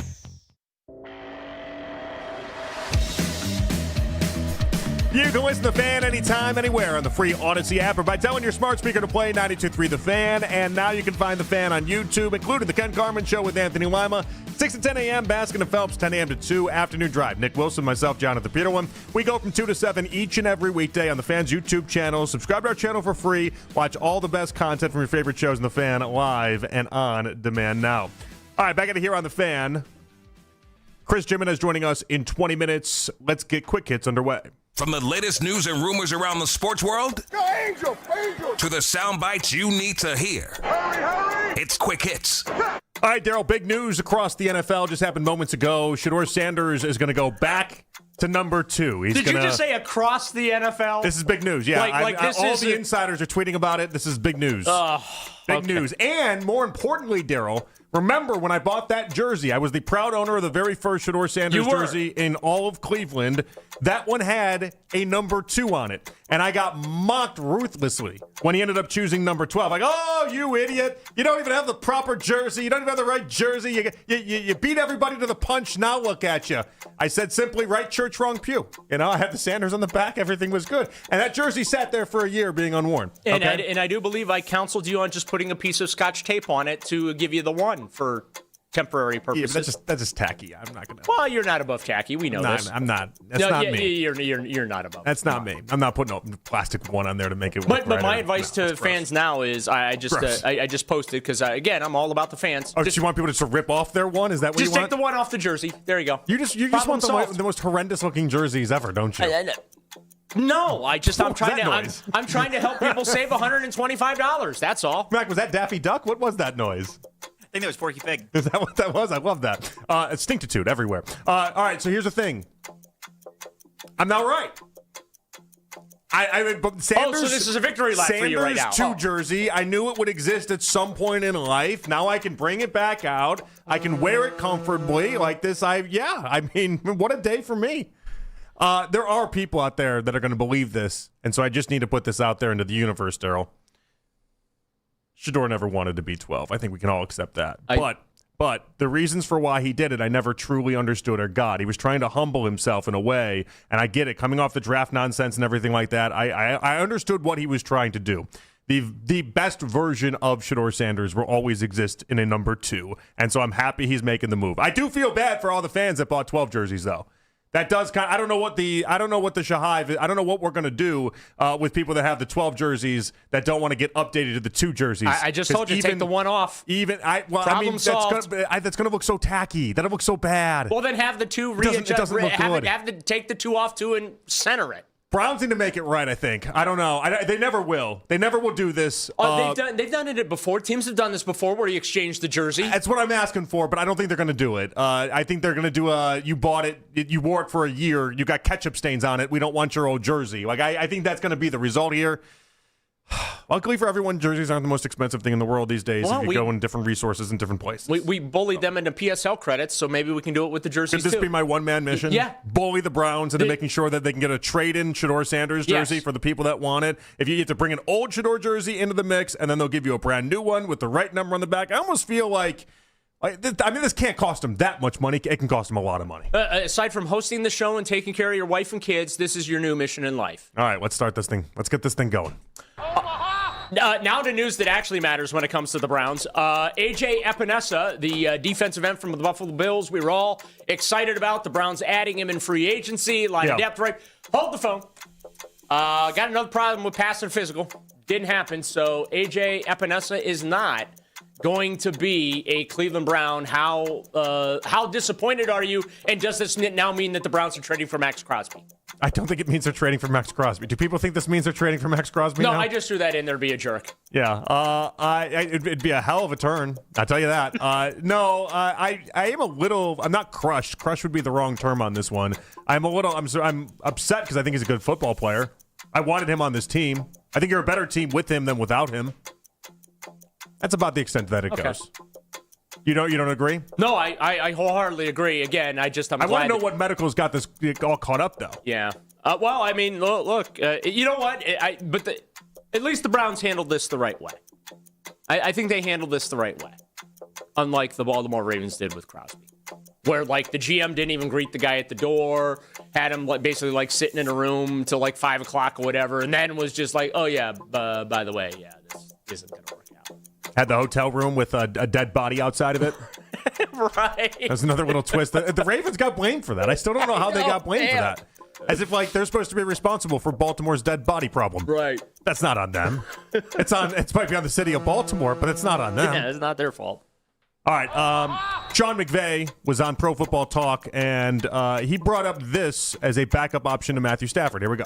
You know, I think Jimmy's working through his process right now. We would love to be able to have him. There's some other guys that are out there, but we do need to be able to add another guy into that room, and that's something that we're looking at. And, you know, obviously people make some of the connections with Kirk, and if it doesn't work out with Jimmy, you know, that's definitely something that, you know, I have tremendous respect. Kirk is as influential as anybody in helping me get to L.A. in the first place. And so, you know, I know he's got some other options and some other suitors, but Jimmy and Kirk are guys that I would love to be able to have back with us. Kirk Cousins backing up Matthew Stafford. And on paper, it doesn't really make much sense to me because it's like, well, all right, why is Kirk Cousins going to go there? The bet would be that you're Matthew Stafford insurance. That seems like an awful bet if you're Kirk Cousins. Also might be his only option at this point. Well, and so I think about him in that stupid, not stupid, I liked it, but the quarterback show called on Netflix, the QB one. I thought it was great. He was Football Flanders, is what he was. Right. I don't know about great, but like where he's got in the room in his house, he's got the whole spot locked out for winning a Lombardi trophy. And so like if your only bet, like kind of like Deshaun has the space on his back for the ring. Oh yeah, that's right with the tattoo. Yeah, that's weird as well. Yeah, that's very weird. Yeah, same thing. Yeah, but the difference is like if Kirk Cousins just joins the Rams and then as a backup quarterback wins the ring, like that doesn't fulfill the destiny. That doesn't fulfill anything. The only way it works is if Matthew Stafford gets injured and then you step into place and then you win the whole damn thing. Like it doesn't work both ways. Worked for Bernie Kosar. I'm going to go down like a Karl Malone rabbit hole here. Are you demeaning Bernie Kosar's Super Bowl championship with the Dallas Cowboys? Well, I mean, he won it. He did. Yeah. But Bernie'd be the first one to tell you it's not the same as if he had just gotten past Elway. Like, he'd be the first one to tell you. Like, there's layers to winning a ring. And there's definitely levels to winning a ring. Right. Were you the quarterback that won the ring, or were you the backup quarterback that was just kind of there the entire time? Like, does Carson Wentz have a Super Bowl ring? Yeah. But, like, is Carson Wentz a Super Bowl winner? Not in anybody's eyes. All I know is Richard Jefferson and Channing Frye are just perfectly fine wearing their Cavalier championship but that's what rings. They weren't driving the bus behind that. That's what they were always destined to be, though. They were always destined to be those type of guys that came off the bench and had that specific role. Kirk Cousins legitimately, which is shocking because he's got, like, one playoff win in his entire NFL career. Right. But he was always positioned to be the guy in his own mind that would be the reason why. Yeah. This would not be the reason why. And then the other part of this, like if you do become the reason why, almost in like a Nick Foles, Carson Wentz type scenario, it only exists because you had to root for an injury to get there. He's too Football Flanders to root for an injury.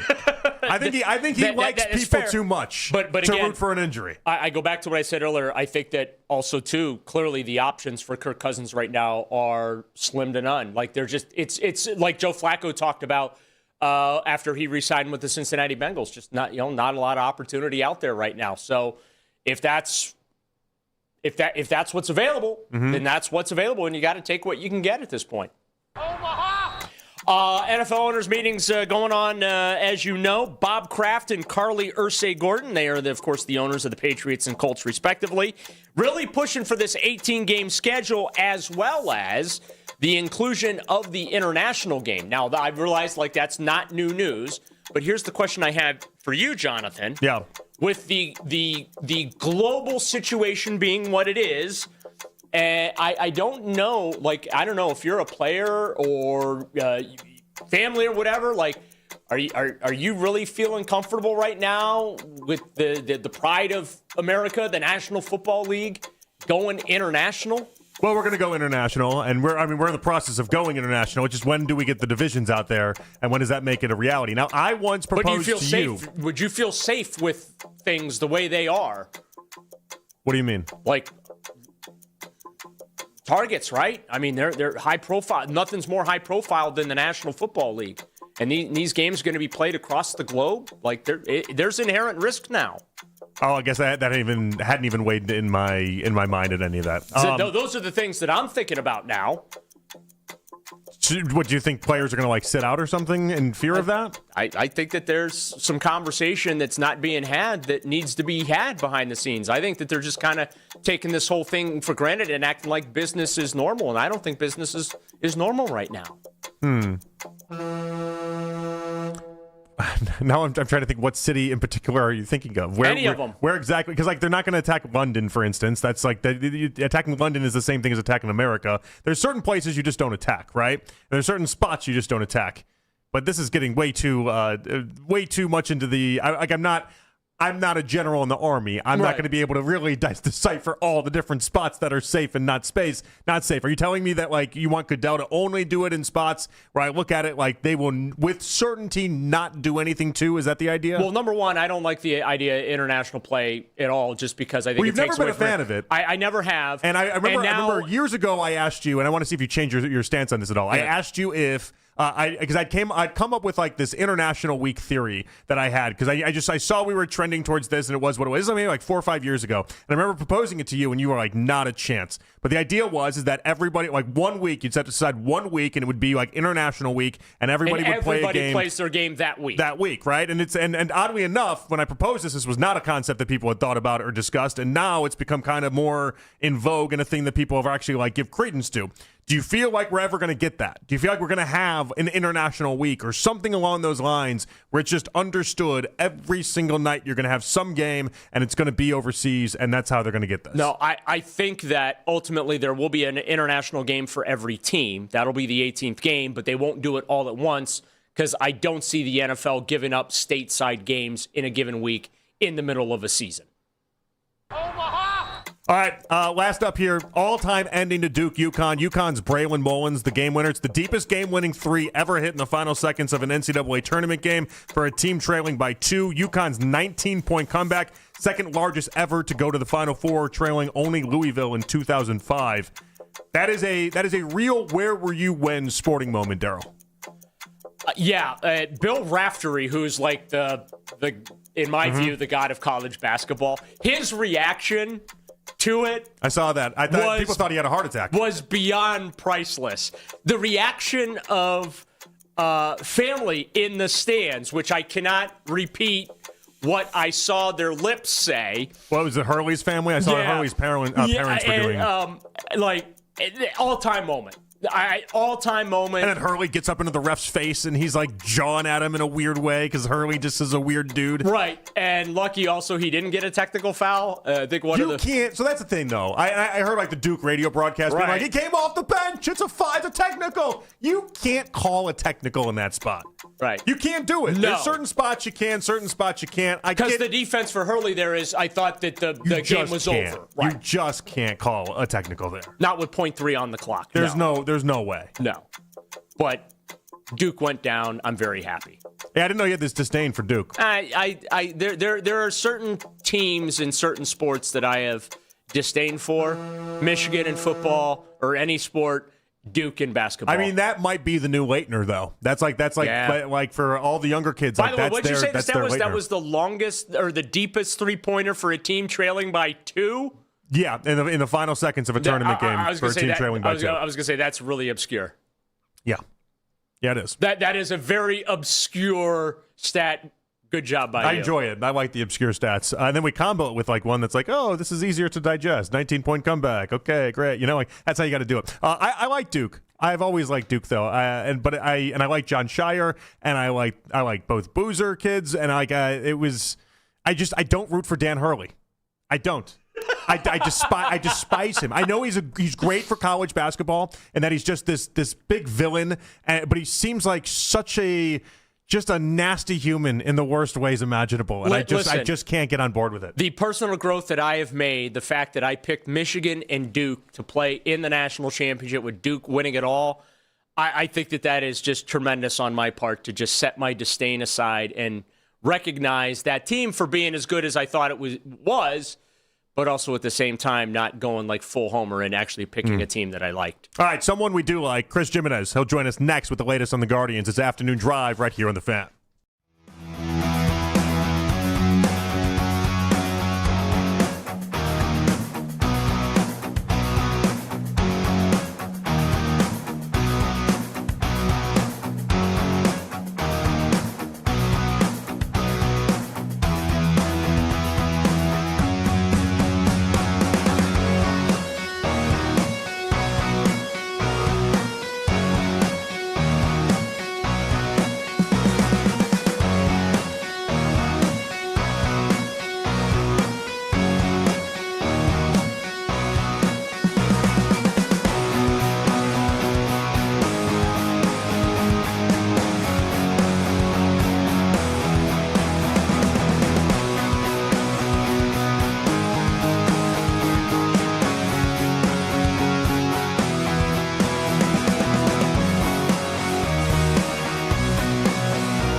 complaining about the weather. It's a woman's fault that it's the way it is. Tell me Mother more. Nature. She can never make up her mind. There we go.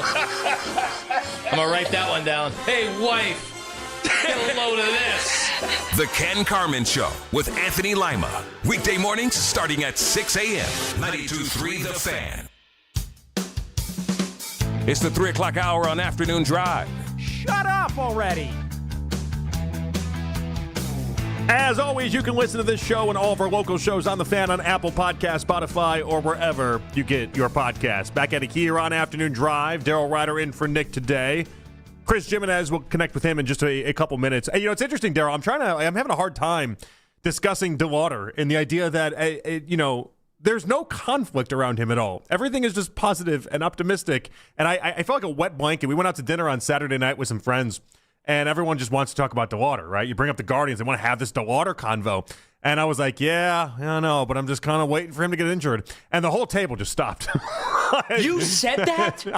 You said that? It's truthful. Why would you put that in the ether like that? What is wrong with you? He's made of glass. And Who hurt you? I'm worried about it. Obviously, players, that is not Chase DeLauter, but other players have hurt me. And so when you're a really hurt player and they have to treat you like this Fabergé egg, I get worried about it. You can't say something like that. That's awful. Even for you. I'm worried about it. That's the difference. I'm worried about him getting injured, and I'm just have to take the time that he's healthy and just take it in stride. As somebody who's superstitious, you never put something like that out into the universe. I'm not superstitious, so I guess we're good. Well, I'm not even a little stitious. All right, let's go out to the Make It Right, Call Kyle Wright hotline. Guardians analyst, former player, obviously, Chris Gimenez joining us here on The Fan. Hello, Chris. How you doing today?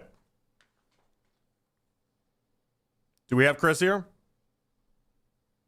Let's put Chris back on hold. We figured that out here, Mac. I'm not superstitious at all. So it was like one of those comments where I'm sitting there and I'm just like, and instantly the whole table just stopped. Well, table stopped and looked at me like, why did you say that right now? And you know what? They didn't voice it, but they're like, why did you say that right now? And if something happens, I am going to come after you with the full might and fury of yours truly. No. This can't be put on me. No, this is absolutely getting put on you. If it happens, I'm putting it on you. I've never even met the guy, okay? I can't be held responsible for his health. Absolutely, it's going to be on you if it happens. Back out to the Make It Right, Call Kyle Wright hotline. Chris Gimenez joining us. Hello, Chris. How you doing today? Okay, I think Mac I can hear through the glass Mac just go, oh, that's why. Okay, so we'll get this squared away in just a couple minutes here. But yeah, no, it was a really awesome weekend. And the sad thing about that is that you can only say in so many different ways, really awesome weekend for someone like Chase DeLauter. No, it was a lot of fun to watch, and leave it to him to break up the no-hitter as well, right?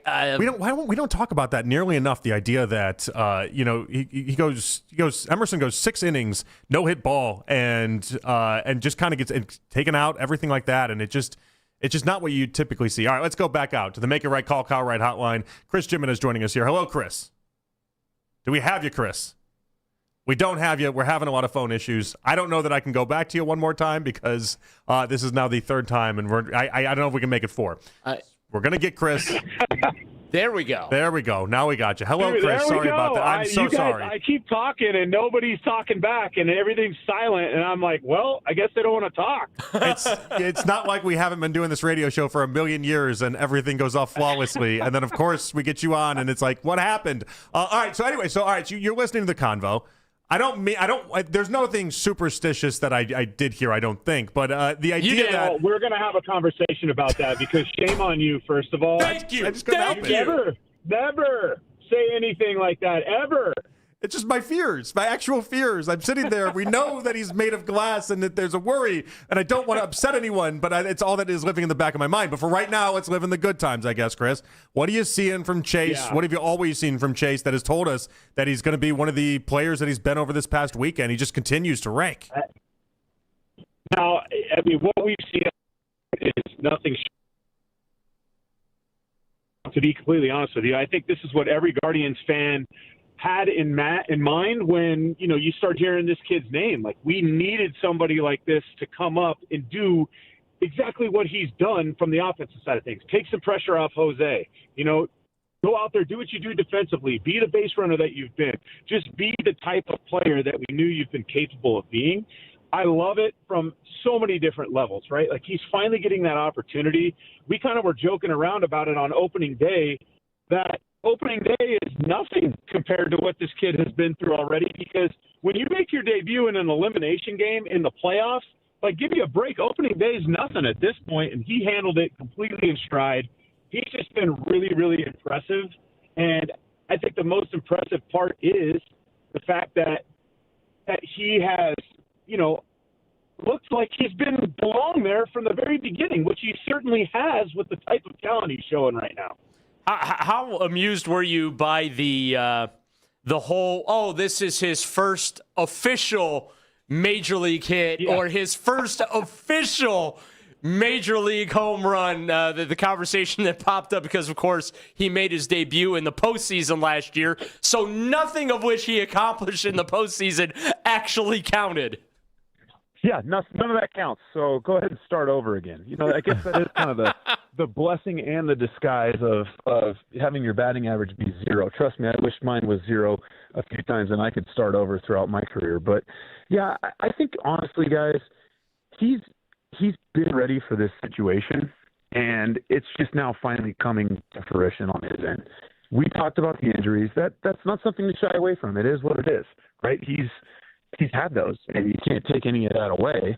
You just have to kind of embrace it and hope to God that by getting him up here, getting him with the medical staff, and putting him on a really good program is going to continue to help him be on the field and be able to produce. So, and now I'm thinking, should the Guardians have Bazzana up already? Like, if you're starting to see somebody that's young and it's paying off, it's like, can we do this with Bazzana now early as well? You know what? I don't see why we can't. I think it's kind of unfair to expect the same, expectations or the same results maybe that Chase has given us to this point. But with that being said, they purposely were very, I want to say calculated, I guess is probably the best word to describe it, but calculated in who they went after, who they approached during free agency, because they didn't want to take opportunities away from guys like DeLauter and potentially Bazzana. And I think Bazzana's time in the big leagues kind of coincides with potentially Gabriel Arias. He's been given his opportunities at this point, and I'm not saying that he's not deserving of more. I just think, if he gets off to a slow start, I think we're definitely going to start hearing that Bazzana chatter as long as Travis is doing what he's supposed to be doing down below.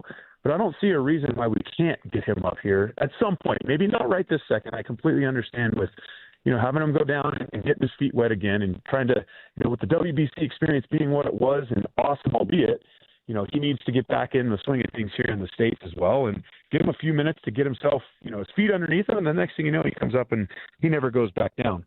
Chris, you got a little bit of like an echoey sound here. I'm going to put you on hold, and then let's get that squared away for a brief second here. Chris Gimenez on the Make It Right, Call Kyle Wright hotline, discussing the Guardians and the opening 4 games of the series season. And obviously, we got to talk about this big Dodgers game tonight too, Daryl. Yeah, and the opportunity for them to keep this going. For me, I think one of the curious things, we talk about this at the Browns often, but with the Guardians, Chris Antonetti's made it no secret this offseason that youth is going to be what's going to carry them forward this year and surrounding Jose Ramirez. You mentioned Bazzana. You got Angel Hinoa.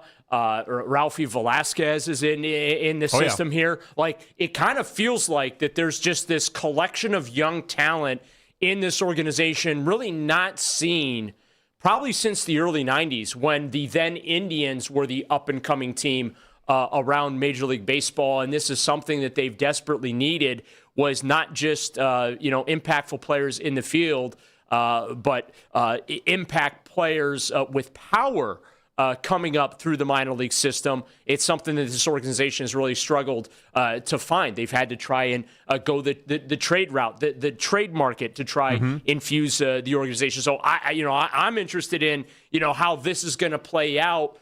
In the long view of this season. There's a lot to put on Chase DeLauter here, but some of these younger faces like a Bazzana or Hineo or, maybe Velasquez is a year away. But some of these younger guys, how much pressure it puts on them to kind of carry this lineup forward along with Jose Ramirez and Steven Kwan. All right, let's ask Chris that. It's a good question. Like the idea that, Chris, basically this year is about, it's a fact-finding mission in many ways, but it's about letting the youngsters come up, hit, and then see what you have with some of these young guys.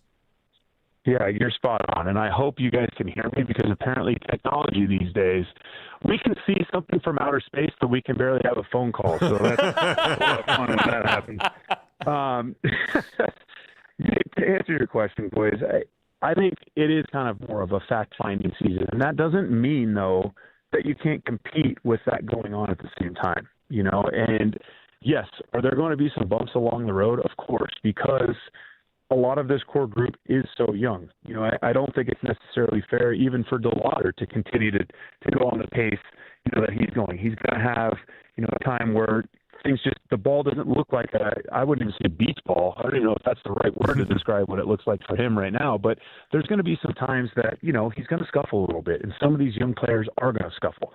And I think early in the season, it's notorious for younger players to struggle just because you go from being in Arizona where the weather's beautiful, and last week it was 100-plus degrees out in Arizona, and now you're going to Seattle where it's almost snowing outside. When we get back to Cleveland later this week, they really don't have any complaints in L.A. because it's probably going to be perfect weather there. They just have to deal with the defending world champions, which is a set of its own issues. But from a weather standpoint, it's hard, on young players when you're out there and your body's kind of now acclimated to the summer type weather being in Arizona, and then all of a sudden you're just thrust into, hey, it might snow tomorrow, and it's really hard to hit when it snows. And by the way, a ball also doesn't fly well when it snows or when it's really cold. So I'm willing to give these guys a benefit of the doubt, so to speak.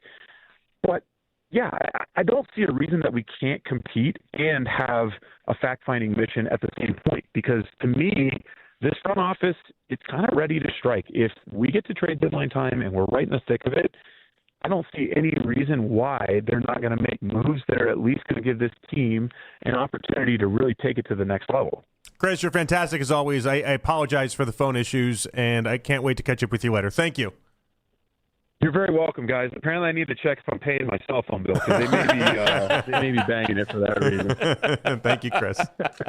All right, good stuff. Thanks, guys. All right, Chris Gimenez on the Make It Right Call Kyle Wright hotline. We're after what he had to say. Also get your input on it. Will the Guardians move off of Kwan in center field as an experiment, and just how far can this team actually go? It's Afternoon Drive right here on The Fan.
number 12 due to wideout DeAndre Carter wearing number 2 last season. Make sure to tune into the Fan Off-Season Special every Tuesday night from 7 to 9 with Jake Volnick, Daryl Ryder, and Coach Lance Reisland. Headline Sports News every 20 minutes right here on 92.3 The Fan. From the University Hospital Sports Desk, I'm Matt Corrali. Spend your spring break with Cleveland's Sports Radio, 92.3 The Fan. To be completely honest with you, I think this is what every Guardians fan had in mind when, you start hearing this kid's name. Like, we needed somebody like this to come up and do exactly what he's done from the offensive side of things. Take some pressure off Jose. Go out there, do what you do defensively. Be the base runner that you've been. Just be the type of player that we knew you've been capable of being. I love it from so many different levels, right? Like, he's finally getting that opportunity. That was Chris Gimenez. He joined us last segment talking about Chase DeLauter and a situation that I hate that now I'm put in the spot with you, and so we just need to make it all be known. Just because I bring up his injury history doesn't mean I'm jinxing him. Doesn't mean nothing's happening here. You brought it up at dinner. You brought it up at dinner. Sadly, that was not even the first time I brought this up with somebody either. And the very first time, it was not received very well either. But I didn't get the hint. I was like, let's trudge through. And then it got brought up at dinner, and got all sorts of friends there and everything. And it's a little surprising for you. You're usually pretty good at picking up on hints. Yeah. I don't even know if that's a joke or not, but I like to think that I am. But here's the thing, though. The first person that I was like, let's be careful about DeLauter too. That person's a wild card. That doesn't. You don't use that person as the barometer. But I'm telling you, I was like, I'm worried about the injuries and the whole entire dinner. Everything just got silent. Extremely. I didn't want to ruin people's vibes. It's not what I was going for. It's just when I think of DeLauter, I think to myself, I'm just worried about his health. That's just a reality with him, and I'm going to have that until he gives me like a year and a half of just health problem-free baseball. I'm going to have that with him. I'm just glad Chris had my back on that. That's all. Well, I'm protecting my feelings is what I'm doing, I think. I don't want to find myself wrapped up into DeLauter and then buy into everything. I know he can hit. I know he can play. That's the weirdest thing about him is that everyone in the world knows that he's awesome at baseball. He just comes with a medical list that is so lengthy and so long and a medical history that nobody would be envious of. And you're just like, can he stay healthy? That's the question, and I just don't know. I don't know that at 27, I'm gonna all of a sudden see a player hit health. That's typically not how it works, and so I'm protecting myself because I don't want to fall for the trap that I feel like I'm being set up for. That's a nice kick save on your part. Still not buying it. Yeah, it is what it is. You put it out there. You can't put that out there. It's nothing to do with what I have to say is going to impact that man in the slightest bit. I promise you that. But that's not. I'm just not superstitious that way. I find it interesting that you are, though. I am very. I can be very superstitious. What is the thing you're most superstitious about in life? Well, there's a couple of things. One I can't even mention because I don't want it to happen, so I can't mention it. When it comes to that's great for our convo. No. No. So here's traffic citations, right? Yeah. When you have that conversation, yeah, and it's like, well, I haven't had one in X amount of time, and then that night pulled over. So how long has it been since you had a traffic citation? We are not doing that. How long has it been? Nope, not doing that. Ballpark area. Nope, not doing that. I haven't had a speeding ticket in 14 years, Daryl. Okay, well, I would be very, very careful about that foot on the gas pedal in the coming days and weeks. He's described his driving as a grandmother. I don't know if you know this about me. About him. Yeah, I don't know if you know this about me or not. I drive extremely slow. The left lane is not for me. Oh, okay. Yeah, I drive. You're a slow driver? Hold on, it's not slow. That's a mischaracterization. I drive the speed limit, nothing more, nothing less. So you're the antithesis of Myles Garrett on the road. Yes, basically. That's how this convo continues. Myles Garrett makes this convo continue to pop up all the time. Because I just drive. If the speed limit's 60, I go 60. If it's 65, I go 65. The antithesis would be you driving 20 miles an hour below the speed limit. Well, he did say he drives slow, so no, I don't know. Of Miles, for instance. Miles drives really fast. I drive. I guess slow isn't not the right way to put it. I am dead on. If it's 60, I go 60. If it's 65, I go 65. Never mention. I'm in no hurry anywhere. Yeah, never mention how long a game is going.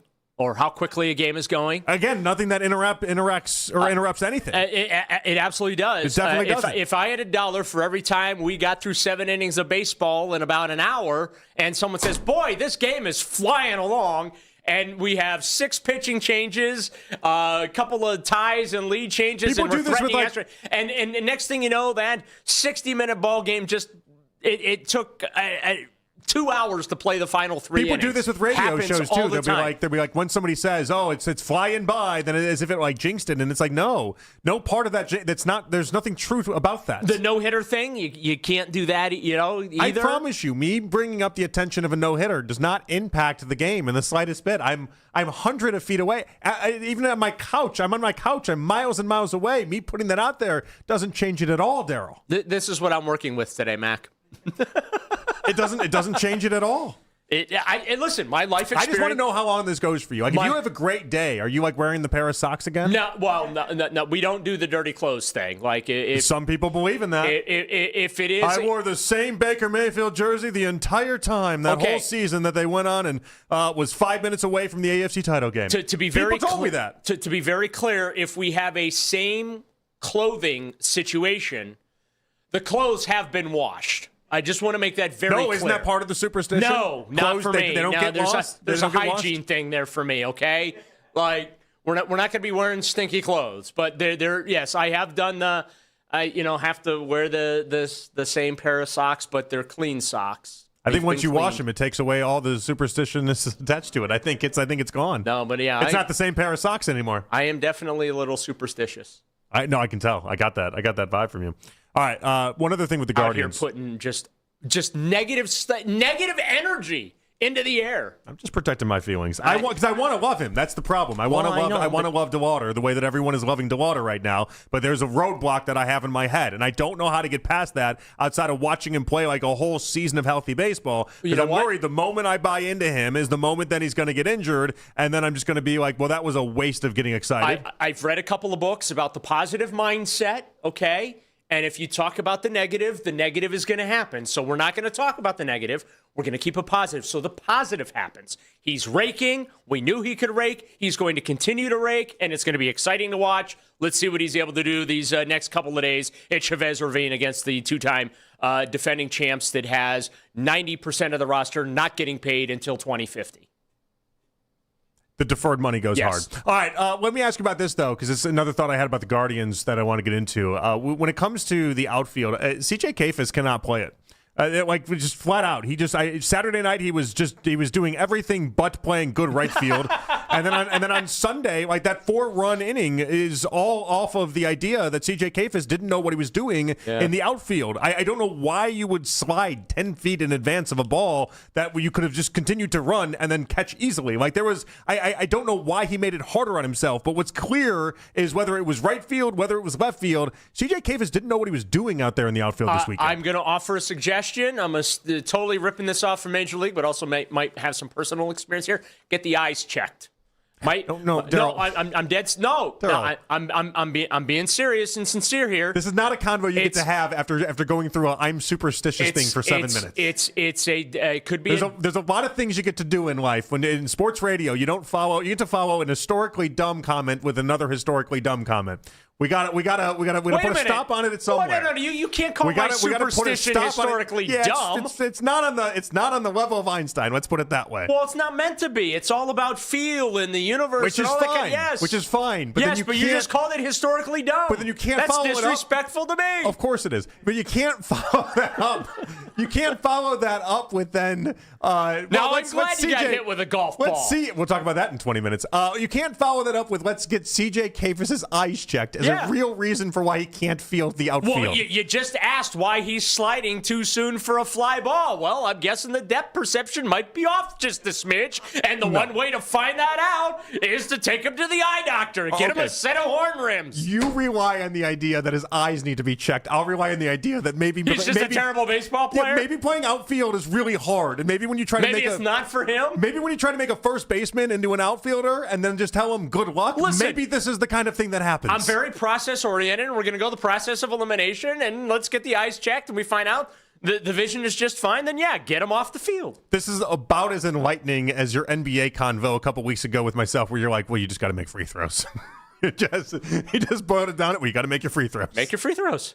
It's not hard. Line hasn't moved. It's all stages of basketball. It's the same distance to the rim. Don't know why it's so difficult. I'm going to need more analysis than we need to take him to the eye doctor. We need America's Best on line 1, please. Let's get CJ Kafis checked out. I think we could start there and then go to, let's put him on the bench. I do like knowing that we live in a world where there's like 3% of people listening to this that are like, I don't get why he's being so hard on Daryl right now. Like, it's a good idea.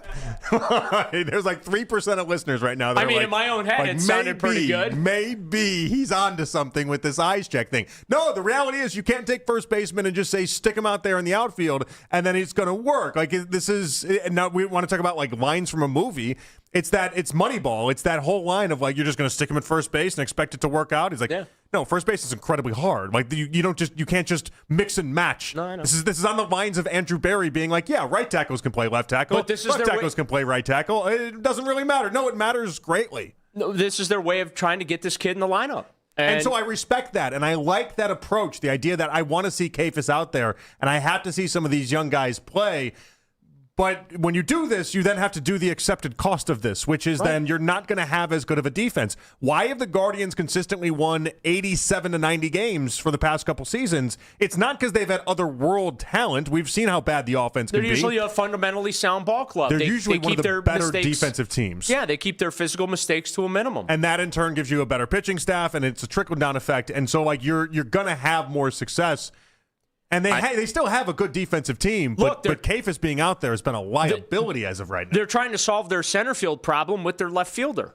I mean, this is just, I think, the spot that they find themselves in. Am I wild about putting Stephen Kwan in center field? No, but defensively, he is your best outfielder. Even though I feel he's a natural left fielder and that's where he should be, okay, and he plays at a high level at that spot.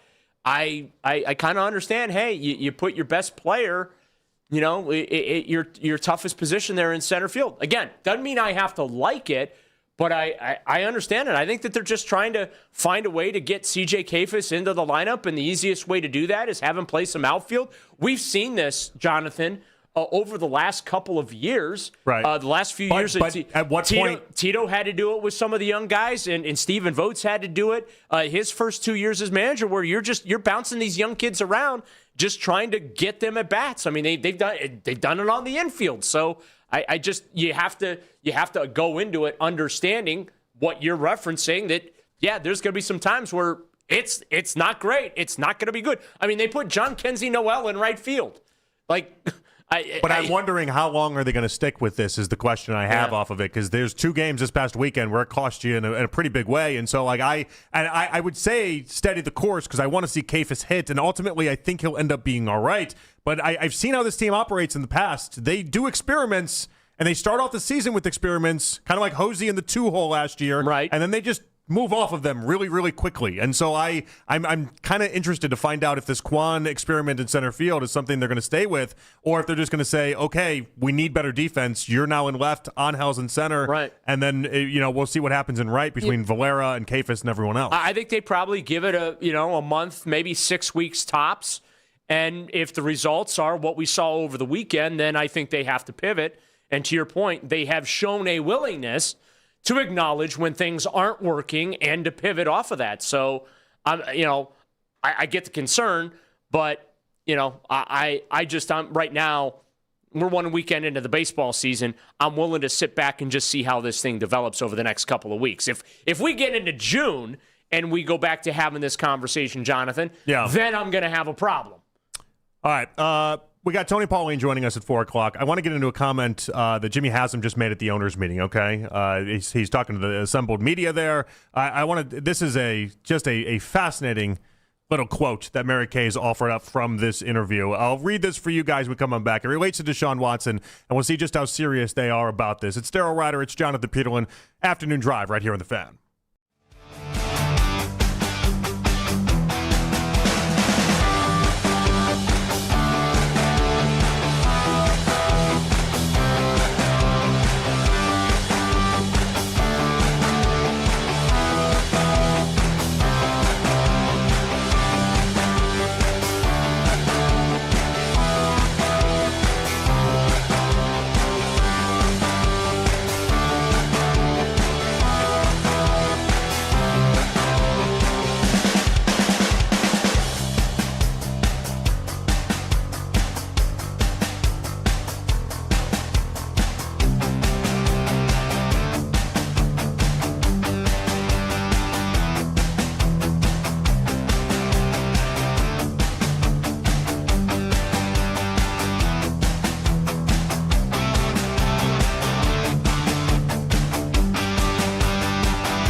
counsel approached the bench.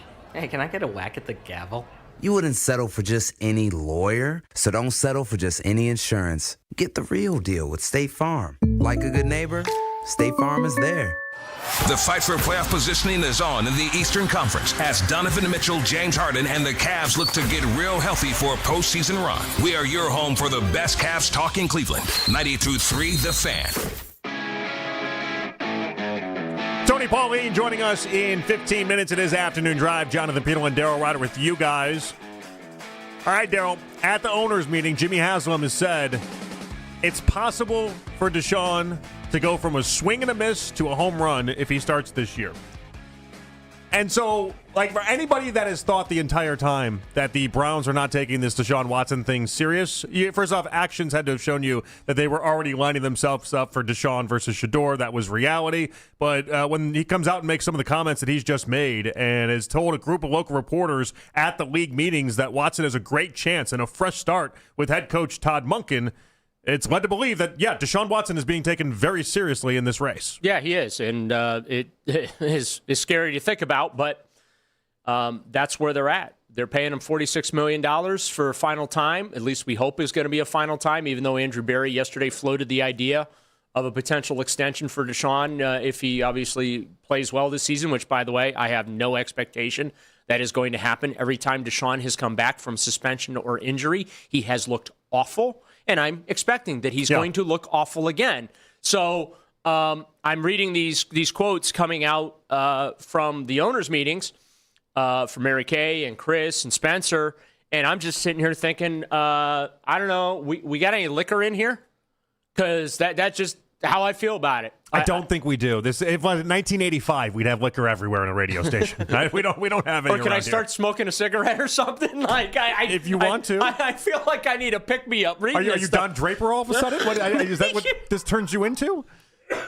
Just the thought of investing more time in the Deshaun Watson experience. I mean, they're investing. This is it. Yes. This is what they're doing. Like they're going full steam ahead, and there's nothing that's really going to throw them off this course at this point because we're too deep into this. Like a month and a half ago, you wanted to have this conversation. No, we're not too deep in it. We have an off ramp. Take the off ramp. It's there. The off ramp always exists to just throw Shador out there and not have it be a competition. Right. But they don't want to do that. They clearly don't want to do that. And so like now we're stuck in a situation where it's going to be the two of them versus if they end up drafting somebody, then okay, great, we can add them into the equation. But like the convos we were having a month and a half ago about this situation are not the same convos we're having now. Here's how this is going to play out. The marketplace is dried up. Here's how this is going to play out exactly how last year played out with Joe Flacco, right? Joe Flacco started the season. It was unwatchable, offense unable to do anything. And then they were like, well, okay, let's go ahead and trade Joe Flacco to force Kevin to play the kids. That's what's going to happen this year. Deshaun will probably win the starting job. Okay, because he's going to look good in practice. Yeah. You're not getting hit and chased around in practice. Okay, there's no fear of any kind in practice. So Deshaun will, he'll do the Instagram thing and look like the Instagram model, and everyone's gonna ooh and ah and get excited and all that, whatever. I'm not, because I know how this movie ends. And they're gonna start him. The offense is gonna do what the offense has done the last couple of years, and then they're gonna hit the Popeye moment where they hit the eject button and say, "Okay, Shador Sanders, the rest of the season is yours. Let's see what you can do." Like that's how this is gonna play out. And the Browns are gonna win 4, 5, maybe 6 games. Fans are going to be grumpy. I'm going to be grumpy. You'll probably be grumpy. Everyone will be grumpy. And Myles will be grumpy. And this is... and Myles will be grumpy? Yeah, this is what it's going to be. Like, I can see how... And we'll see if Todd gets to see a second year. Like, I could tell you exactly how this is going to go. And the reason why is because Deshaun Watson hasn't looked like an NFL quarterback since the 2020 season. He chose to sit out 2021, got himself suspended for 11 games in 2022 after signing his contract with the Browns, broke his shoulder, ruptured his Achilles twice, missed an entire year last year. Okay, like... In what universe should I, realistically, and I'm speaking for, this isn't about throwing shade at Deshaun or hating on Deshaun. I'm trying to speak from a very practical place right now, Jonathan. Sure, yeah, I'm with you. How on earth am I supposed to sit in this chair and tell fans, yeah, you should be excited about Deshaun Watson starting for your football team this fall because he's going to be back to what he was with the Houston Texans, even though we're 6 years removed from this guy looking like anything resembling an NFL quarterback. And we're almost another 700 days from the last time he's actually taken the field, which is the second time we've had to go through him being almost 700 days away and removed from taking the field. No, and it's we're less impossible. than 365 days away from the announcement that the Browns have terminated Deshaun Watson's contract and he will be a post-June 1st designation. The off-ramp is staring you in the face. Take it. Why are you selling people but Darryl, on Deshaun? What is this about? Why are they selling? If you're mad about it, I'm mad about it. We're all angry about it. Why do they continue to try to sell us this? And listen, even in some of the more of the quotes that are coming out here, like Daniel Ofusi just has, where asked if he regrets last year's comments or how they came off, Haslam said things could always be articulated differently, but it's not for lack of effort with Watson. Said he recently spoke with Deshaun, who said he weighs the least he has in several years and is in apparently good shape, whatever that means. When was effort ever an issue with Deshaun Watson? When did that conversation ever occur since he signed that contract? When did anyone criticize Deshaun Watson for effort? When? No, he gets injured too often for my liking, and he wasn't very good when he was on the field. Like, he was comically bad at certain spots, and it looked night and day from when he was in Houston. And so going back to it is it's a very befuddling thing. But if you're not trying to win this next year, and I don't know how many different ways they can tell you they're not trying to win, then they're not going to invest any capital in anybody else. They're going to make it Deshaun versus Shedeur. I guess they're giving Todd Monken the leeway to make that decision on his own. We'll find out if that's actually true or not. And if you know how the Browns run, it's not going to be Todd Monken's decision. He will be told which quarterback wins the competition. I agree with you. I think Andrew Berry just flat out lied yesterday when he said it was Todd Monken's decision, but that's the different story for a different time. And ultimately, they're going to get their 3, 4, 5, 6 wins, whatever that is, and set themselves up for the 2027 draft. I don't think they're even trying to hide what their intentions are for next year. And so if you don't really care about next year in any serious way, then this is how you get there. Then you have competitions where it's Deshaun versus Shedeur. Now, what I hope happens is I hope Shedeur just waxes the floor with Deshaun and then all of a sudden can showcase something and maybe give us something to root for and something to get excited about. That's what I hope for. But with this regime and where they are right now, if failing in 2026 is truly their objective and not being competitive, then who's to say Shedeur looks a million times better and they give it to Deshaun anyway? So I just checked my mentions to one of my posts, and so a Browns fan posted, "I'm going to go root for Buffalo. Take Phil Savage's advice." Well, that's the other side of this, though. Some fan bases, you would think that they would care about what you think in this regard. They would care about your feelings and your opinions and how much what he's put you through for a half of a decade. The Browns do not care, Darryl. They haven't cared the entire time. It's as if they make every move with the idea of how can we piss off the fans the most. That's why we brought up Myles Garrett in that trade earlier on in the show. Right. Add it to the list. You trade Myles, you start Deshaun Watson, you piss off every fan in Berea. They don't really care. They don't care. At least they've given me no impression to believe that they care. Yeah, they say a lot of things about a lot of things, but their actions are the exact opposite. Yeah, and you got to follow the actions. With all this stuff, you got to follow the actions. Don't listen to what they say. Watch what they do. I say that, I hate to sound like the broken record here, okay?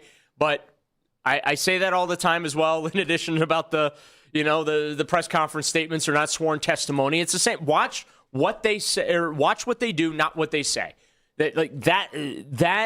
This whole thing, again, I'm just being realistic about the situation, okay?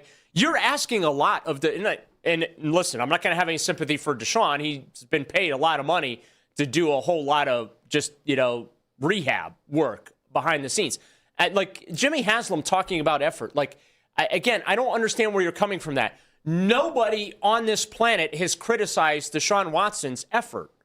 Nobody. No, I don't recall anyone saying, "Oh, Deshaun Watson's lazy. Deshaun Watson doesn't have the work ethic. Deshaun Watson." I've never heard that, and the reason why I haven't heard it because it's not true. He does put in the work. And Haslam is trying to back that up today in some of these comments. He says specifically, it's not for lack of effort with Deshaun. I don't know why you need to bring that up. But lack of effort doesn't take. I don't care about your effort or if you're a try hard or not. There's a lot of people that try really, really hard and fail. Don't raise your hand at that, Darryl. Exhibit A. Darryl, don't raise your hand at that. But I don't care. You're not Evel Knievel. You don't get paid for the attempt. You get paid for results in this business, and you got to give results. And so But again, anybody that thinks that this is one big farce and they're not serious about Deshaun. No, they are, and that's what scares me. I would add this to the million different ways that they've tried to tell you this offseason that they're taking the Deshaun Watson thing seriously. They're not just moving it aside, brushing it off, and saying, we're done with this. This isn't lip service. It's all an act, and this is all to try to make it seem like we're giving them a chance, but ultimately we won't. No, this seems like they're really going to give this one a go. Enjoy your off season. I'm gonna need a beverage or two or three. We can say all this, and Tony Pauline's going to join us in like 7 minutes or so. But I'm going to be interested in Shedeur versus Deshaun. That's the camp battle, and it seems like we've been trending towards that direction for a while. I am going to be interested in how this is laid out, and there's not a bone in my body that thinks he'll play better football than Shedeur, which means like last year when Dylan Gabriel beat out Shedeur Sanders in many ways, all I kept telling everybody was something's smelly, something's off here. I don't like this. And I got a feeling I'm going to have that same antenna raised up this offseason. He will look better in practice than Shedeur. He's a practice field All-American. That's like every time I've seen him in practice, he looks great. That's like the calling card of Deshaun is in practice, he always looks great. Except for when the Browns hold joint practices, which, by the way, I guess they're going to have a joint practice with the Buffalo Bills this year. Yeah. And if my memory serves me correctly, the last time the Browns had a joint practice with the Buffalo Bills, it did not go well for them, and there were a bunch of fights. That's back when they did it up in Buffalo. Tony Pauline, senior NFL analyst at Essentially Sports. He'll break down the latest with Jimmy Haslam's comments at the meeting today and get his opinion on what to do with Myles Garrett as well. It's Afternoon Drive right here on The Fan.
believe how many people are not liking this Cavs team with James Harden on.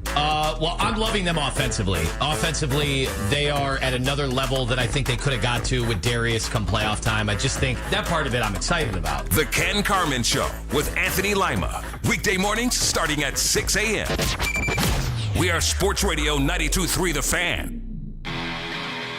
It's the 4 o'clock hour on Afternoon Drive. I am saying yes, yes, and oh yes. All right, back in here on The Fan. It is Afternoon Drive. Jonathan Peterlin, Daryl Ryder with you guys. We go out to the Make It Right Call, Kyle Wright hotline. Tony Pauline, senior NFL analyst at Essentially Sports, joining us here on The Fan. Hello, Tony. How you doing today? I'm okay. Thank you for having me. No, thanks for coming on. We want to start with actually just comments from about 20 minutes or so ago. Jimmy Haslam at the owners' meeting he believes it's possible for Deshaun Watson to go from a swing and a miss to a home run if he starts this year. He sounded, in all the beat reporters' relays of this, he sounded pretty optimistic that Deshaun Watson not only could have a chance to start, but could have a chance to rebound from what has been a really horrendous 4 years so far. Tony, what do you think about the comments and the idea that the Browns have not yet given up on Deshaun Watson? I mean, what else is he going to say? He can't say anything else. They owe him a lot of money. You know, that was an insane trade that has worked against them, a few years ago. He's got to put the front out there that he believes in Deshaun Watson, because really they've got nobody else on the roster that's going to lead that team for 17 games, unless you believe in Shedeur Sanders, which I don't. So I think he's saying what he has to say. Whether he truly believes it or not, I mean, I don't know. But from my point of view is you might as well give Watson another shot. But why? They're less than 365 days, Tony, away from the off-ramp where we get that email. His contract's been terminated. He's a post-June 1 designation. I've got it circled on my calendar. I plan to celebrate. Why are they going to put us through this?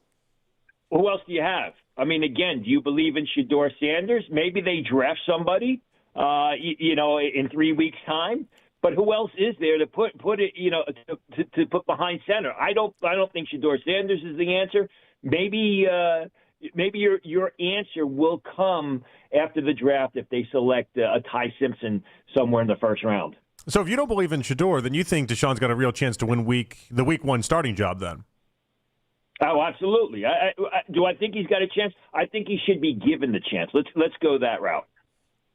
What is it about Shedeur you don't like? Fundamentally, he's poor. He makes a lot of questionable decisions. He runs backwards when he's being he's being pressured. Just the fundamentals are just not there. The arm strength is okay. He made some progress, but I don't think I never thought he was somebody that was going to lead a franchise as a starting quarterback on Sunday.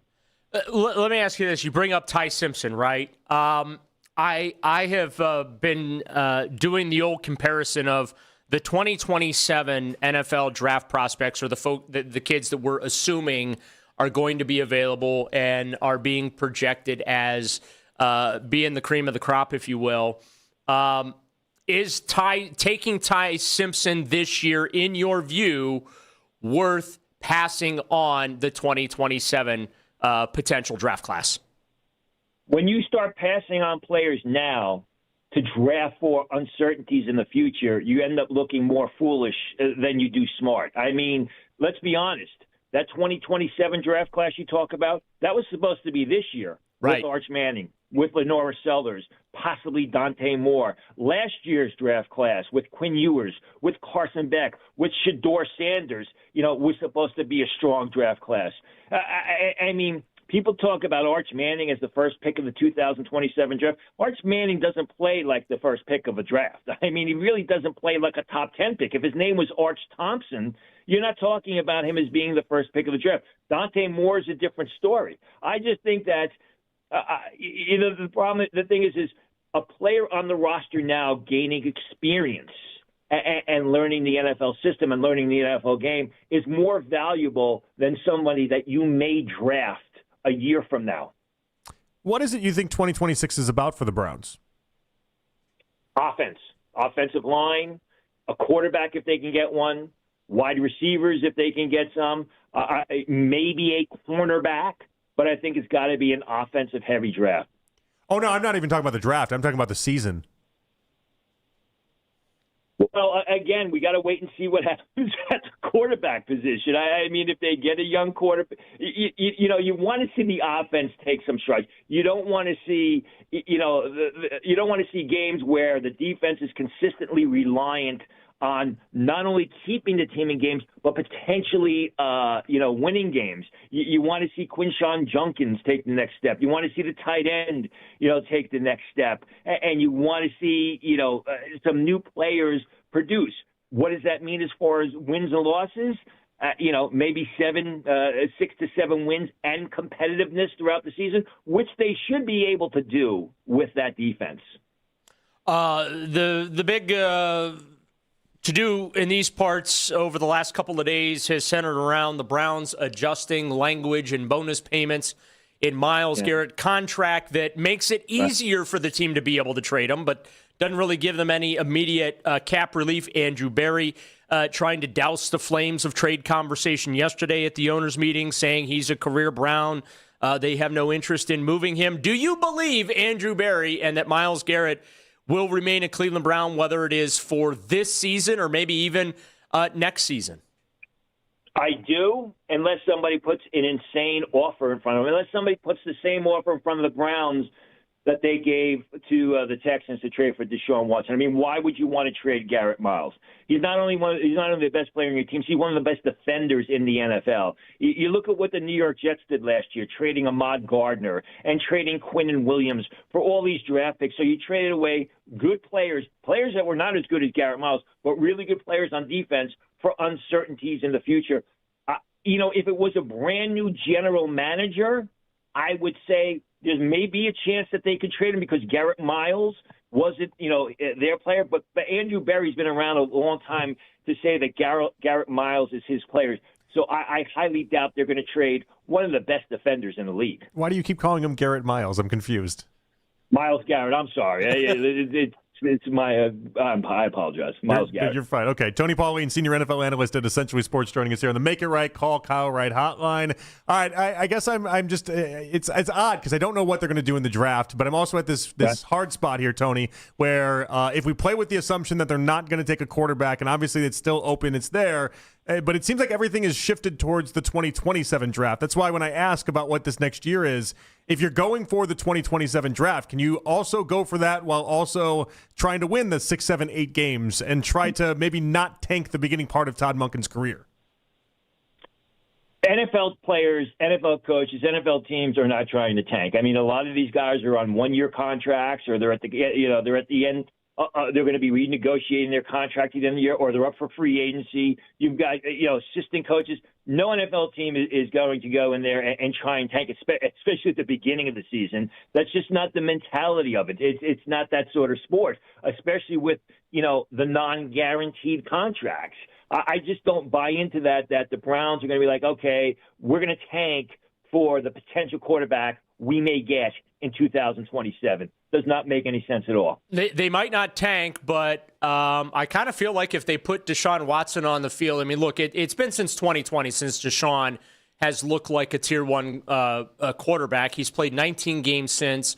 Every time he's come back, whether it's from taking the year off, suspension, injury, it has looked really disjointed out there for him. So I'm sitting here saying I have no expectation that Deshaun is going to be a viable, positive solution for the Browns at quarterback this year. That's not me throwing shade at Deshaun. I'm just looking at the situation, objectively. It's been so long since he's played at that level. So I don't know. Could they just be doing it? To your point, they're not tanking per se, but they're tanking because they have maybe the same expectation I do that, they're going to put guys out there that they know are going to accomplish maybe what they actually really do want to accomplish, and that's position themselves next year.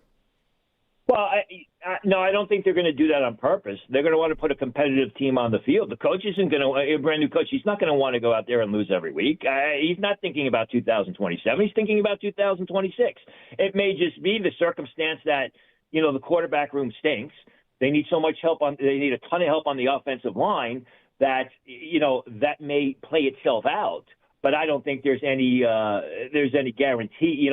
They're looking for they made a trade for Titus Howard, which immediately upgrades the right tackle spot or the offensive line, which tells you that, they want to get the ship pointed in the right direction, and they're not going to look, or they're not going to purposely try and win 2 games in 2026 so they have an early pick in 2027 and potentially take a quarterback who may be there to lead their franchise in the future. That's my opinion. All right, Tony, you've done a lot in getting ready for the draft. Browns have picks 6 and 24 in the first round. What does a perfect first-round draft look like to you? It's tough because they really need a left tackle, and the only pure left tackle in this draft is Monroe Freeling, who was more apt to be their second first-round pick, although I don't think he's going to be there, rather than the first selection that they have in the first round. You can't take Monroe Freeling that early. Everything I hear is left tackle, left tackle, left tackle. Maybe if they get – and really there is no pure left tackle. I know that the Browns feel Spencer Fano, the right tackle from Utah, can move to the left side. I would agree with that. He's athletic. He's mobile. His arms are a shade under 33 inches, not a big deal as far as I'm concerned. So if they think if they are pretty sure that he can make that transition to the left side, I think that's the way they go.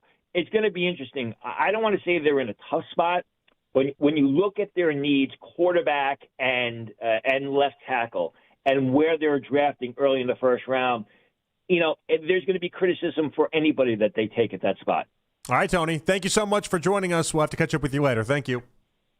Thanks for having me. All right, Tony Pauline, Essentially Sports right there on the Make It Right, Call Kyle Wright hotline. We got some room for you guys at 216-474-0092. Mary Kay Cabot having the report today from the owners' meeting. Jimmy Haslam, he wants to make a big swing and miss into a home run. Let's ask you this. What does a home run for Deshaun look like? 216-474-0092. It's Afternoon Drive right here in the Fan.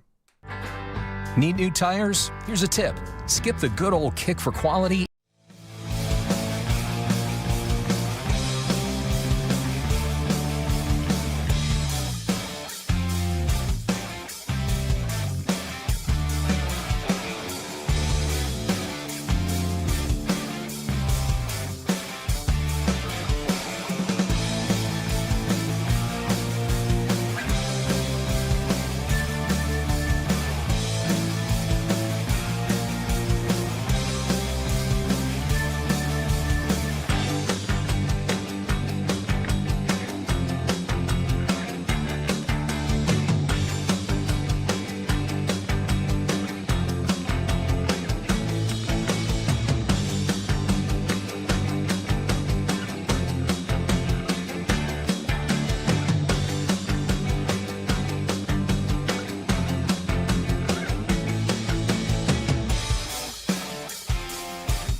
the Fan Off-Season Special every Tuesday night from 7 to 9 with Jake Volnick, Daryl Ryder, and Coach Lance Reisland. Headline Sports News every 20 minutes right here on 92.3 The Fan. From the University Hospital Sports Desk, I'm Matt Corrali.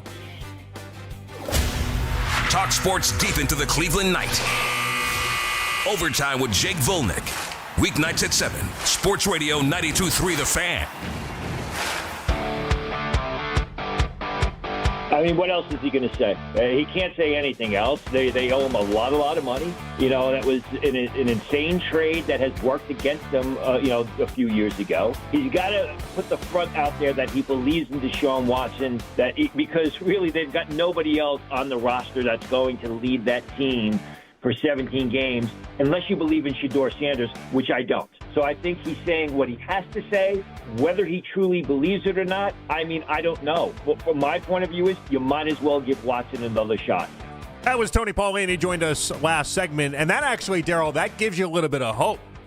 Like, if you're in the camp of anybody but Deshaun Watson to start week 1, or please don't be taking Deshaun Watson serious for this upcoming season, if you're in that camp, the way you're in that camp, I'm in that camp, I think there's a lot of people out there that are in that camp at this point. But if that gives you some hope, you would think, because maybe, just maybe, the way that we talked about Andrew Berry, that he was all lip service, maybe, just maybe, the lip service that's happening is what's happening with Jimmy Haslam, although this doesn't feel like that to me, Daryl. It doesn't, and that's why I am so despondent over it.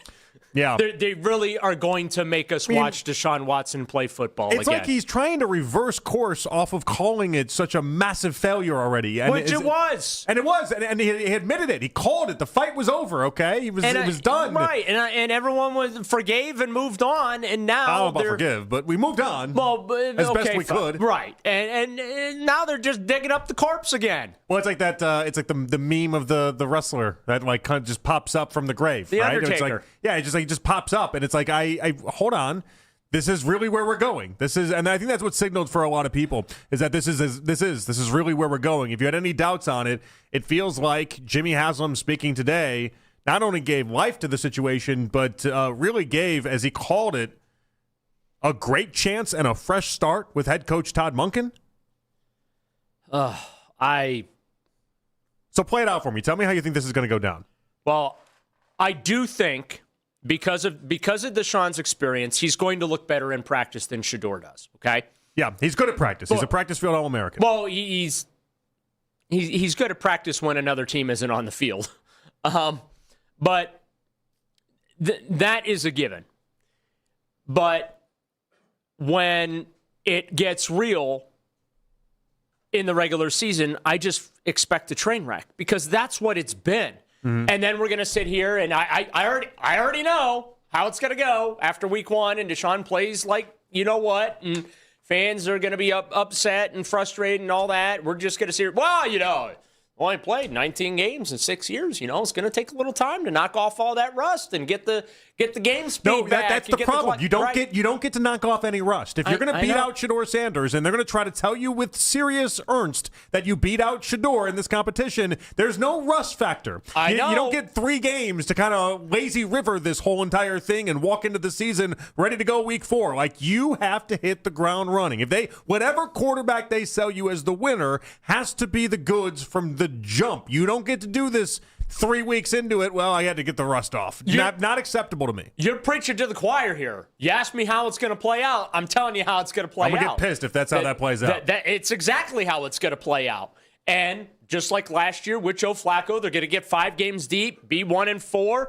I don't know, maybe the football gods smile upon them and they're 2-3 after 5 games. I don't know, but and then they're going to decide, okay, let's go ahead and play Shedeur. Deshaun is not going to be our future. But it's just so stupid because I think anyone with half of a brain can tell that what you're saying is probably right. But like the idea that why do we have to do the 5 games to get there? Like, why do you have to even see the 5 games to know what's going to happen with Deshaun Watson? We don't have to do this song and dance. Give the ball to Shedeur week 1. Give the guy with the most upside and a chance, an actual chance. Right.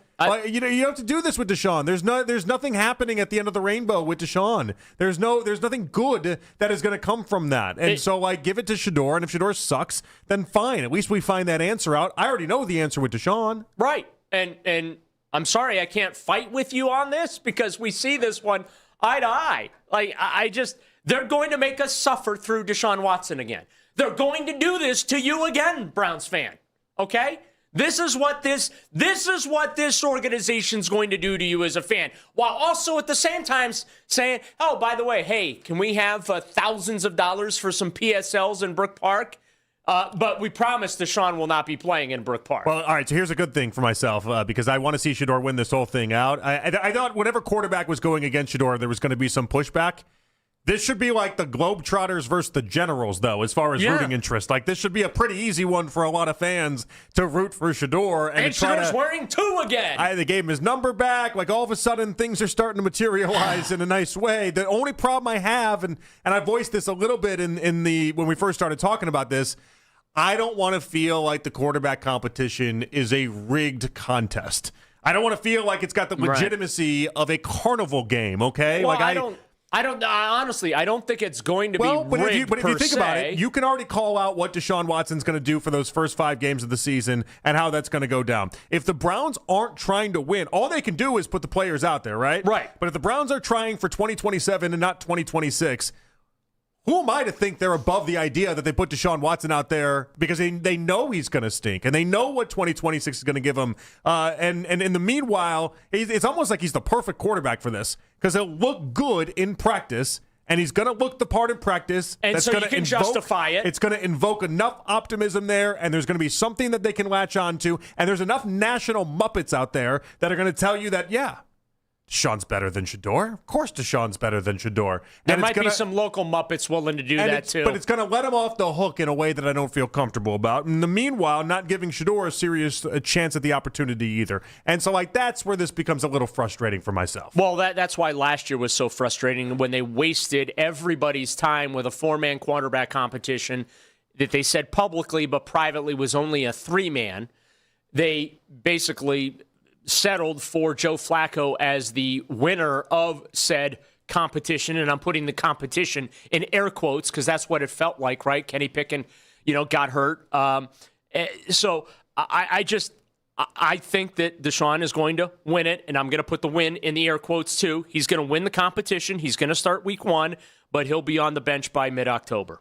Yeah, and if we already know that, then I'm telling you, this is all part of their deal. If they want 2027 in that draft, this is their way of looking like they're trying and doing the part, and in the meanwhile, not taking 2026 serious at all. You know what they see? This is the problem that the Browns are in right now, or the challenge, however you want to phrase it.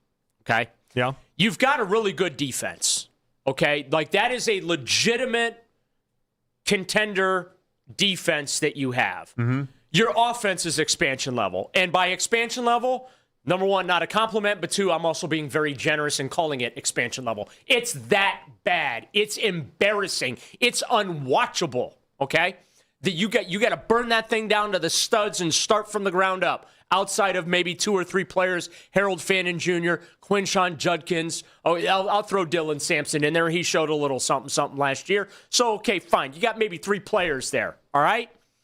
And now you have this misalignment in your team building process. Really good defense, historically terrible offense, and it's not getting any better anytime soon. You have a player that you have promised you're trying to win. You're facing your franchise, right? Myles Garrett. You've promised him, we're trying to win. We are not tanking. We are not in a rebuild, which, by the way, you've been in a rebuild the last couple of years. You have. You just refuse to call it that. And that's what frustrates me is you're not willing to call it what it is.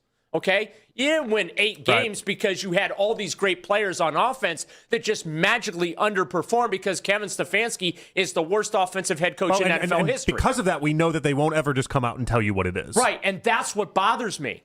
That's what bothers me. And so what they should have done last year, hindsight being 2020, they should have traded Myles Garrett last year, said, fine, we'll find you a new home. We'll take all the draft picks for you. Right, and actually started the whole thing the right way. And reset and said, and then you say to your fans, listen, we know it hasn't been great under us. We got to the playoffs twice. We didn't have the sustained success that we promised you the last time we did this to you. Mm-hmm. But you know what? We're making this multi-billion-dollar investment in a brand new stadium in Brook Park for you. We want to go into that new building ready to be the pride of the NFL on and off the field. And so to do that, we have to make some hard decisions as an organization. We have to look to the future. We trust the people here, Andrew Berry, Todd Monken. We trust them to lead us there. So this is what we're going to do. That's what I wish they would have done. And I wish they would do. Because at this point, I love Myles Garrett. Great player, once in a generation, best defensive player I've seen with my 4 eyes in person ever. Mm-hmm. Okay, he's the greatest defensive player I think in Browns franchise history. But you know what? You aren't winning anything with him. You've won nothing with him, and that's the shame of it. You've won nothing with him. You blew it, and you've blown this defense that you put together. You've blown the runway there. So why can't you just be honest with us all and say, you know what? We blew it. We tried. It didn't work. The Deshaun thing. I don't know why they won't do that. To me, that's the easiest thing. I don't know why they won't just. Maybe because they think are they still trying to drum up interest for 2026? Is that the hope that they have? I don't understand it because Deshaun is not that. Deshaun doesn't give you any of that. Hal Shedeur for 17 games probably gives you way more interest than Deshaun does. Right, and at least you'll be talked about more. I will say here was the alarming thing about the Shedeur thing last year. What's that? And it had nothing to do with Shedeur. Okay, I want to make that very, very clear. This isn't about Shedeur. Yeah. But he very popular. He's got his very loyal fans, right? Mm-hmm. And so you're sitting there thinking, hey, it's that time of year. Browns fans are getting rid of the tickets, all that kind of thing. I was honestly surprised how empty the stadium was for his starting debut. Yeah, but I think that's because I think the fans knew, the Shedeur fans knew what was going on. I understand that. Yeah. I'm just saying, I was very surprised because of how popular he is. I thought for sure there was going to be a market for people wanting to be there for his first NFL start. That's my point. And then in subsequent weeks, it was still empty. And I understand what you're saying. They were where they were in the season. The team was what it was. You stop buying tickets when the game is rigged. Right. I mean, you know what I mean? You think it's the Carney game analogy all over again. Right. The season is where it is and all that. But I was surprised by that. And maybe that is something that the Browns should take heed to. Because for me, that was a layup. I admit, I think I was making the jokes with you and Nick. Well, and hey, you know what? You want to get some butts in the seats, just go ahead and play Shedeur. Fans will show up to at least watch that because it's at least going to be entertaining. It'll be a box of chocolates. We don't know what we're going to get. We don't know if we're getting a 50-yard pass or we're getting a 40-yard sack. It was entertaining. We watched all those games. I had much more interest in watching those games than, let's say, the Dillon Gabriel games. Well, you and me both. I mean, that wasn't even a question. And I have more interest in watching Shedeur Sanders play football this fall, whether he's good or he's bad or I think he's going to be a mixture of both. I mean, I've heard the but at least you find out. That's what the whole goal in this is to find out. There's nothing I'm finding out with Deshaun Watson. Right. That's my point.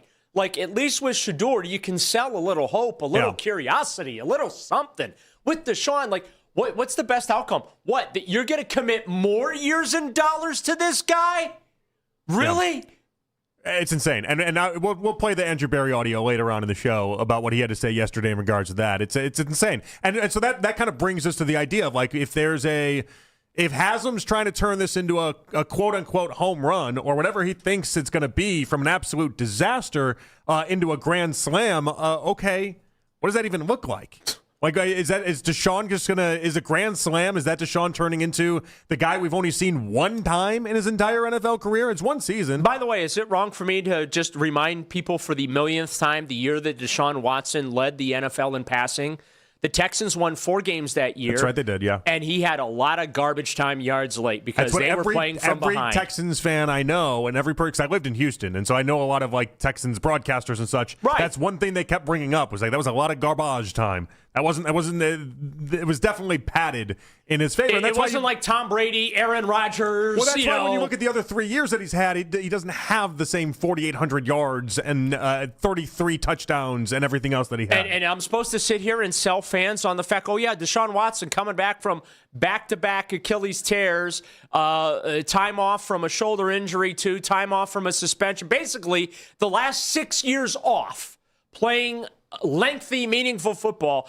This guy's going to come back and look like the player you gave $230 million fully guaranteed to. He's going to look elite.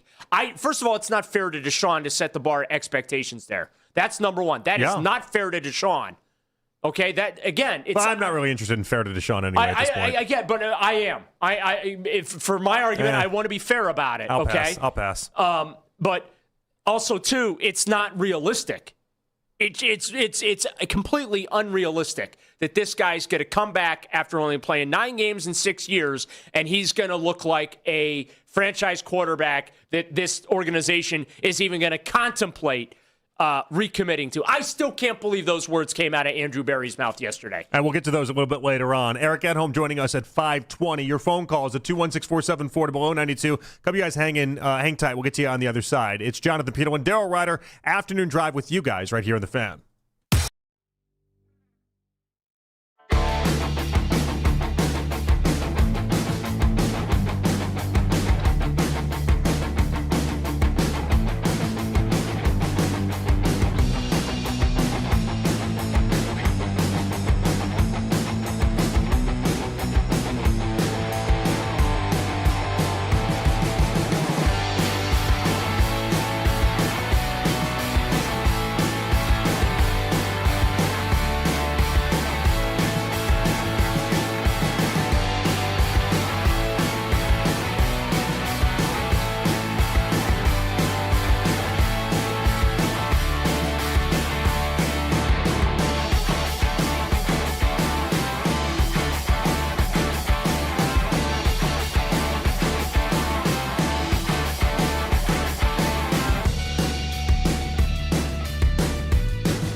That means less watching great homes disappear and more focus on the ones you'll actually move into and call home. Redfin helps turn saved listings into real addresses. Get started at redfin.com. Own the dream. Sign up to be a part of the fan club. Download the free Odyssey app and follow 92.3 The Fan to get all of the best audio and best stories sent straight to your inbox. 92.3thefan.com. As we close in on the upcoming NFL Draft, check out the Fan Off-Season Special every Tuesday night from 7 to 9. It's Jake Volnick, Coach Riz, and Daryl Ryder recapping all the latest Browns news and the moves this offseason and free agency and the draft ahead. You can listen right here on the Fan. Stream us on the Odyssey app. Watch every episode live on YouTube. That's the Fan Off-Season Special each and every Tuesday night, 7 to 9, right here on the Fan. All right, back at it here on the Fan. We got the lead coming your way in 20 minutes. Eric at home at 5:20. Daryl, Daniel Oyefusi tweeting out as well in regards to the Jimmy Haslam interview that happened with all the beat reporters and people at the owners' meeting. He said he's absolutely convinced that Garrett, that's Myles Garrett, not Garrett Miles for those keeping score at home, is committed to the Browns. Mentions in here, he doubts Myles is there on April 7th, the start of the offseason workout program, but Myles hasn't shown the need to be there, and they feel that he'll be ready to go. So that was the soft launch of Myles Garrett not being at the start of the offseason program when it begins. And then it could be like, oh, but I told you guys he wasn't going to be there. Okay. So no questions, please. I mean, we restructured his contract so we could trade him, but please, no questions about us trading Myles Garrett. And he's not going to show up for the start of the offseason program, so please, no questions about Myles Garrett not showing up to the offseason program. We're Frank Drebening this thing, okay? There is nothing to see here. Please disperse. Ignore the fireworks and the bombs going off in the background. Everything is fine. There's fireworks and bombs? Yes. Well, why does that happen? Not seen The Naked Gun? No, I don't think I have, actually. You have? Oh, that's where that Frank Drebin police squad, he does the please disperse, nothing to see here. Meanwhile, like a bunch of stuff's blowing up behind. Yes, I know. I got what you're trying to describe. But why is it fireworks? If you're going to blow something up, why is there fireworks in the background? Well, aren't fireworks like what? How does that like? If you're going to blow something up, at what point are you just like? Because that's the factory that exploded. Was the is that what it was? The firework factory. The firework factory. Yeah. It blew up a How on the nose is that? It blew up a firework factory. Yeah. In the Drebin didn't blow it up, but it was blowing up in the movie. Okay, you can see how I was confused a little bit, though, right? Like if you have bombs typically don't go along with fireworks. Yeah. Well, typically. Unless you blow up a firework factory.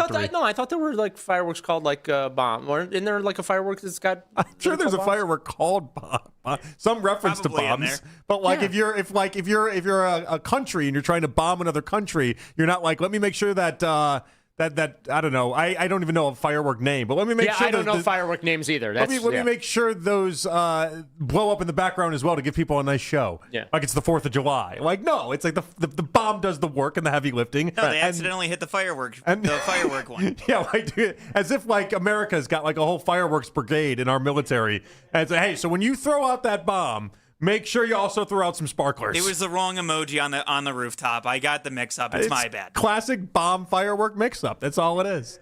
Alfonso in New York up next. What's up, Alfonso? What's up, JP? What's going on, Daryl? How you guys doing today? Good. We're doing okay. Yeah, I'm sorry, Daryl. I'm sorry that the Deshaun Watson stuff won't end for you. I know how you feel.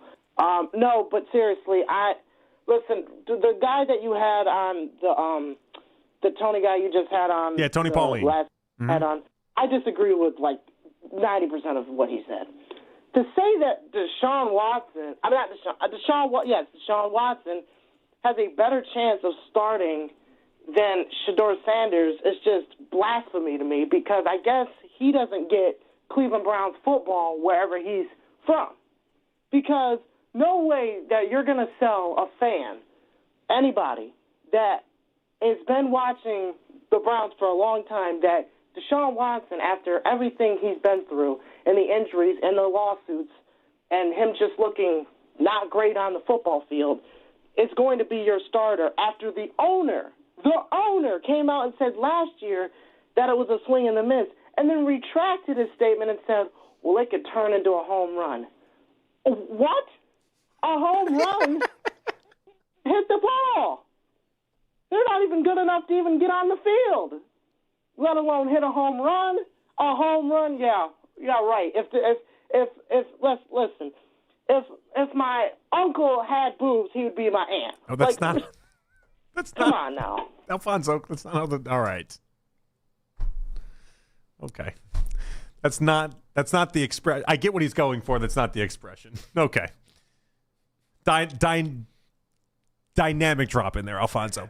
All right, let me tell you about my day yesterday. And so I was out on the golf course, and I'm trying to figure out if I should be a sympathetic figure here or not. Something happened that has never happened to me, Daryl. And I'm setting this up as if it's going to be like, oh, I finally hit a hole-in-one. Congratulations to me.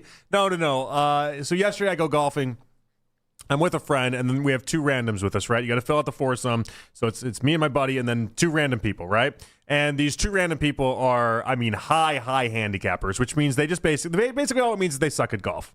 That's the end result there. They're not very good. So you were playing with me?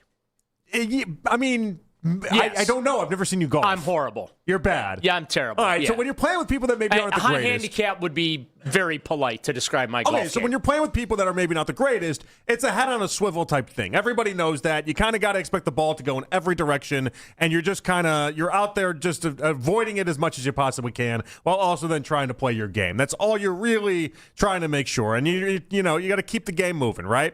And so this I'm going to call him a kid because he was like 23, 24 years old. But this kid was getting ready for one of his shots, and I was like 40 yards ahead of him. To set it up, I was on basically like a grass hill with a tree. And so like my main objective there is I'm off to the left already by 25 yards. This kid had been slicing everything. Everything's going to the right the entirety of the day. Everything's going right. Nothing's going left. And in order to go left, you kind of have to pole hook it, which is not typical of a shot of somebody you'd see as a high handicapper anyway, right? So you're feeling pretty safe. I'm at the safe, moment. but I'm still aware, right? I'm aware of what's going on. And so I get up behind this tree, and because it's on a hill, I didn't position myself to get my whole body behind the tree. I just had my head behind the tree because in order to get my whole body behind the tree, it would have been a weird move, and I just didn't want to do it, and it was what it was. And so I have I'm sitting essentially to make sure that my head's behind and everything's good. And I see him tee off, or not tee off because we're already in the fairway. I see him hit the ball, and then next thing you know, just whack! I get hit right in the kneecap, and it's just I'm audibly cursed as loud as I've ever audibly cursed in my life. And Daryl, I don't know if you know this about me. I don't swear at all. That's not a thing that I do, mainly because with this job, you want to make sure that you don't just accidentally audibly curse. And I swore like you wouldn't believe. The ball goes backwards 30 yards. He's got like a negative 10-yard hit on this whole thing. And I'm just in agonizing pain. And I'm screaming and I'm cursing like crazy. And I just never thought I'd get to a spot where I get hit by a golf ball on the golf course. But here we are. I had the Caddyshack scene in my head. Rodney Dangerfield hitting the ball. I should, instead of yelling 4, I should have yelled 2. Yeah, no. The family jewels were protected. I thought that's where this story was heading when you're saying, well, yeah, I don't know if I should be a sympathetic figure in this whole. No, you thought I was going to get hit in the chandelier and then still be talking about it? Yes. Would I be in the hospital? See, and when I saw on the sheet that you had gotten hit by a golf ball, I didn't know anything else going into it. I thought that this was like some other foursome that ended up hitting you. I didn't know that this was friendly fire, like in the same group. The guy was like 30. He was like 30 yards away too, and I must have been 15 yards to the right, his left, and I can't believe that's the shot that he hit. I know, and the kid he felt so awful about it, and I was like, I would hope so. Like if you're screaming, I've never seen anybody feel worse about something in their life, and so I was very much like, don't worry about it, just don't. But there's no helping it. I cursed like you wouldn't believe, and then I'm on the ground. I'm not able to get up, and I'm just on the ground, just screaming obscenities. Was it a successful bank shot off your knee though? Did he get a good lie out of it? No, it went backwards. Oh. It went in the wrong direction because it hit my kneecap about as solid as you can hit something, and then went back towards him. It was unreal. I guess first I should have asked, "Are you okay?" But I was more concerned about where the ball ended up. I tell this story to my wife, and I'm expecting some sympathy or some empathy there. She probably laughed at you, right? And then didn't laugh at me, but did not take it as serious as I thought she would. Like this could have been a real deal. My kneecap could have just burst. Did you walk into the house? Yeah, I'm walking. Right. If I touch it, I feel it. Let's not mistake that. Well, then don't touch it. I keep touching it. Well, then stop touching it. I keep touching it. I'm surprised it's not black and blue. It's very, very red. It's not black and blue today, though, and that was one of the upsets of the century. I was going to say it's probably going to be very colorful tomorrow. I think so. I couldn't believe it. Like you think all these years, I've never gotten hit by a golf ball. Never really came close to getting hit by a golf ball on the golf course. And then this one could not have hit me any more straight in the kneecap. It was absolutely. I didn't know what to do. I was in shock the entire day. Yeah, but you're okay, so I kind of feel like that's the end of the road. You came out of it okay. Your knee didn't shatter. Thankfully, Daryl. Yeah. The ball went backwards, so he paid for his bad shot by getting a terrible eye out of it. Like that's the penalty that he has. I kind of feel like the universe worked this thing out. One of Elise's thoughts was like, so what would have happened if you had to go to the hospital? Like, does this guy pay for it? And I'm like, no, that's not how that works at all. Like the rules of golf is like if you're on the course, it's basically on you to make sure you don't get hit. I didn't do a good enough job of making sure I didn't get hit. Well, at least you didn't get hit in the head. You got that going for you. That's the one thing I was trying to protect there. I was like, really make sure I get my head behind that tree and then whack. Unbelievable. How do you no empathy from you is astounding in this, by the way. Wait a minute. Just at least you're less empathetic than she was last night. I can't believe it. First of all, how do you get your head behind the tree but not your knee? So that's why I described it. Like it's like you're on like this grass hill, and there was a tree there that's growing out of the grass hill. So I was like sitting down. I'm like in this sitting down motion. Next time, stand completely behind the tree. Yeah, thanks for the life advice, Daryl. All right, Daryl Ryder, Jonathan Pino, an afternoon drive. We have the lead coming up, and Eric at home at 5:20 right here on the Fan.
Congratulations to Lutheran East. 4 straight state championships. But is it time to move up to Division I now? I think you're being pretty unfair to the Falcons. Also the best cut of steak, React to Me. It's the emerging podcast scene presented by Extend Technologies on 92.3 The Fan on the free Odyssey app. My face is not a backboard. It's 5 o'clock on The Fan, and it's time for The Lead with Nick Wilson and Jonathan Peterlin on Afternoon Drive. But first, the Fan is looking for a winner. Be caller 3 right now. 216-474 to below 92 to be named GM of one of the 32 NFL first-round picks at our 2026 mock draft, April 16th at Game On, located on Lorraine Road in North Olmsted. Plus, you'll get some exclusive Bud Light swag, as well as a buffet dinner at the event. Daryl last year dressed up in a suit and was commissioner. This is every year. The tradition continues. I mean, last year, though, it went very, very viral because remember the final board, was it 2 years ago? The final board had all sorts of craziness, and it was the first time the NFL world was like, I can't believe Browns fans have this happening. And for some reason, it just broke people's minds. It was pretty hilarious. So I got to pick a team now, right? I got to do this now? Not yet. We'll wait to get the guy on the phone or the girl, whoever it ends up being. Caller number 3, whoever that is. Again, 216-474 to below 92. And then we'll pick a team in a second. But Browns owner Jimmy Haslam told local reporters today that it's possible for Deshaun Watson to go from a swing and a miss to a home run if he plays this year. Does this change the way you feel about Watson's chances of being the starter? Well, yeah. I mean, they're basically telling us what their plan is, Jonathan, and that is that he probably will be the Week 1 starter. They're going to call it a competition between him and Shedeur, but let's be honest about it. We know how this movie is going to end, and that is with Deshaun starting Week 1. I just feel like they're spending this whole offseason conditioning us to this fact. Like it's an inevitability, so that when it's there on Week 1, we're not going to have a bunch of outrage and angry people and all and frustrated people and all that.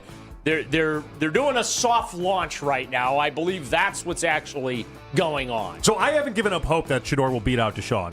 I'm worried about the idea that the contest is rigged and there's nothing Shedeur can do to beat out Deshaun. That's fair. But I've not given up hope on the idea that Shedeur can beat him out Week 1 and then we never see Deshaun in the field. I just think Deshaun is so good in the practice environment that he is going to wow everybody in the organization. I mean, we heard, I think it was Mary Kay Cabot who reported earlier this offseason that during that 21-day practice window, Deshaun Watson looked like the best quarterback on the practice field, according to folks within the organization. And so I'm fairly confident that's going to be the case as we go through the offseason. I'm like you. I'd rather see Shedeur. I just know how this is going to play out. We're going to get Deshaun for probably 4 or 5 weeks, and then we get to watch Shedeur. I would think the tie would go to Shedeur in this instance because he gives you way more upside. I'm just wondering how close it has to be where then Shedeur gets the nod in his favor. I'm being honest with you. I think tie goes to Deshaun. Oh, I disagree with that. Why do you feel that way? They're paying him $46 million. That's why. No, but think about it. Like, if Shedeur is great next year, and again, there's a boom or bust component to this. He could also suck. But if Shedeur is great next year, then you don't have to draft anybody in 2027. You're on a rookie contract. It costs you next to nothing. Like, Shedeur being great is so much better than Deshaun being great, and it's not even close. You, my friend, are preaching to the choir. I hear every word you're saying. I agree, shockingly, with every word that you're saying. 100%. But my gut tells me Deshaun, and my gut is rarely wrong. All right, we got a winner. Ryan in Elyria, you are the winner. You are going to represent one of the 32 NFL teams in the 2026 mock draft. You're going to have a free buffet dinner at the event, some Bud Light swag as well. Ryan, congratulations on the big win. Yes, I finally win something. Is there a team that you're kind of hoping you end up getting? I guess I would be lying if I said I didn't want the Browns.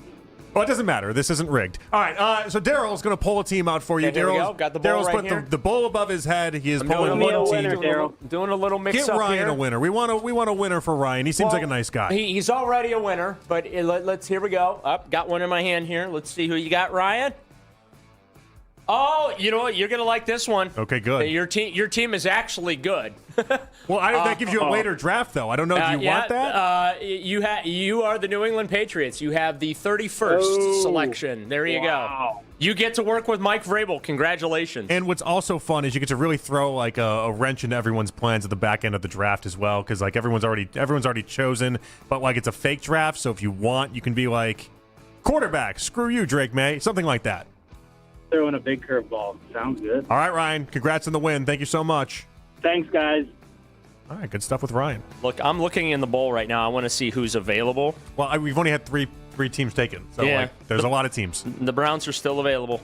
Yeah. Sorry, Ryan, I did my best, but I didn't look. So there is no frozen envelope here in the mock draft selection process. If only there was a Patrick Ewing at the end of this rainbow too. All right, go ahead. Or Bill. LeBron James. Browns general manager Andrew Berry spoke with the media yesterday at the NFL owners' meetings. He was asked about the quarterback situation and if they're looking into adding a rookie to the room. Nobody has touched the grass. Nobody has really worked with our coaching staff. Everyone in that room deserves opportunity. We wouldn't be doing the right thing for the team. We wouldn't be doing the right thing for that position, if we didn't go in with it eyes wide open. Our lean would be if we do add someone to the quarterback room, it would be someone who's a younger player most likely, but I can't state that definitively because I don't know what the next couple of weeks will hold.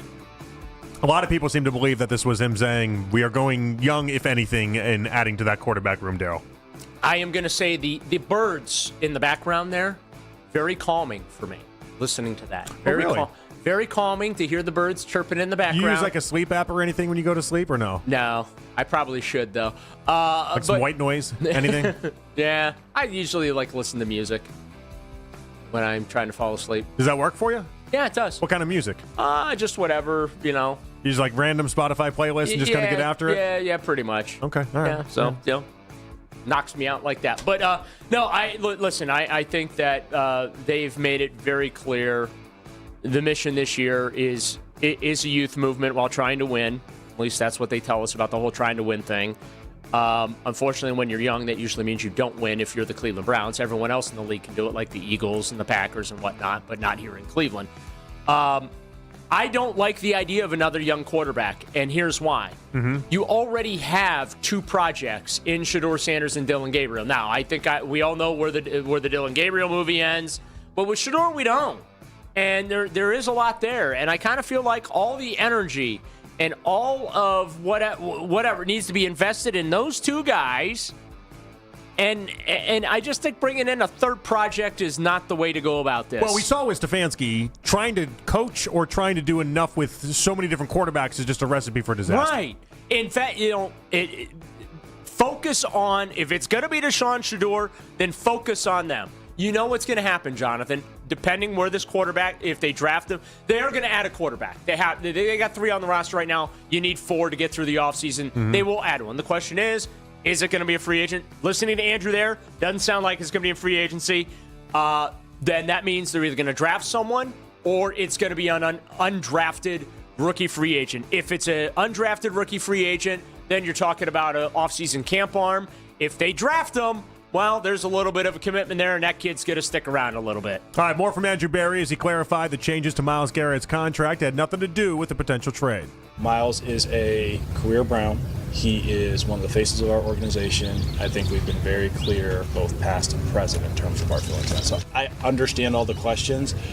I'll be honest, I don't really want to waste a ton more breath on the topic. If we wanted to trade Myles, we wouldn't have needed to make a contract adjustment, so it doesn't have anything to do with that. Just that's Andrew Berry doing what Andrew Berry and the Browns do, and that is failing to explain themselves, even though I know, shocking, you make a significant adjustment to someone's contract that makes it easier to trade said player, and you're just, shocked and tired of getting all these questions about potentially trading the guy. Well, you set it up, and then when you're asked, well, why did you make the modifications, and you didn't answer that question, well, the questions are going to continue. Yeah. Like, here's the thing. When you don't answer the question, let me give the Browns a little media 101 here. I think every once in a while they need a little media 101. Okay. So, we'll see, when your representatives of your organization are asked questions and you don't answer said question, or you don't sufficiently answer said question, and there's no definition with your answer to questions, then you're going to continue to get questions because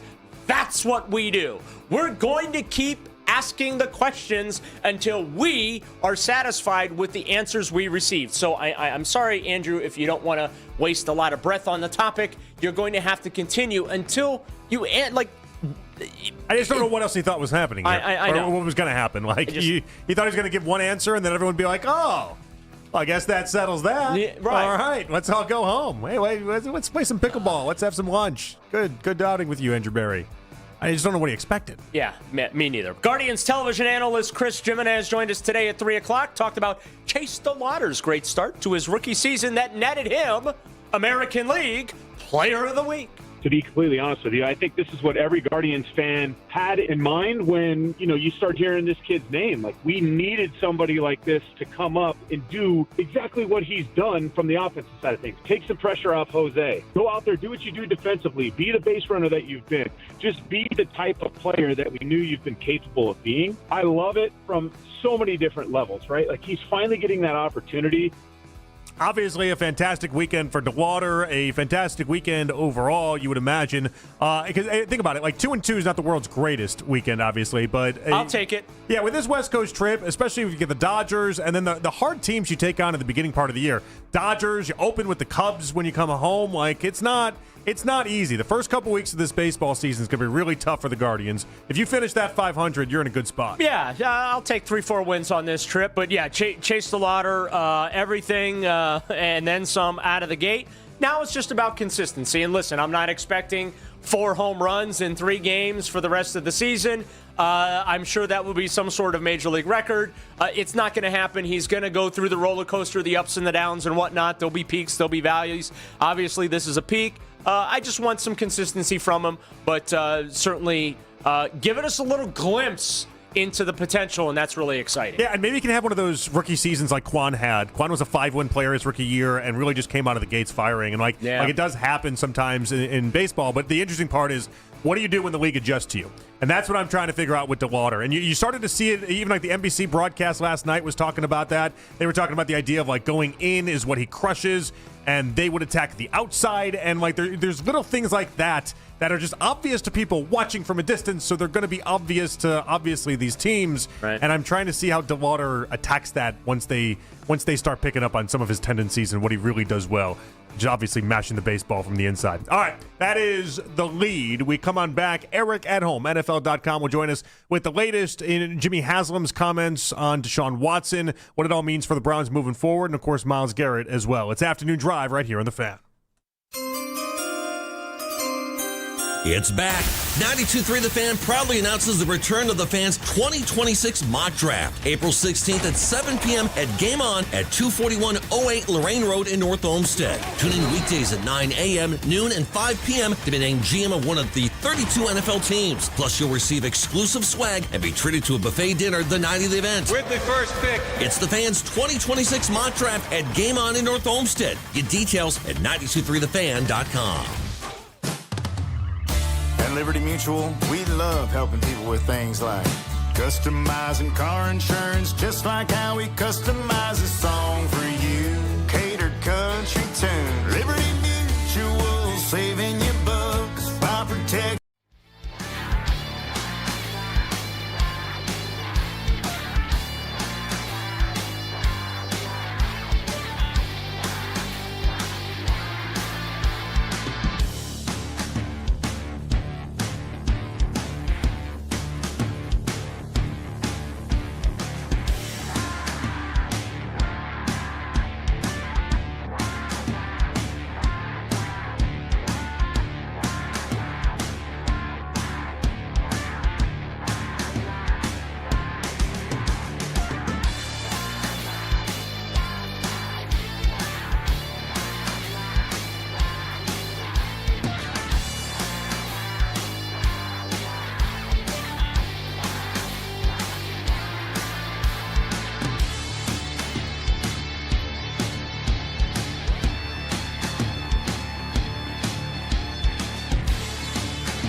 on the Jazz in Salt Lake City. It's the start of a 3-game road trip for Cleveland. They'll be in Los Angeles tomorrow to take on the Lakers, followed by San Francisco on Thursday to square off with the Warriors. NFL.com's Eric Edholm joins the guys next. Headline sports news every 20 minutes, right here on 92.3 The Fan. From the University Hospital Sports Desk, I'm Matt Corrali.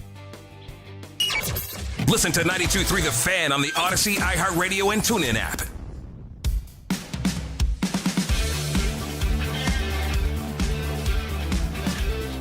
All right, back at it here on The Fan. Jonathan Peterlin and Daryl Ryder with you guys. Let's go out to the Make It Right Call, Kyle Wright hotline. Eric Edholm, NFL.com, joining us here on The Fan. Eric, how you doing today? I'm doing all right. How about you guys? We're good. We're trying to digest and figure out everything that both Andrew Berry has said and now Jimmy Haslam has said in speaking at the owners' meeting. And we'll start with Jimmy because he's the one that got everyone kind of in a weird spot today in – Eric, he's just speaking very like, hey, Deshaun Watson's got a chance to redeem himself, and I think it's throwing a lot of people off. Yeah, candid will always disarm people, I guess. But, yeah, I mean, given the situation that they have at quarterback right now and given the layout of the draft, yes, they're well-stocked with picks, but there's nothing – I wouldn't even say Fernando Mendoza's a guaranteed hit. You know, I mean, this is not a draft where you feel like you have a quarterback – problem and you can solve it. So I guess the eternal optimist view would be, hey, listen, we have this guy that we paid a lot of money for one time. Enough time has passed to maybe kind of cool some of the drama that surrounded him. Again, I'm giving you probably the rosiest version I could possibly think of, but with what they have and a new coach and a lot of question marks at the position, I guess you can't rule it out. And you know, there were some whispers that, you know, behind the scenes, he'd been working hard to get back on the football field. I don't know how much stock I put into him or how much I really believed it was going to play out that way in Cleveland, but I guess you can't rule it out. I don't think anyone's ever questioned Deshaun's work ethic or effort or whatnot. I guess the question I have for you, Eric, is the juice worth the squeeze here with Deshaun, right? I mean, is there enough to gain with this situation? And my argument is the off-ramp's less than 365 days away from here when they can make him a post-June 1 cut designation and just move on from this whole deal, right? But do you think there's enough here where this whole thing is worth it for the Browns to even explore, even with the quarterback room consisting of Shedeur Sanders and Dylan Gabriel as well? Yeah, I guess you have to ask yourself, what would be the best case scenario? Like, what? Obviously, him playing well and looking like the guy who, you know, when he left Houston, even though it was a bad Texans team that year, I mean, he played at a really high level. I guess you could argue his Browns high was probably right before he got hurt. You know, the Pittsburgh game, I guess it was. I'm trying to remember who they were playing. The Ravens, maybe. It was one of the divisional games. It was the Baltimore game. They were down by double digits in the second half. But, I mean, he played with the broken shoulder in that second half. And it really was just the second half. Yeah. So, I mean, again, you just sort of ask yourself, what's the best thing that can come out of this?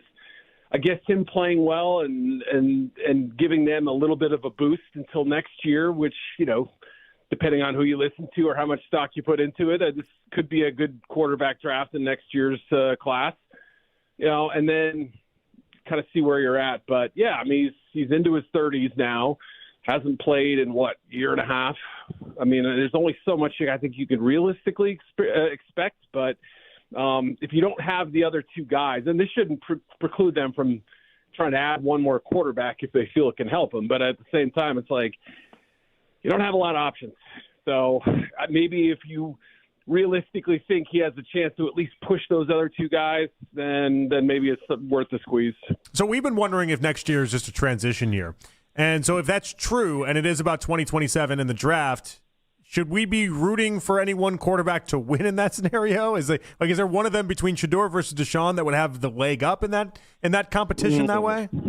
Oh, this is interesting to think about. I mean, I think you would hope that one of your drafted quarterbacks would perform well. I mean, I would think that it's previous, I know, I mean, the front office is still there, but, you know, previous coaching staff had a look at him. You know, you can judge for yourself what you saw last year.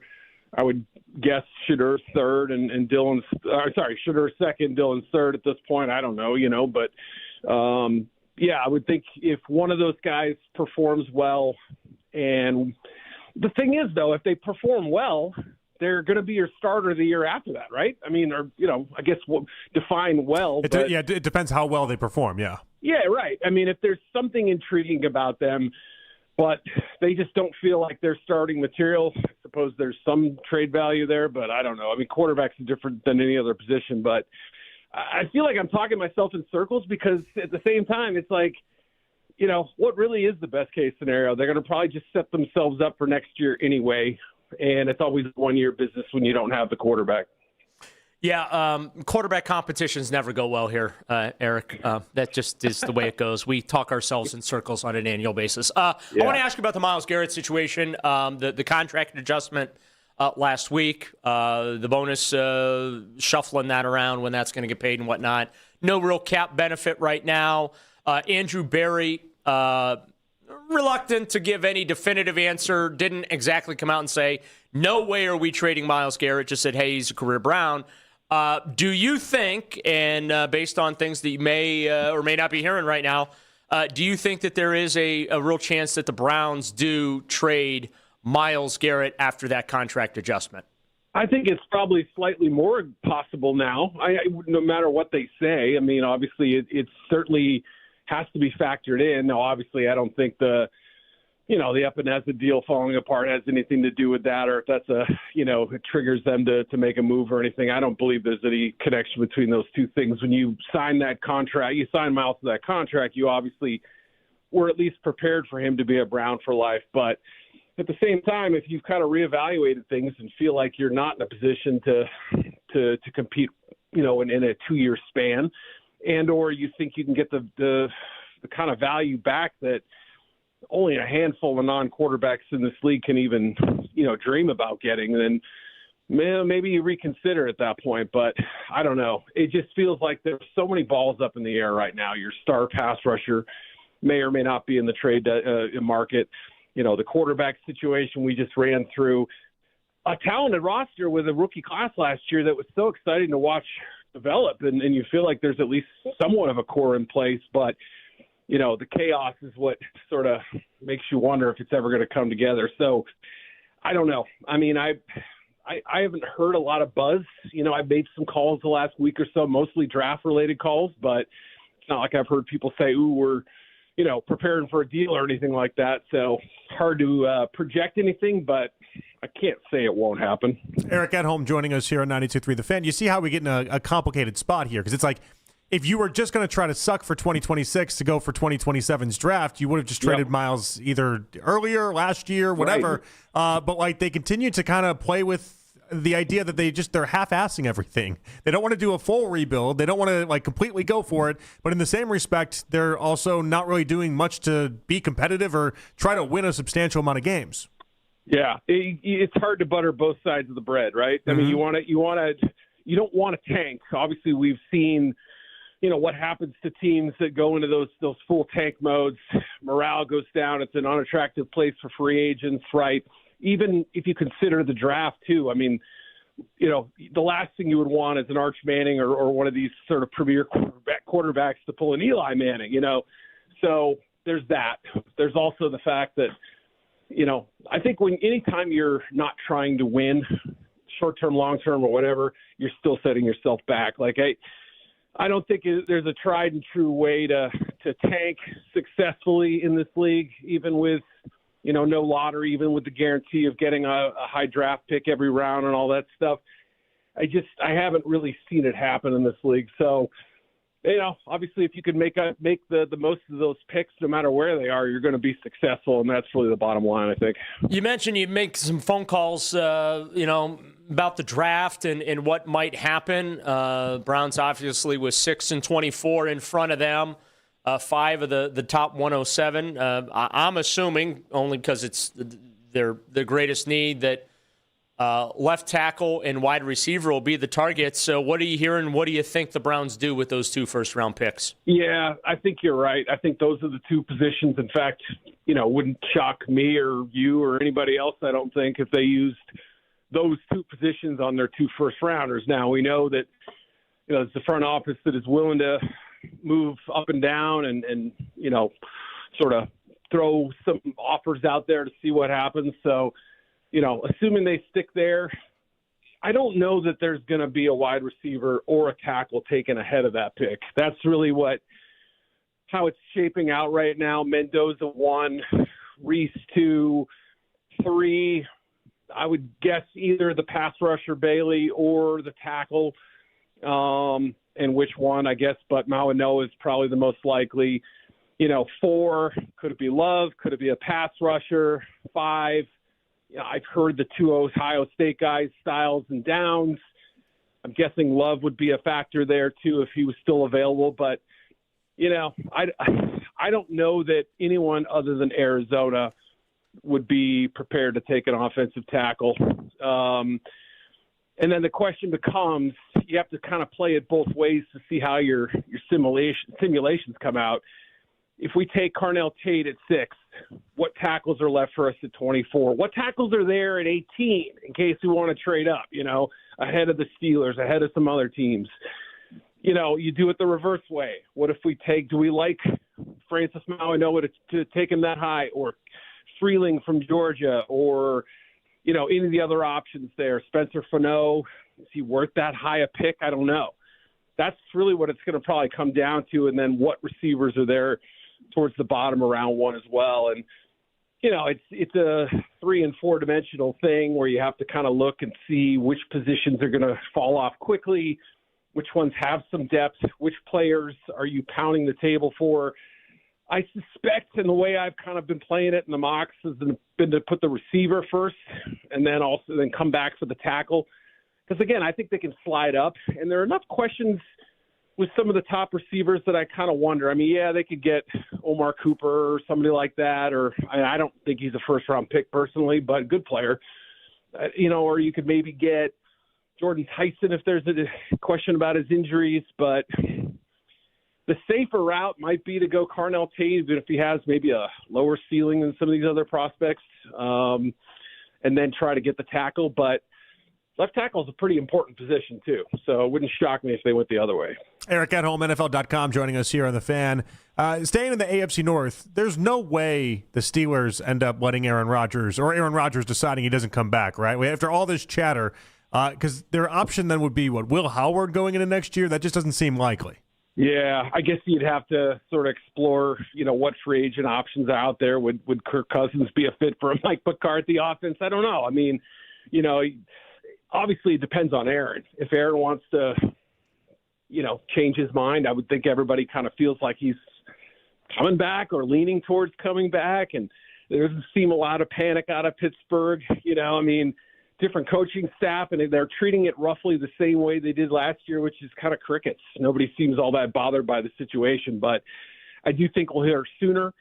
And you're right, Will Howard, they may talk him up and they may like him and say that this kid is, an intriguing prospect or whatever, but I can't imagine McCarthy would sit there and be fine with that and say, yeah, we're good to go. We'll add a receiver and a tackle and everything will be great. But yeah, I think it's more likely than not, but I don't know that I could say definitively he's for sure coming back. I think it's about 90-10 at this point, if I had to guess. The Browns the trade proposal with the draft picks was rebuked strongly. They read the room. They pulled it off the table instead of getting wiped out in the vote. What was your thought on what they put forward? And I mean, this is something the NBA does. Was it really that crazy of a proposal, wanting to give teams the option to use draft picks 5 years from now? Yeah, it's not a crazy proposal, but I think, first of all, I think that was one of the things that came up in the conversations about, asking about prospects, and this 5-year draft pick thing came up more than once. And yeah, I mean, I don't know. I think more of the old-fashioned guys are kind of like, that's silly. And there's a sense in the NFL of not wanting franchises to crater out, to bottom out, where, a GM who knows he's going to get fired starts trading picks 5 years from now and whatever. I mean, that's the fear, is that somebody could kind of sabotage an organization, if you will. I don't know, like set fire to it on the way out. I don't think that's likely, for a guy that, unless they feel like they have zero chance to get a job elsewhere, would be pretty extreme option there. But, yeah, I mean, the idea that we've seen with the NBA draft, and I don't follow that league quite as closely, but, you have picks being traded so far into the future, you have no idea. There could be 2 GMs from now, 2 head coaches from now, right? So I think the sense around the league was, let's not mess with this here. It was at least good for them to bring the discussion up. You always have kind of interesting things that come out of those discussions. Nobody sees it the same way, but it didn't seem like to get any real traction. Eric Edholm, fantastic insight as always. We'll catch up with you later. Thank you so much. All right, take it easy, guys. All right, that's Eric Edholm, NFL.com. On the Make It Right Call Kyle Wright hotline, we're at to what he had to say. Also, what does a perfect first round look like for the Browns? 216-474-0092. It's Jonathan Peterlin, Daryl Ryder, Afternoon Drive with you guys right here on The Fan. Hey, y'all. It's the Rocket Roger Clemens here. I spent years on the mound giving everything I had, and now I feel every inning in my knees, back, and shoulders. But I didn't want surgery, and I sure didn't want to be sidelined. That's why I turned to QC Kinetics. QC Kinetics Medical Director Dr. Christie and his team use regenerative treatments that help your body heal itself. No surgery.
So when you find a home you love, you're not a step behind when it's time to make an offer. That means less watching great homes disappear and more focus on the ones you'll actually move into and call home. Redfin helps turn saved listings into real addresses. Get started at redfin.com.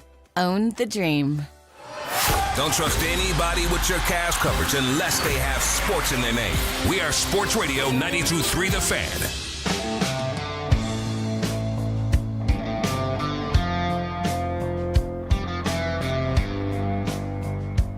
All right, back in here on The Fan. It is Afternoon Drive. Jonathan Peterle and Daryl Ryder with you guys. So it's been hours now. We still have not been able to explain, Daryl, why it was that Todd Monken was not at the coaching photo.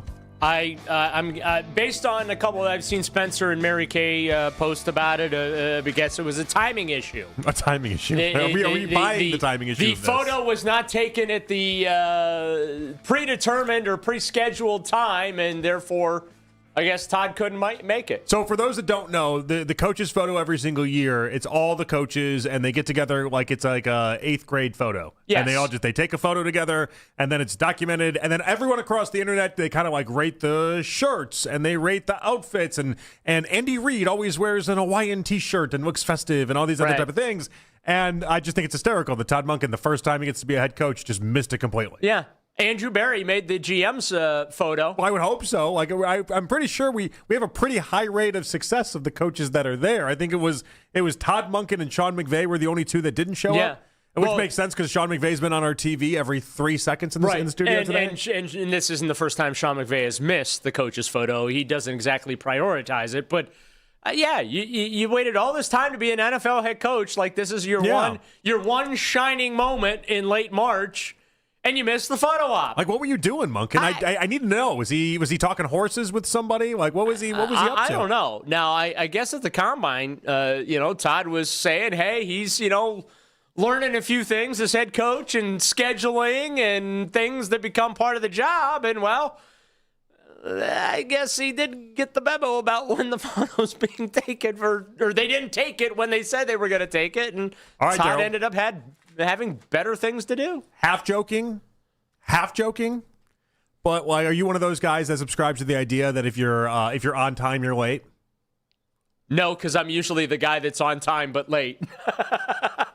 It's a running joke between. Yeah. Are you an on time person? Are you I'm always early person? I'm or are you always running. late? I'm always running late. It's a running joke between me and my friends. Like I'm not. I'm an on-time person or somewhat early person. I'm not really. If I say I'm gonna be there in 5 minutes, I'm gonna be there in 20. That's not great. Yeah, no, that's not great. I don't love that. It's not great. I'm not proud of it. But because there are certain people that are just built like that. You're just a comically late human. Unlike Andrew Barry and the Browns, when you ask me a question, I'm going to answer it honestly. You're not going to like the answer, but I'm going to give you the honest answer. Which I think, by the way, is fine if you're a beat reporter for a football team, which you are. Although I question that, though. Like, you got to be on time for these things, Daryl. What do you do if it's like a 1 o'clock press conference for the Browns? Oh, no. That's not it. Yeah, like I don't have problems like getting to work on time. It's the being at social engagements on time, often because there's usually stuff going on with my job. Okay, but with work, then you've shown a willingness to be on time. Like you can prioritize and do this. Because I'm paid to be there, yes, you're darn right I'm on time. So you got that capability. Yes. I feel like some people, even when they're paid, they're always late. No. They always just miss it. No, I was taught at a very young age a few key life lessons. One, if you don't work, you don't eat. Two, if you're on time, you're late. Attendance is mandatory.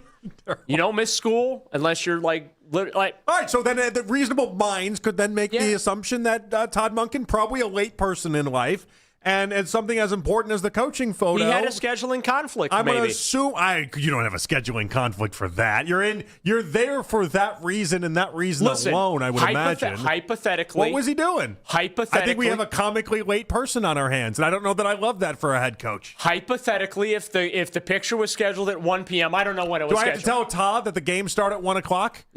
No, I'm saying though. Memo to Monken. Game start. Kickoffs at 1. Don't be late. Listen, if it was scheduled at 1, but it wasn't taken until 1:40, like I can understand missing it. I mean, what's he doing? What does Monken have to do that is better than take that photo in that moment? I don't know, but I'm just I mean, is he like hanging out with Haslam in a suite and they're just like eating pistachios together? Because none of the other owners will hang out with Haslam after the $230 million in guaranteed money? Hey, listen, if there's one thing I know about the Browns, we might have a comically late human on our hands. Quality time. Don't love that for my head coach. I'm going to tell you right now, quality time with Jimmy and JW is very much a requirement to be the head coach of the Cleveland Browns. That's all I'm going to say. Stefanski was always on time, I'll tell you that. I know. Stefanski would never miss the coaches' meeting. I'll tell you that right now. You mean the photo? Sorry. You know what I meant. Well, all right, we got the breakfast meeting tomorrow. That's Garrett, what that is. Myles Garrett, same thing. It's been a hell of a day for a lot of people involved on this show. Tony Pauline being one of them. Me? You being another. You being Me and another. my superstitions? You being another. 216-474-0092. All right, Andrew What Berry. did I say earlier? Stupidiculous? Stinctitude? Stinctitude. That's what it was. Stinctitude. Okay. See, I got to remember even the stuff that comes out of my mouth. You know, it's a full catalog up there. I don't know what to tell you. Andrew Berry spoke yesterday about what his ideal draft and what the draft looks like for the Browns. Here we go. It gives flexibility, probably the biggest thing. Like, you know, we feel good if we had to line up and play today that we could, you know, with that group of linemen. But it certainly doesn't pigeonhole you into anything as you get to draft weekend. You really don't like these birds. No, I love it. It's just so calming. Like, you went for years listening to that garbage truck in the background in Berea. No, but it's a million times better than that garbage. Beep, 100%. beep, beep, 100%. It's like we're trying to do an interview. Listen, it never. Taylor's going to campaign for a speaker just to put bird sounds on during the pressers. It never failed. Anytime the Browns would do media availability outside, the truck to empty the dumpster would show up. And let me tell you, that dumpster in August when it's 100 degrees outside, ripe is an understatement. It does not smell good out there either. I mean, at least they're giving you birds. It's something nice. No, I love it. Like, first of all, Andrew Berry speaks in a very calm, quiet, measured tone to begin with. Yeah. And then you throw in some chirping birds. And it's like the Cinderella track. Yeah, it's Sounds fantastic. like one of the calm meditations that you're supposed to use or whatever. Yeah. I just love it. Sorry, I get a kick out of it. What's your ideal first round look like for the Browns? Cardell Tate and Monroe Freeling. All righty, you're going offense there. Yeah. I do wonder if we have to have that conversation, and we will as we get closer and closer to the draft. If they're not going for 2026, how drastically that does change everyone's draft boards when it comes to the Browns. Yeah, well, I mean, if Caleb Downs gets by the Giants, that might, because I think Caleb is a game-changing player. That's the Coach Riz word. You've been talking to Coach Riz too much. I spend a lot of time with I enjoy my conversations with Coach Riz because I actually learn a few things. Mm-hmm. But no, I think that if Caleb Downs is there, I think that there is a conversation to be had. The good, Andrew Berry said in that audio there, in between the chirping birds, about flexibility, right? Yeah, and I think they have that now. They do. And I think that they do have the luxury of taking Caleb Downs at 6, taking their left tackle at 24, and taking a wide receiver at 39, I think it is. Yeah, 39. Because the other thing, too, is about the tackle class, from everything I've heard, Jonathan, is there are a couple of guys up top, and then that's it.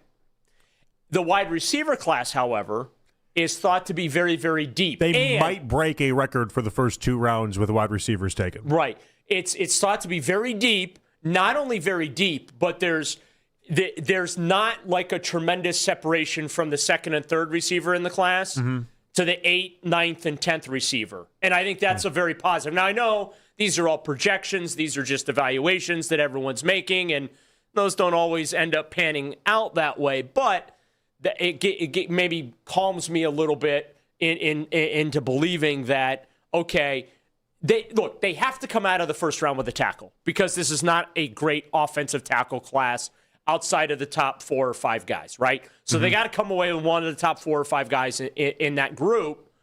And then there's we know Andrew Berry likes to wheel and deal. There's obviously, I think 6 is for sale. I think he's put a for sale sign on that, right? So we're probably going to have to see how this draft falls if someone comes up to 6. And I think Caleb Downs being available would help the Browns in that regard, okay, to slide down a couple of spots. My concern is I don't want to go down too far. And then I think, too, is maybe they come up from 24. Always a possibility. You know what I'm saying? Like, we've spent so much time talking about a potential trade down from 6. Like, who would be the perfect, maybe Kansas City, because I think Kansas City has 9 or something, right? Could it be Dallas because they are at 12? But I think that something we have to keep an eye on is the possibility the Browns do move up from 24. All right, what's your ideal first round look like? 216-474 to below 92. And are the Browns smart to avoid a full rebuild? We'll dive into that and more. It's Afternoon Drive right here on The Fan. This is an Odyssey Sports Minute. Two best teams throughout the NCAA.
Headline Sports News every 20 minutes right here on 92.3 The Fan. From the University Hospital Sports Desk, I'm Matt Corrali. There's Cavs and there's NBA news that happens while you at work. Baskin and Phelps. Weekday mornings starting at 10. It's the 6 o'clock hour. Someone step on a duck. On Afternoon Drive. And I am in for Nick Wilson. As always, presented by Scheiben Jewelers, Cleveland's premier jewelry store. I don't know that there's going to be a wide receiver or a tackle taken ahead of that pick. And then the question becomes, you have to kind of play it both ways to see how your simulations come out. If we take Carnell Tate at 6, what tackles are left for us at 24? What tackles are there at 18 in case we want to trade up, ahead of the Steelers, ahead of some other teams? You do it the reverse way. I suspect, and the way I've kind of been playing it in the mocks has been to put the receiver first and then come back for the tackle. Because, again, I think they can slide up. And there are enough questions with some of the top receivers that I kind of wonder. I mean, yeah, they could get Omar Cooper or somebody like that. Or I don't think he's a first-round pick personally, but good player. Or you could maybe get Jordan Tyson if there's a question about his injuries. But the safer route might be to go Carnell Tate, even if he has maybe a lower ceiling than some of these other prospects, and then try to get the tackle. That was Eric Edholm. He joined us at 5:20 in his afternoon drive. Jonathan Peterlin and Daryl Ryder. That's the interesting thing about this to me, Daryl, is that even though we've kind of shifted what our mindset is and we've changed from this all right, let's try to be competitive in 2026 to now it's all right, transition year. We're buying into that. They're not going to try to be the most competitive team in the world. The draft conversation hasn't really evolved much out of this. And so where I've evolved my own thinking on this is, oddly enough, in a year where I was advocating offense, don't even think about the defensive side of the ball, everyone's gotten on board with that. But in 2026, you're not being a serious team, then it really doesn't matter if you go offense. Well, those are where the needs are right now. I do believe that if Caleb Downs does fall to 6, that needs to be a serious conversation for the Browns. And I think in a way that it couldn't have been for me a couple months ago, when I thought they were actually going to try to do something for 2026 and try to win games, right, is now a area of okay, if Caleb Downs is there, fine. Take him. It is what it is. Well, and because my thinking is, that allows you to do what the excellent franchise in the NFL do, and that's recycle your roster, right? Well, Grant Delpit's got a contract that's coming up soon. Then you can make a determination. Do you want to re-sign him? No, we got Caleb Downs, so Grant can go and go to free agency because we have Caleb Downs in there. We've seen this a couple of times with some players. So, I think Carnell Tate, I'm perfectly fine with that particular pick. But we're getting to want to perfectly fine here. What is your ideal first-round scenario? Well, again, my ideal scenario is Tate and Freeland. I think Tate and Freeland. Okay, it's not perfectly fine. That's it. That's you walk away as happy as you can be. Tate, Freeland. I've got my number one wide receiver and I've got my left tackle. Okay. I've not decided on what my number one is yet. It is not Carnell Tate at number 6, though. I honestly, if we're talking wide receivers, I'd probably be happier with Tyson. And I get it. I don't want to do the DeLauter thing where I'm I'm worried about his health. And no, I don't want to jinx anything or put any superstitions out there or whatever. Right. Whatever nonsense we settled on. But Tyson's health does worry me. It does. That's part of the deal with him. And at 24, I'm having a hard time locking in as well. If Freeling's there, great. I just don't know that Freeling will be there, Daryl. Right. Well, that's why I had mentioned last segment about the possibility of, hey, maybe the Browns do trade up. They've got 5 of the top 107 picks in this draft, which is a very similar position to where they were last year, okay? They ended up coming away with 4 starters. I'm not saying they have to come away with 5 starters with those picks, right? If you come away with 3, I think that's a pretty nice jackpot if you got 3 starters and 2 role players. But that's another part of this, too, is that Andrew Berry is going to be chasing the ghost of that last year's draft. In a weird way. Well, he had been chasing the ghosts of the previous 4 or 5 years of drafts. He's just been trying to get anything that worked. The sad part about it is that it not only worked this last year, it started to warp the idea of him being some sort of great drafter. Well, here's the ghost that he's really chasing, though, is he's chasing Jed Wills over Tristan Wirfs. That selection alone haunts them to this day. Because had he gone Wirfs instead of Wills. Yeah. Okay. Completely different scenario. We are not sitting here talking about which, whether it's Freeling, Mauanoa, one of these other guys, which tackle do we also want? probably don't look at him as somebody that just can't draft tackles. Or offensive lineman. Or offensive lineman. Yeah, well, he's only done with 3, I think 3 in total. 3 or 4, and he's 0 for 3 or 4. Yeah, it's tough. 216-474 below 92. Joe on the road up next on the Fan. Hello, Joe. Hey, how's it going? First time caller. I'm actually going to alter your rules. I'm going to start at number 39. I think that you go Markel Bell, left tackle from Miami. I think that he's Ozzie Trapillo, who is the left tackle from the Bears. I think that NFL personnel guys are rating him higher than the public. I think he's going to be a just fine left tackle. I think that after that, this draft is rich in number 2 receivers, but there's no blue chipper. So at number 6, I got to do a blue chip guy or trade down. I don't care if it's defense, but I know that this defense just needs a competent offense more than a defensive player. And then at number 24, you take any of those number 2 wide receivers. I didn't like KC Concepcion because of the drops, but the more I look into him, the more I listen to guys like Greg Cosell and Emery Hunt do their analysis, they're selling me on KC Concepcion. And if they do trade down, next year's number 1s, a year from now, that would be like gold in the hand. All right. Thank you. I appreciate you, Joe. The interesting thing about that is that the comp out to the Bears left tackle situation with Ozzie is it's a weird one for me because like Jedrick Wills might legitimately play there instead of him. So I don't want the Bell comp out if your comp out is Ozzie Trapillo. That just doesn't do anything for me. Yeah. Well, and the other thing too is getting a 2027 first-round pick out of these teams might be the impossible thing to do.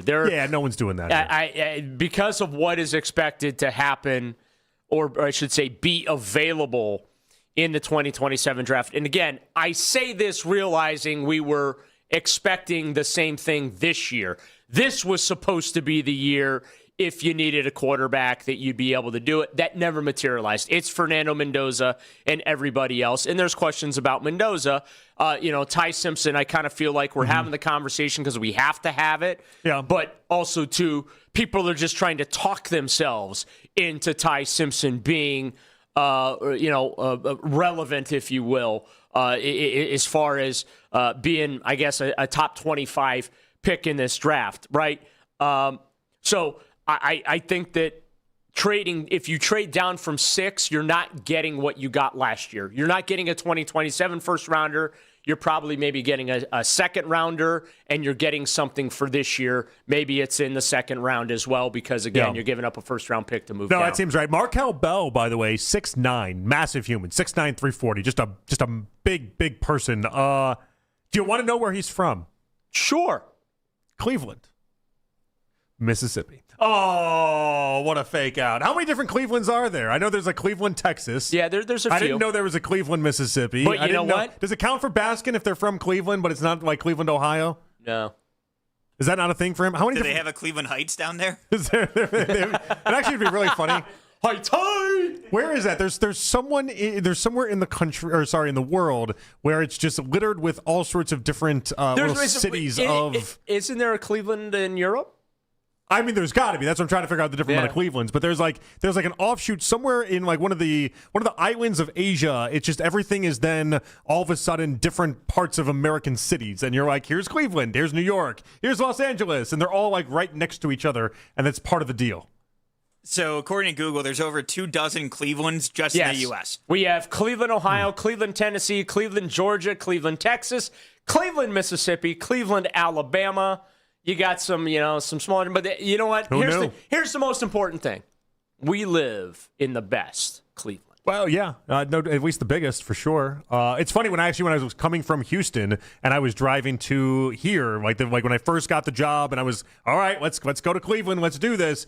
The first route from Houston to getting here is like a sign for Cleveland, Texas. By the way, and it's like, so it says like going to Cleveland, and I'm like, I am going to Cleveland. What? It goes the whole way. No, Cleveland, Texas. Queensland, Australia. That is where there is another Cleveland across the globe. I was wrong. It was in Europe. It was Australia. All right. I knew there was a Cleveland overseas somewhere. So would that count for Baskin? Is it just Cleveland, or does it have to be Cleveland, Ohio? Probably just anything. It's Baskin. Actually, he went to St. Ignatius, oddly enough. It's a weird thing about it. Well, there's a lot of St. Ignatiuses around the country, too. That is very true.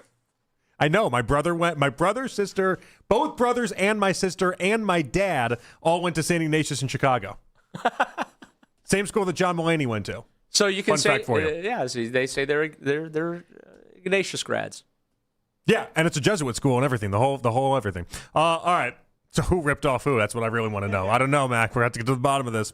All right, I want to play this audio from you. This is Tim Hasselbeck on ESPN talking about Myles Garrett. We've done a lot of Myles Garrett discussion today, a lot more Deshaun Watson discussion today. So, I mean, if we're being honest about it, not enough Myles Garrett discussion. And this is what he had to say about the Browns rebuilding. Here we go. That's absurd.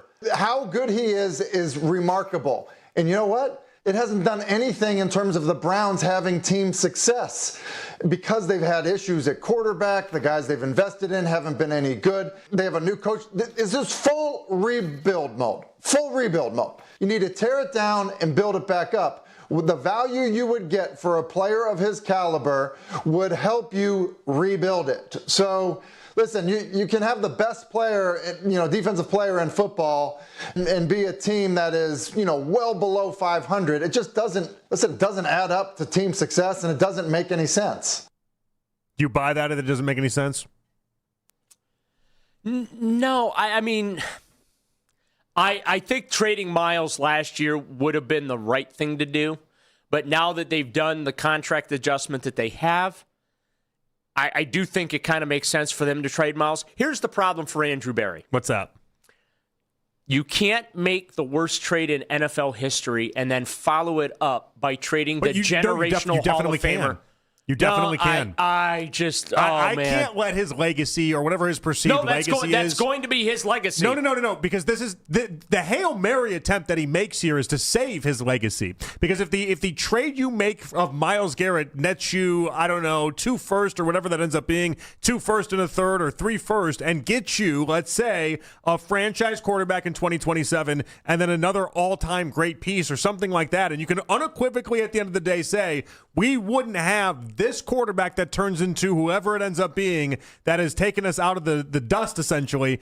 Like that gets you out of the woods if you're Andrew Berry in some respect. Well, it's a Hail Mary type move, but if you're worried about legacy and legacy alone, your legacy's already shot. If you let your legacy stand as the guy that traded for Deshaun Watson and tanked this team for half of a decade with nothing to show for it, you're done. Doesn't matter if you add on the Myles Garrett part of it. No one's going to like you 15 years from now, 25 years from now in Cleveland anyway. Forget the idea that you'd ever have a residency here in Cleveland, because anytime you walk across the street, people just look at you like you're a big-time loser, okay? Yeah. If it ended tomorrow, that's how people would perceive Andrew Berry. That's just the truth. It's hard, but it's the truth. If you trade Myles Garrett, that's just adding dirt onto the bottom of the dirt, right? It's not a big deal. But if it works out, then maybe they're looking at you a little bit different. Well, and the other thing, too, is that then if you do trade Myles, you might as well trade Denzel. There's no point in keeping Denzel. It's a conversation we had last week, and right. It's one that bears a lot of. There's real conversations that should be had about whether or not you trade both of them if you go down that road. And this kind of goes to that idea. And those are your cornerstones to your defense. Well, they keep half-assing this whole entire thing, like consistently. Yeah. Are they trying to win? Are they trying to lose? Are you trying to tank? What exactly are you trying to do? Like the 2016 and 2017 seasons, the 1-31 sucked. We all know they sucked. They weren't fun, but at least we knew what they were doing. And what was the end result of 2016 and 2017? 2017 was Myles Garrett in that draft. 2018 was Baker Mayfield, Denzel Ward, and Nick Chubb in that draft. Like you got franchise cornerstone pieces based off of the work that you were doing in those tanking years. Right. Everyone's always like, oh, tanking does nothing. Tanking shows you nothing. To hell it doesn't. Legitimately, the cornerstones of this team were all founded in the drafts that you had after tanking. And so at least listen, you might not respect it, you might not like it, and I get it and understand that, but at least that side, like that team, they chose a lane. This team isn't choosing a lane. The problem for the Browns is since 1999, all they have done is sell fans on draft picks, potential, and sustained success that has never come. And you would be asking them to go through this again, while at the same time asking them to sign up for expensive PSLs and tickets in a new stadium. Well, I don't think this would be. I don't think this would be a 3-year deal or anything like that. Like if they did it for this year and just absolutely sucked and bottom of the basement of it, I think you're at what you would hope would be the end of it. Where then 2027 you could get a quarterback. By the time you get into the new stadium, you're ready to roll. Like that would be the goal. 2029, you're ready to go. You're ready to win. As of today, what else? What are your other options? Well, your other options they backed themselves so far into this corner. It's not as if they have a bunch of other things that they could be doing. There's no more tricks you can pull out of your hat here, Daryl. Jonathan, they're in no man's land. I've been talking about this for a couple of weeks now. They're in football hell is what they're in. Right, well, they're in their spot where they're not. At least what they're perceiving themselves to do is not suck enough to go ahead and get the picks to get you out of it, but also then they're not anywhere good enough to win anything substantial. They are where the Steelers are. The difference is the Steelers just find a way to make the playoffs and squeeze a little blood out of the rock, right? They find a way to win 9-10 games and then lose on wild card weekend. Yeah. Even though that's the true definition of football hell, in my opinion, but that's fine. But even though they should blow the thing up. Another team, though, that everyone's like, pick a lane already. Right. They should start over and whatnot. Right? 9 years, didn't win a playoff game. Pick a lane. The Browns right now, they are caught in this in-between of being a terrible, unwatchable offense. But then they keep trying to thread this needle, though, and that's the problem. I know, is that they keep trying to thread this needle, and it's like, guys, just choose something. I know. Will you please just choose something? They want their cake and eat it, too. They want to be able to tell the fans we're trying to win, but then they don't win. And they also don't feel the product that's the least bit entertaining. Listen, I'm last year, I was team trade Myles just because I felt like, look, if the guy's not happy, it's the old Mike Tomlin thing. We want we want volunteers, not hostages, right? Yeah. Okay. I mean, and look, who's to say Myles is happy right now? I don't know. I go back to what he said at the end of the season when he was talking about, I just want to be successful. I mean, I'd like to believe he's not happy. I don't know why he'd be happy here. Yeah, why would he be? What has given him any sort of idea that he should be happy with this setup? And also, too, he was drafted here in first overall in 2017, did not win a game his rookie season, had to suffer through that nonsense, had to suffer through the nonsense of Freddie Kitchens, had to the high of being a couple of plays away from the AFC Championship game, only to watch that all come crashing down. I mean, he's got one career playoff win. Then you have the hope and a prayer that was Joe Flacco to get back to the playoffs, but then you get waxed by the Houston Texans, and then it bottoms out the last 2 years. Like, he's watched this thing, and if I'm Myles Garrett, I couldn't get out of here fast enough. Mm-hmm. I'm just being honest about it. I'm right there with you. I love Myles. He is a once-in-a-generational player. But leave it to the Cleveland Browns to finally get someone like that. And no disrespect to Joe Thomas. Joe was great. Once-in-a-generation left tackle. He's a left tackle. Doesn't score points. Doesn't touch the ball. No real impact on the scoreboard. Great player. Of course, he's the Browns' first Hall of Famer coming back, right? Mm-hmm. Their first Pro Bowler coming back was a freaking long snapper.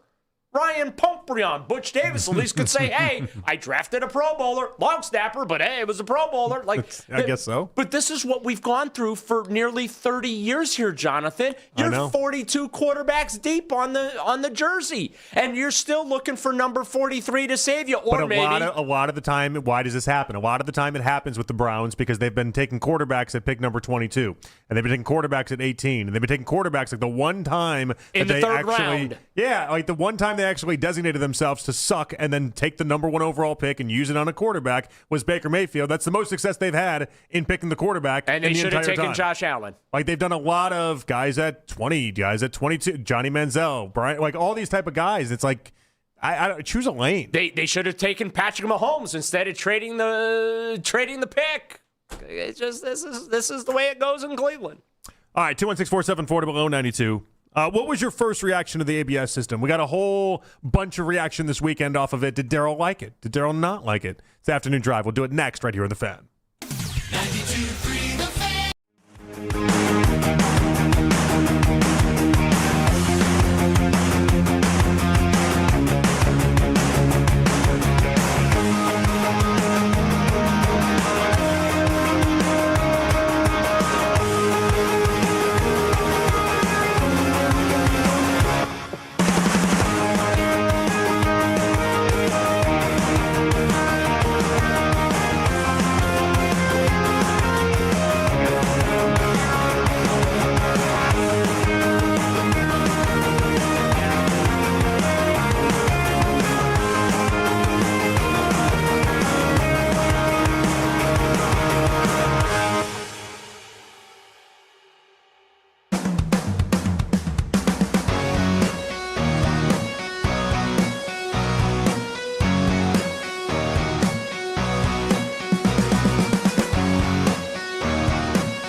Jalapeno Ranch Club. Available for a limited time only. Order ahead on the Chick-fil-A app.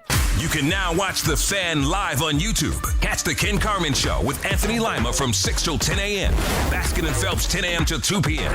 And Afternoon Drive with Nick Wilson and Jonathan Peterlin from 2 to 7 p.m. Each and every weekday. It's free. Subscribe to 92.3 The Fan on YouTube.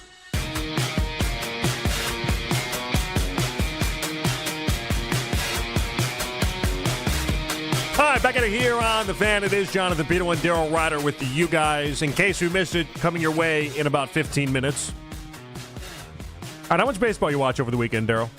Watched a little frustrated. Couldn't watch a lot of the Guardians because, you got to subscribe to all these services just to watch, I mean, it was, 3 out of the 4 games you had to have a service? Yeah. I'll be there Friday for the home opener. Looking forward to it. I think we had Peacock last night. We had the Apple game on Friday night. Why was there so much attention for the series on the national level? It really doesn't make much sense. I know last night they said with Benetti and that new launch and everything like that they wanted to highlight the Naylor brothers as their opening weekend. They wanted Bo versus Josh, and that was like one of the big selling points for why they wanted the Guardians and the Mariners. It just seemed a little odd though. Why this series? Looking online, it's some of I did not see a lot of Naylor v. Naylor hype online. You know what I mean? If that's what they were doing, I didn't see a lot of that. I saw an article with then they referenced why they zeroed in on the Guardians and the Mariners, because I had some of the same questions I think a lot of people are listening right now had, which is how did they get there and why is it on Sunday Night Baseball? And this new version of Sunday Night Baseball with Benetti in the company. And that was it. That was they were selling the Naylor matchup. But it's stupid because in baseball, you don't sell individual matchups that way. You kind of do, but you don't. For instance, Skubal versus J-Ram is going to be something you sell and you highlight, but you don't really sell storylines the same way. Right. Maybe that's what baseball's been missing. Maybe baseball needs to swerve into more of these storylines. The NFL does it all the time. Maybe it's what baseball is missing. Also, too, don't take a complete day off after opening day. Yeah, I think that's incredibly dumb. That would help, right? Yeah, we had 16 teams playing on Friday after basically the whole league played on Thursday. Right. That's a dumb decision by baseball. Yeah, listen, Major League Baseball will never be accused of smartly marketing their product, and obviously you're challenged because the system is so weighted in favor of the teams that have the richest owners in the biggest markets. And I mean, the Los Angeles Dodgers get, $300 million just from TV alone a year or something? And have for 10 years. Right, something like that. So, of course, they can just, spend whatever they feel like spending and defer as many contracts as they want or whatever. They got to find some way to level this playing field. The Guardians, I think, I know Guardians fans are frustrated because they haven't won a World Series since 1948. Mm-hmm. And there have been a couple of close calls, but they don't spend a lot of money. And even when they have a really good competitive team, they don't have the flexibility to kind of go all in and push the chips to the center of the table like you'll see some teams do. And I understand that frustration. What I respect and appreciate about the Guardians is I love the fact that they still find a way to put a competitive team on the field every year that they haven't done what we've seen the Royals do, what the Orioles have done, where these teams just they just crater it out, right? The Guardians have never done that, and that's to their credit. And again, I understand the end-all be-alls to win the World Series, but with what they have to work with, the success that they have, man, I give them their credit. And I'll say this, and again, I'm one of those people that's very disappointed with the lack of spending this year. I think anytime you're spending rivals what they were spending in the 90s, you're kind of going in the wrong direction. I think it's also a shame. Well, their TV money's been cut in half. But that's not an excuse for it. The national revenue from a TV perspective and everything baked in is over $100 million. And also within rev sharing and how this all works, from a national money perspective, It doesn't matter how many times you're on TV on a national level. The Guardians make the same amount of money as the Yankees always do. That's how the rev share works in the national system in baseball. And so, like, the idea that you get to cry poor over half of their local money being spent, I think it's been a farce for years. It's been something I've rallied against for years, and with good reason. We have enough data and enough info out there to know that the Guardians are making well over $85 million this year, and even cutting your local money in half is not enough to offset the idea that they're making $100+ million from the national revenue, from ticket sales, from everything else in between. Because baseball's rev sharing is not the greatest, it is good enough, though, that you should never be in a spot where you're spending $85 million in a ball club. That's embarrassing is what it is. Tell that to the Pittsburgh Pirates as well. Well, and there's the Pirates a couple are worse teams, than the Guardians. But there are a couple teams the that have Marlins, fallen into same this. thing, right? There are a couple teams that have fallen into this, but look at the difference. Their fans have completely disappeared from that team, and rightfully so. Guardians fans haven't, because Guardians have still been able to win throughout this process, which is a miracle that they've been able to win throughout all of this, but it doesn't make it right. It's not about how much you spend, it's how you spend it and how many games you can win. Well, but it still doesn't make it right, though, is the point. And you brought up the Royals, for instance. The Royals, since their new ownership, a guy that came from the Guardians, though, look at the money they're spending. They spent $300 million on Bobby Witt. They spent hundreds of millions on Salvador Perez. They're giving all sorts of big-time contracts out, and you can't tell me Kansas City is not an equal-sized market in the same division as the Guardians. Like, the money is there. The crying poor part of it is the part that loses me. But the money's there. And I hate the crying about the local revenue thing is such a localized spin on it that never has made sense and is not logical. It just isn't. We need to remove that from our framework of that discussion, because they're making over $100 million if you take the local TV revenue aside. And so I've always just thought that's a complete farce, and I hate that. I hate that. It's what it is. I hate that. But I hate it for Guardians fans, because you shouldn't be in a spot where you're just asking this team to pay more and more money and never getting it. And in the previous 3 years, we've seen them take a decline in money. Hell, we watched them in 2017 when they had a 102-win season. They spent a lot of money. They did. Right. They put $150 million in this team, and then we watched them progressively with each passing year as they were having success strip away that money. Right. And it just, that part of it just doesn't make sense. But there's no excuse for why your payroll is the same spot it was in 1998. And you got a player to give you I would say 60%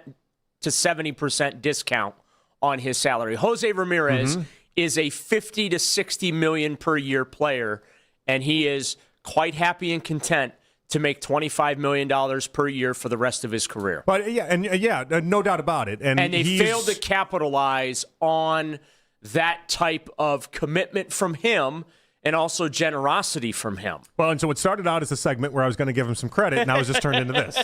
I was going to give them credit in the idea that it's somehow in this year where we're doing like this fact-finding mission to find out if young kids can play and who stays and who doesn't. There was actual interest for the Guardians over this weekend. Well, yeah, I mean, listen. Like DeLauter has people talking night in, night out. Maybe that's the big saving grace with DeLauter in this, is that I feel like people are paying attention to every single one of these innings, and I love that. Yeah, every time he comes to the plate, people are locked in, dialed in to see what he's able to do. Able to break up the no-hitter the other day too. Like he's been fantastic. They've got a farm system right now that appears to finally be stocked with some power bats. So hopefully those kids can get here sooner rather than later and produce as well. And I think that's kind of what they're counting on is that, you know, Hosey's still going to be in the prime of his career, and you're going to have these young kids come up at the same time, and maybe you can get a 1990s vibe all over again, where all those young guys back in the 90s, they came together, they grew up together, so to speak. They made a couple of really strategic trades as well. And then you find your modern version of Dennis Martinez and Oral Hershiser and Eddie Murray, the veteran presence, if you will, for inside the clubhouse to help those young guys, get the club where you hope to go, and it worked. Yeah, no doubt about it. All right, what'd you make of the ABS system over the weekend? I thought it was interesting how on Friday I'd commented about how you could tell Quan got the green light to use it. Right. And you can tell now it's Quan and it's J-Ram, and then nobody else gets to. Like, Bo Naylor could have used it. They didn't use it. He didn't use it. And it was an egregious call that was made by the umpire. But it's like, Spo Naylor, it's not a high leverage spot. They just didn't give him the green light. I find that fascinating. That's smart, in my view. I think that's a smart thing to do. It's what you should do. You should keep it for high leverage situations and the hitters that matter the most, no question. But watching these games, Daryl, I find it interesting. I'm not really against what's going on. I think it's good. I'm fascinated by how into this whole ABS system and the challenges, how into it the crowds are getting. Yes. Well, I just didn't see that coming. And then as I'm watching these games, I myself am rooting along like it's a big-time decision because it is in many ways. And I think these are the type of things that baseball has to swerve into and has to enjoy. 100%. You know who did not enjoy the new ABS system? I'm going to say C.B. Buckner. C.B. Buckner. Yeah, C.B. Buckner. Working home plate. It had a back-to-back pitches by Ryan Watson of the Reds to Suarez in the sixth that were initially called strikes, overturned as balls. He ended up having 6 out of the 8 contested and proven wrong. Well, the best part of that whole situation is he rung them up twice, and it got reversed because challenged of the 8 times, 6 of them being overturned. I mean, how embarrassing is that for C.B. Buckner? That is not a great ratio. That's just I don't know what you do if you're C.B. Buckner at that spot. You're like, all right, I guess I do suck at my job. I guess I'm not great at this. One of my social media rabbit holes right now is there's a couple of accounts that are going through old baseball games, old playoff games. Yeah. And they're putting the ABS system over it. And they're like, hey, had ABS been around back during this particular series, the outcome would have been different. One of them over the weekend, I laughed and I quote posted. I said, "Yeah, now do the 1995 World Series." But because Greg Maddux, and Tom Glavine, and that Brave staff, they got like a 12-lane highway. It was like Interstate 71 multiplied by 3 in that series when you talk about that strike zone. I mean, there were pitches in the opposing batter's box that were being called strikes. And then Charlie Nagy would get one like right on the corner, perfect. Ball. Wait a minute. Last half inning, that was a strike. What are we doing here? Yeah. I've never been more convinced we're heading towards the robotic ump systems, and it just is what it is. And they tell I think they're going to keep the umpire behind the plate, but to tell the umpire what the call is. For the aesthetic, you have to keep the aesthetic of a home plate umpire. No, you need somebody to administer the plays at the plate. No, for sure. But I think also visually, I think you need that aesthetic existing there where you have somebody that is there, that it looks like traditional baseball. I think it'd be too weird for people to not have that part exist. But if the challenges are going to bring this much excitement to it, I think it might hold off baseball for a little bit. Just like the idea that it gives people more things to root for, there's more strategy, more involved in the game, that's good. That's good for baseball. That's not a bad thing. Yeah. And so they might stay away from the robot umps a little bit longer just based off of the excitement that's been attached to this so far until the novelty wears off. All I know is that as much as I have loathed Rob Manfred as the baseball commissioner for years and years and years, he nailed it with the pitch clock. Mm-hmm. He nailed it with the extra inning rules, and I know people don't like starting the runner at second base thing, but I think it's helped the game and move. He's made a lot of great changes. He's made some really, really good changes, and I think this ABS system change has been really good. Maybe needs to expand it just a smidge more, though. I think that's going to be that's going to be the fine line. Using it too much versus using it just enough. In case we missed it, next, right here on The Fan. 92.3 The Fan, 2020 Sports. 2020 Sports is brought to you by Precise Men's Medical Center, Cleveland's leader in men's health. Restore your sex life in just one visit. Call 216-201-9992. Browns owners Jimmy and Dee Haslam told media members at the NFL League meetings in Phoenix earlier today that there's still a chance Deshaun Watson could be under center for Cleveland, saying, quote, "He certainly had the ability at one point, and we're cautiously optimistic." They also noted a new coach, and Todd Monken could give Watson a fresh start, and now this could be a great chance for him. He also called Myles Garrett a unicorn and does not see any market where he could be traded. Guardians will be in Los Angeles to take on the Dodgers for game 1 of a 3-game set tonight at 10:10. Parker Messick will toe the slab for Cleveland. Roki Sasaki will counter for Los Angeles. Cavaliers also in action tonight, taking on the Jazz in Salt Lake City. Cleveland comes in winners of 5 of their last 6, while Utah comes in losing 5 in a row. And Akron Men's Hoops has their new man in charge. The Field of 68's Jeff Goodman reporting that Akron will promote assistant Dustin Ford to head coach, as he's been with the program for all of John Gross's tenure, as he left earlier today for the job at the College of Charleston. You can now find 92.3 The Fan on YouTube. Subscribe to our YouTube channel and get the best content from our shows each and every weekday. That's 92.3 The Fan on YouTube. Headline sports news every 20 minutes right here on 92.3 The Fan from the University Hospital Sports Desk. I'm Matt Corrali. What's up, everybody? It's here helping you with Westwood One Sports. Coming up on Saturday in the big college basketball tournament. Can't wait for this game. Michigan and Arizona. Michigan currently about a 1-point favorite. Total in the game 157.5. And I like Arizona a lot in this game. I think Arizona has the best team. I think Arizona wins en route to a championship.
plushies to fun toys they'll love at 20% off. Don't miss out. Make this Easter unforgettable at Target. The final weeks of the NBA regular season are here, and the playoffs are just around the corner. Get ready for a Cavs run in the Eastern Conference with the best basketball talk in Cleveland. We are Sports Radio 92.3 The Fan. Missed a moment in your show? Use the rewind feature on the Odyssey app, powered by Integrated Restoration, your local experts in water, fire, and storm disaster restoration. All right, final segment of the show. It is Jonathan Peterle and Daryl Ryder with you guys. Twitter reactions brought to you by our friends over there at Shop & Jewelers, Cleveland's premier jewelry store. People are lighting up Tony Pauline. Tony Pauline. Garrett Myles? Garrett Myles, the Shador comments. That man he had a day. Unfortunately, there's some people that come on the station and they then learn that, 92.3 The Fan has a following, and if you say things that are a little abnormal or you piss people off, you're going to hear about it. Yeah, and that's just the reality. There's no other way to look at that. And so it's like when Lindsay Rhodes first came on like a year and a half ago, whatever that was, and she just was like, "I think you should trade Myles Garrett." And then you could tell it sunk into her, like, "Oh, right. Oh, I guess what I say on local radio actually does matter." And in some instances, I'm gonna defend Tony for a minute. For Garrett Myles or for the Shador comments? No, Garrett Myles, because I have had that instance where my brain freezes up and I'm like, it was like 4 times that he said it. Well, I think that was the difference. Usually the difference. Mine's a one-off. I think we both would have let one go. Right. I think that that's acceptable. That happens. The amount of times Nick inverts a name is like I could. Right. If I had $1 every time, I'd be a millionaire. I'll just say this: I came within mere seconds of Googling to see if the Browns had a new defensive end that I had yet to meet. No, you didn't. You didn't do that. Well, and it was even like the first one caught my ear. The second one, JP, you and I make eye contact. Third one, we both look at each other like, did he really actually just say that again? And then it's the fourth time where it's just like, okay, we got to have enough here. And then it's like, is there a reason he's doing this? Is there a joke I'm missing? Is there something that's happening here? I need to figure this out. All right, let's get to In Case We Missed It. You bat lead off in case we missed it, in case you forgot. Yeah, and I will try and say names in order. News out of the NFL owners' meetings. Another Super Bowl has been awarded. Wait, did you miss? I did. But I wasn't looking when I did it. He missed a 2-footer. But I wasn't looking. I know. I got you weren't looking. He did miss it. I got you weren't looking, but you did a behind-the-back, no-look 2-footer and fell nowhere close. The only reason why I bring it up, and we'll get to your story in a second. Because I missed it. No. And it's in case you missed it. No, it's because look in that corner. Stand up for a second. I know what goes on. Look in that corner. I'm aware. I don't know who it is. I think it's Ken. It is Ken. I don't know who it is. It's Ken. Somebody shoots basketballs every single day at that trash can and misses. He doesn't shoot basketballs. He just throws the paper over there. Whatever. Every day I clean them up.